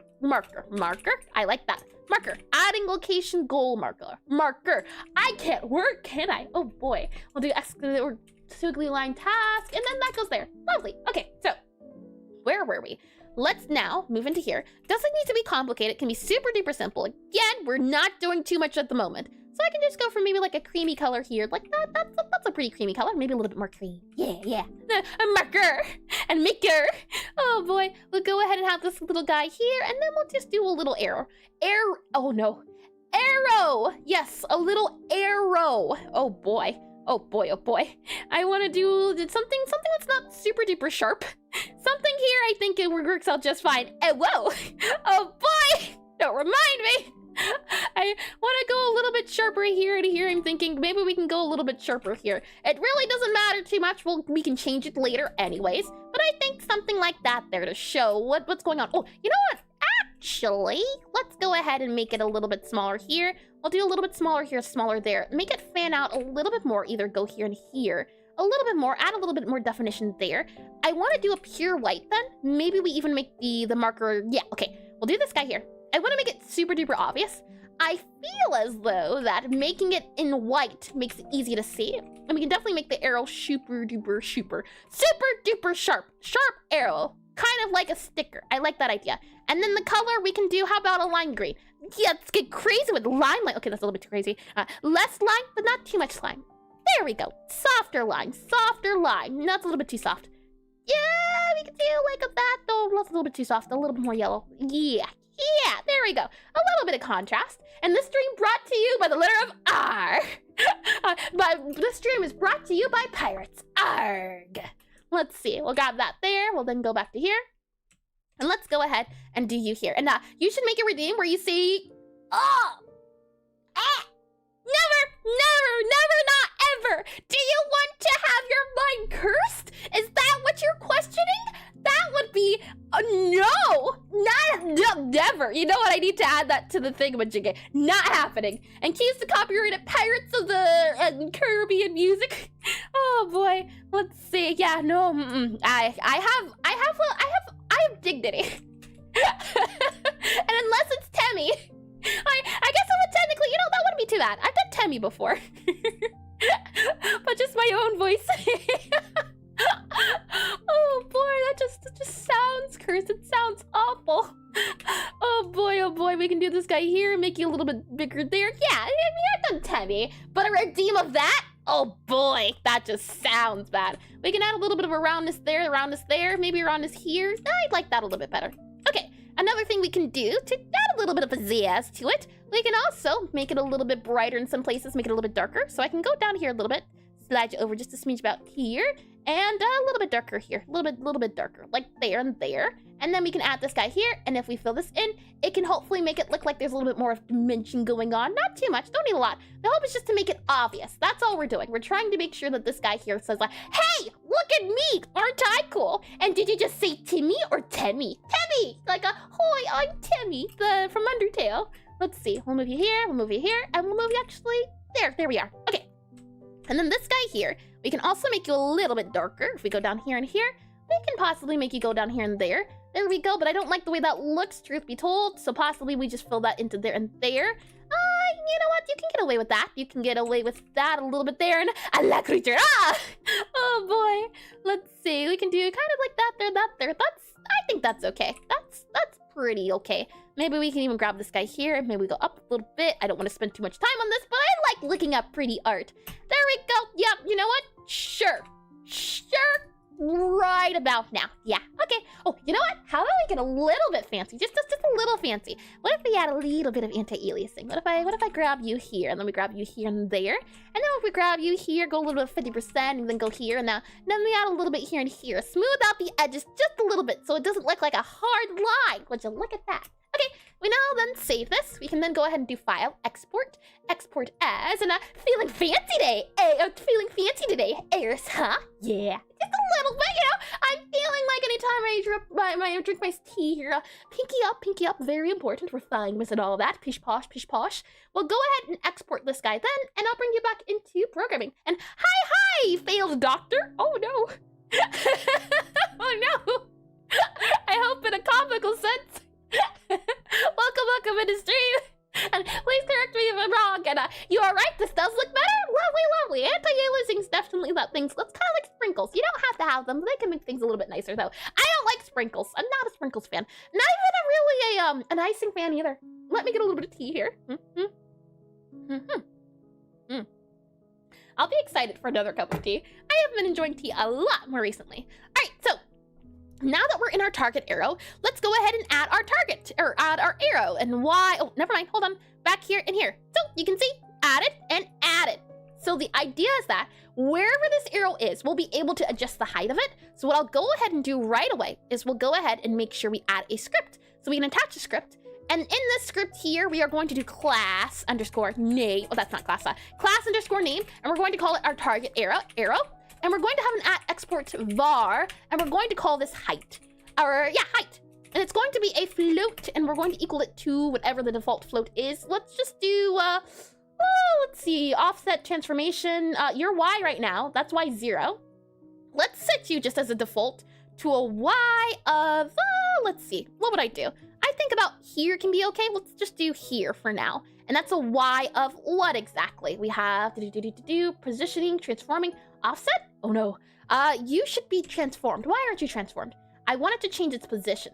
Here. Okay. We do it here then apparently. And we'll just do it. We'll set it to -75. How about that? -75. It's its usual, but it looks a little bit too tall. So maybe we do -60 instead, or -50 apparently. We're doing -50. We'll set -50 to be the default. So I'll go ahead and do float here, and then we'll do -50.0. There we are. -50.0. And you know what? Let's get a little bit fancy with it. There is a way to do it so that you can do a range. Let me double check and see as, I don't get to use the feature enough. I don't think I've ever used the feature. Godot for export var range. There we are. What is the distance range we can do for the certain bits? If we do, I see. So in order to have a little slider thingamajiggy here, no, not tween. It's a bar here that lets us choose a minimum and maximum. And I want tween. Make it fancier. Well, there are a few things we could do. For example, I don't know if you noticed, it's very, very subtle, but I would want to do this. And we could even, you know what? We can do it. I think we have the technology. Oh, you know, yeah, let's make this fancy for no particular reason other than we can. What you'll notice is, perhaps, you'll be able to see here, it does have a little bit of a tween, and we have the technology here. So all we have to do is transfer it, make it bigger, make it better, make it grander. I think it's possible. So if we go here into our item here, our item, item scene here, we have this guy here, item. And you'll see is that there is a bounce distance and a bounce speed. Now do it. Do it. The question then becomes, should I want to bounce something else? Do we just have a bouncy thingamajig? Oh no, she's not limited to the technology of her time. Oh boy. Bounce here. What I'm thinking is we'll probably just do bounce here. Where do we use bounce at? Bounce is used where? Sprite item here? Does the item itself have a bounce, or an interactable have a bounce? I see. And a collectible collect, aha, got ya. Okay, well, we're gonna have to make it a little bit different possibly. We have bounce, do bounce, yeah. Now the question is, if bounce reset tween, you know, the issue is at the moment that I have the ability to. I think my problem is I have a little bit too much technology. For example, here if we grab an item super duper quickly, like a item here, there we go. item. Oh, you can't see it. Hold on. Let's grab a cake here. I think that'll work. A cake dish. Just take a cake dish scene. Are you an item? You're not an item. That's okay. Our items here. I can enable or disable them to bounce. I don't really need to do that for the arrow, I don't think. But one thing I would think, just optimization-wise, is that if I want special things to bounce in the cafe, making it so it's just a bouncy component, that way anytime I want to have something bounce, I can just plug and play on the bounce.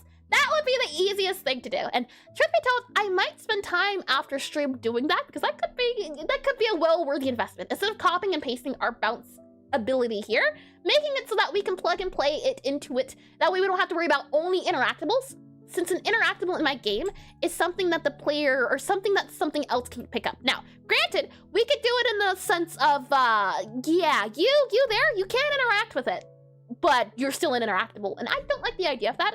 So I will save the tween for a little bit later, but I do like the idea of having a tween. With that said, we'll just keep to the simple idea of at export value, and we were supposed to be doing at export, and then you do at export underscore range here. And then you can set the range. For example, 0.0, and then maybe we set it to negative minimum range. Oh, hold on, maximum range. That's going to be instead negative, let's just do negative 80, for example, 80.0. And then you would be able to do 0.0, like that. Indeed, and now look at that. Isn't that neat? And hi, Ed, welcome in the stream, welcome in. Don't mind me, I'm just contemplating the cosmos. Well, welcome in the stream. I hope you fun well. I hope your week's been lovely. Now, you can see we have a little range guide. You can go down, or you can go all the way up. And you can also reset it to back to 50. And hi, Failed. Oh, thank you for the follow, Failed Doctor. Thank you. This is what I was talking about. A little bar like this. And the fun thing is as well, if truth be told we wanted to, we could also do it for the interactables so that they don't have specifically another thing. But for now, I wanted to do this just so that I remember and I can keep it in my mind. This is a thing. This is a thing right here. So that's kept. And what we'll say now is that when we load into the game, so on ready, so underscore ready, on ready, we'll, hold on, we do function ready. It's been a second. Function ready here. What we're going to do is we're going to take the function ready. We're then going to do you here and access this unique name. You are our sprite, so I'm just going to call you our sprite. Sprite, that's not sprite, that's sprite. We do sprite. We grab our sprite here. We make sure that you are set to that guy. Now, if I hold down control, as in clicking it, I can drag and drop it into here for our sprite. And we're going to do our sprite dot global position, if I'm not mistaken. It's going to be our global position, possibly. This is our position here. And we're going to set the global position dot y. I think that works, if I'm not mistaken. Global position dot y equal to our height. There we are, height modifier. There we are. Okay, so just checking to see if this does work. Let's go ahead and drag and drop our target arrow. So we have one arrow here, and we have one arrow here. And this arrow is going to be set to a negative 80. Oh, that's definitely weird. The fact that since this is negative, I'd like it if the 0 meant the higher or the lower. Maybe there's a way to twist it so that it's, tricky. Okay, maybe, yeah, you know what? Let's do that. I am going to make an executive decision here, and we're going to set it automatically to be our that 50. And then we're going to do 0, 0 instead, because it feels more intuitive. And then we're going to set this to be the case of 80. 80 there, 80.0. And then when we do here, how do I turn a number? Oh, I do know how I turn a number negative, but is there a clean way to turn a number negative? What comes to mind when turning a number negative is that I could just do multiply and then negative 1.0. That's the way to turn it negative, but there's gotta, oh, hold on, I remember. Hold on, negative. There we are, it's all done. And that'll be that. So we'll go ahead and save that guy there and save that guy there. It works in C++. I don't know if it works in Godot, but usually you can make a number negative by just adding a little negative guy there. Now we can test. So back here and here, what I wanted to say, and the issue is that we can't see, oh, you know what? There is a way to do it. I remember watching a video, not a long time ago, but it was one of those, I watch videos, I watch the helpful tricks in Godot, because even if I don't end up using it, I know it's there. But there's this one thing you can do, where it's like an at export tool, and there's a way to do it in Godot, where if we modify the distance here, so if we modify the height, it modifies it in the console itself. I don't remember how to do it, but I think I want to take some time to look into it because that would be helpful. I'm not sure how to do it off the hand, and tools are so useful. They are, but they're scary because I've never used them before. And it's like shaders. Shaders can be used a lot, or groups. Groups can be used a lot. And because I've just never done anything in Godot, it's the thing of I don't want to use it unless it's needed or unless I would find a use for it. Because it's the idea of this game is supposed to be about trying things, but unless I see a real use for it, I don't want to learn it because I'm already learning so many things. I can see, though, a tool and being able to modify the height here, up and down, and seeing it moved, super useful. Because if I'm working on the game and I need to know, okay, height guy here, am I going to have to load into the game and then change the height depending on it? Am I going to have to go into, for example, this guy here and then change the height depending on it? That's a lot of work. So a tool here I can see being helpful because it would allow me to see it. And tools are the scariest because since they run the editor, they can crash the editor. Oh boy. You know what? Despite the fact that we have 3 minutes left, posture check sure can do. Posture check being done. There we go. Posture check. Thank you for that redeem, Ed. Yeah, you know what? Even though we're at the end of stream, I will Google and see what I can Google in the time that we have for the ad break. And should I be able to figure out tools, we can talk about it because I think tools are handy. It's just not something that's not really talked about because I would consider it more on the advanced side of Godot. It's not needed for a game, though I think I would say, for example, what was it called? Signals. Signals are pretty important to Godot. Tools are kind of the, you probably never need it. Or for example, this guy here. It's nice, it's neat, but it's not really a thing. But if you can understand tools, I have never used tools. I just know they exist. So Godot for tool in-game, yep. Tool in editor, in editor, in editor. So while we are on ad break, let me see as I posture checking as well. Adding a tool at the very top tells Godot to execute that script while you're working in the editor. So let's see. A run would be a tool. Editor plugins, yep. And I use tools in my game for authorizing hex blocks. Ooh, I need it because I need to be able to quickly author new blocks, and I need the edges to be exposed based on the cells, so I don't have to type many things. That does make sense. Like the good news is that, what's the word I'm looking for? In real-time visualization, the good news is that for something like color, sometimes you can see it in the game itself when you're modifying it, but I can definitely see another, like hex codes being something that's super duper important.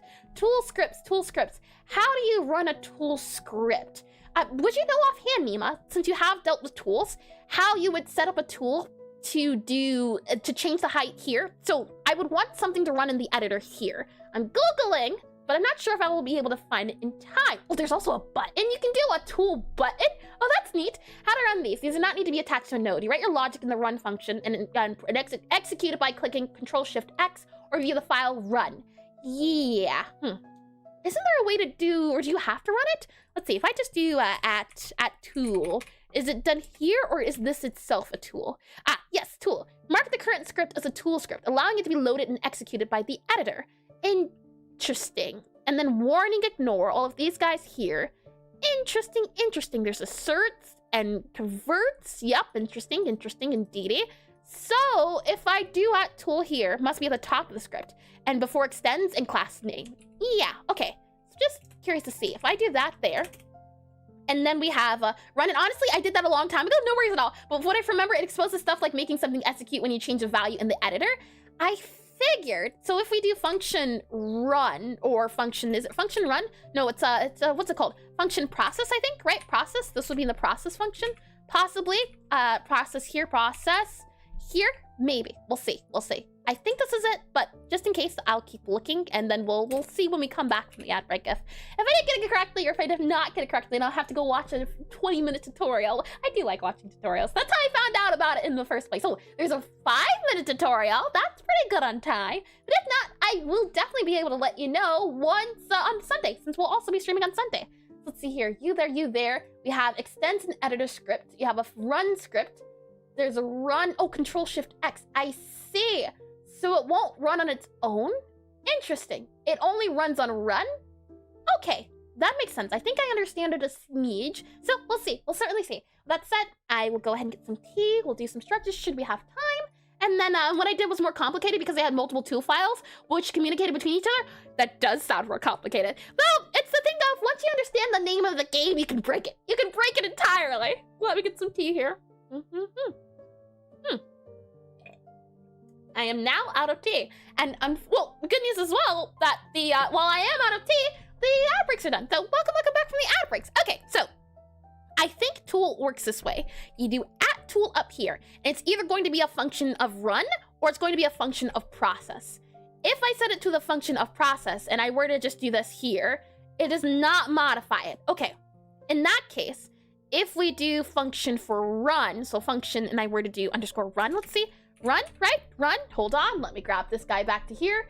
If it were to set to underscore run, so underscore run like this, I think, and then we do this guy here, we do void, something like that there. And then it says in the editor or project, we would have to do the button to start it. So if I just do this guy here, we click on you there. Yep, you do that there. And then, oh, I see. File, run. There we go. I cannot run the script because it doesn't extend to editor. At tool extend editor script, hold on. EXTENDS extend, and then editor script, EDI editor script. EDITORSCRIPT. Okay, like that. But extends can only be used once. And you can do something like this. For example, at tool extends node 2D, at export var radius, set var radius value q hole. Yep, so it seems to be the case that I really will have to look into this a little bit more, for I took no idea. I understood a little bit. I've seen the radius before. I've seen redraw a little bit, not much of q. A lot of those are words I have not seen before, so yeah. It'll be fine. And at extend tool at export var radius set value q redraw. Hold on, I will just we'll just see if this works off bad and then see. So what you're saying, I think, is, let's see, at tool extends node 2D and then you export var radius. I did do that with value, and then value equals q redraw. Oh, hold on, this set here. And apparently Twitch doesn't support proper lines, and we don't know what that means, but it sounds fancy, doesn't it? I have no idea what I'm reading here. It does sound fancy though. I kind of sort of understand it a little bit. I don't understand set. Now, I've dealt with setters and getters. I've never done it for Godot, but I've done it for C++. So the set does, I understand that part. I understand the idea of cube and drawing on the screen. I've worked in, what is it called? I've worked in drawing again C++ and figuring out that for the console. But a lot of this stuff is new. So, yeah, I think I'd be better off watching a few tutorials to get an idea as trying to understand it through chat or trying to understand it through reading documentation. I don't tend to learn that way. I get very confused very quickly, so I'll be able to give you an answer on Sunday. And it makes the circle basically change size as you change its value. Oh, that does make sense. The radius here, you set the value, and you have here the minimum, I'm guessing, or the number here, 64. That does make sense. Let me go ahead and click on this guy here.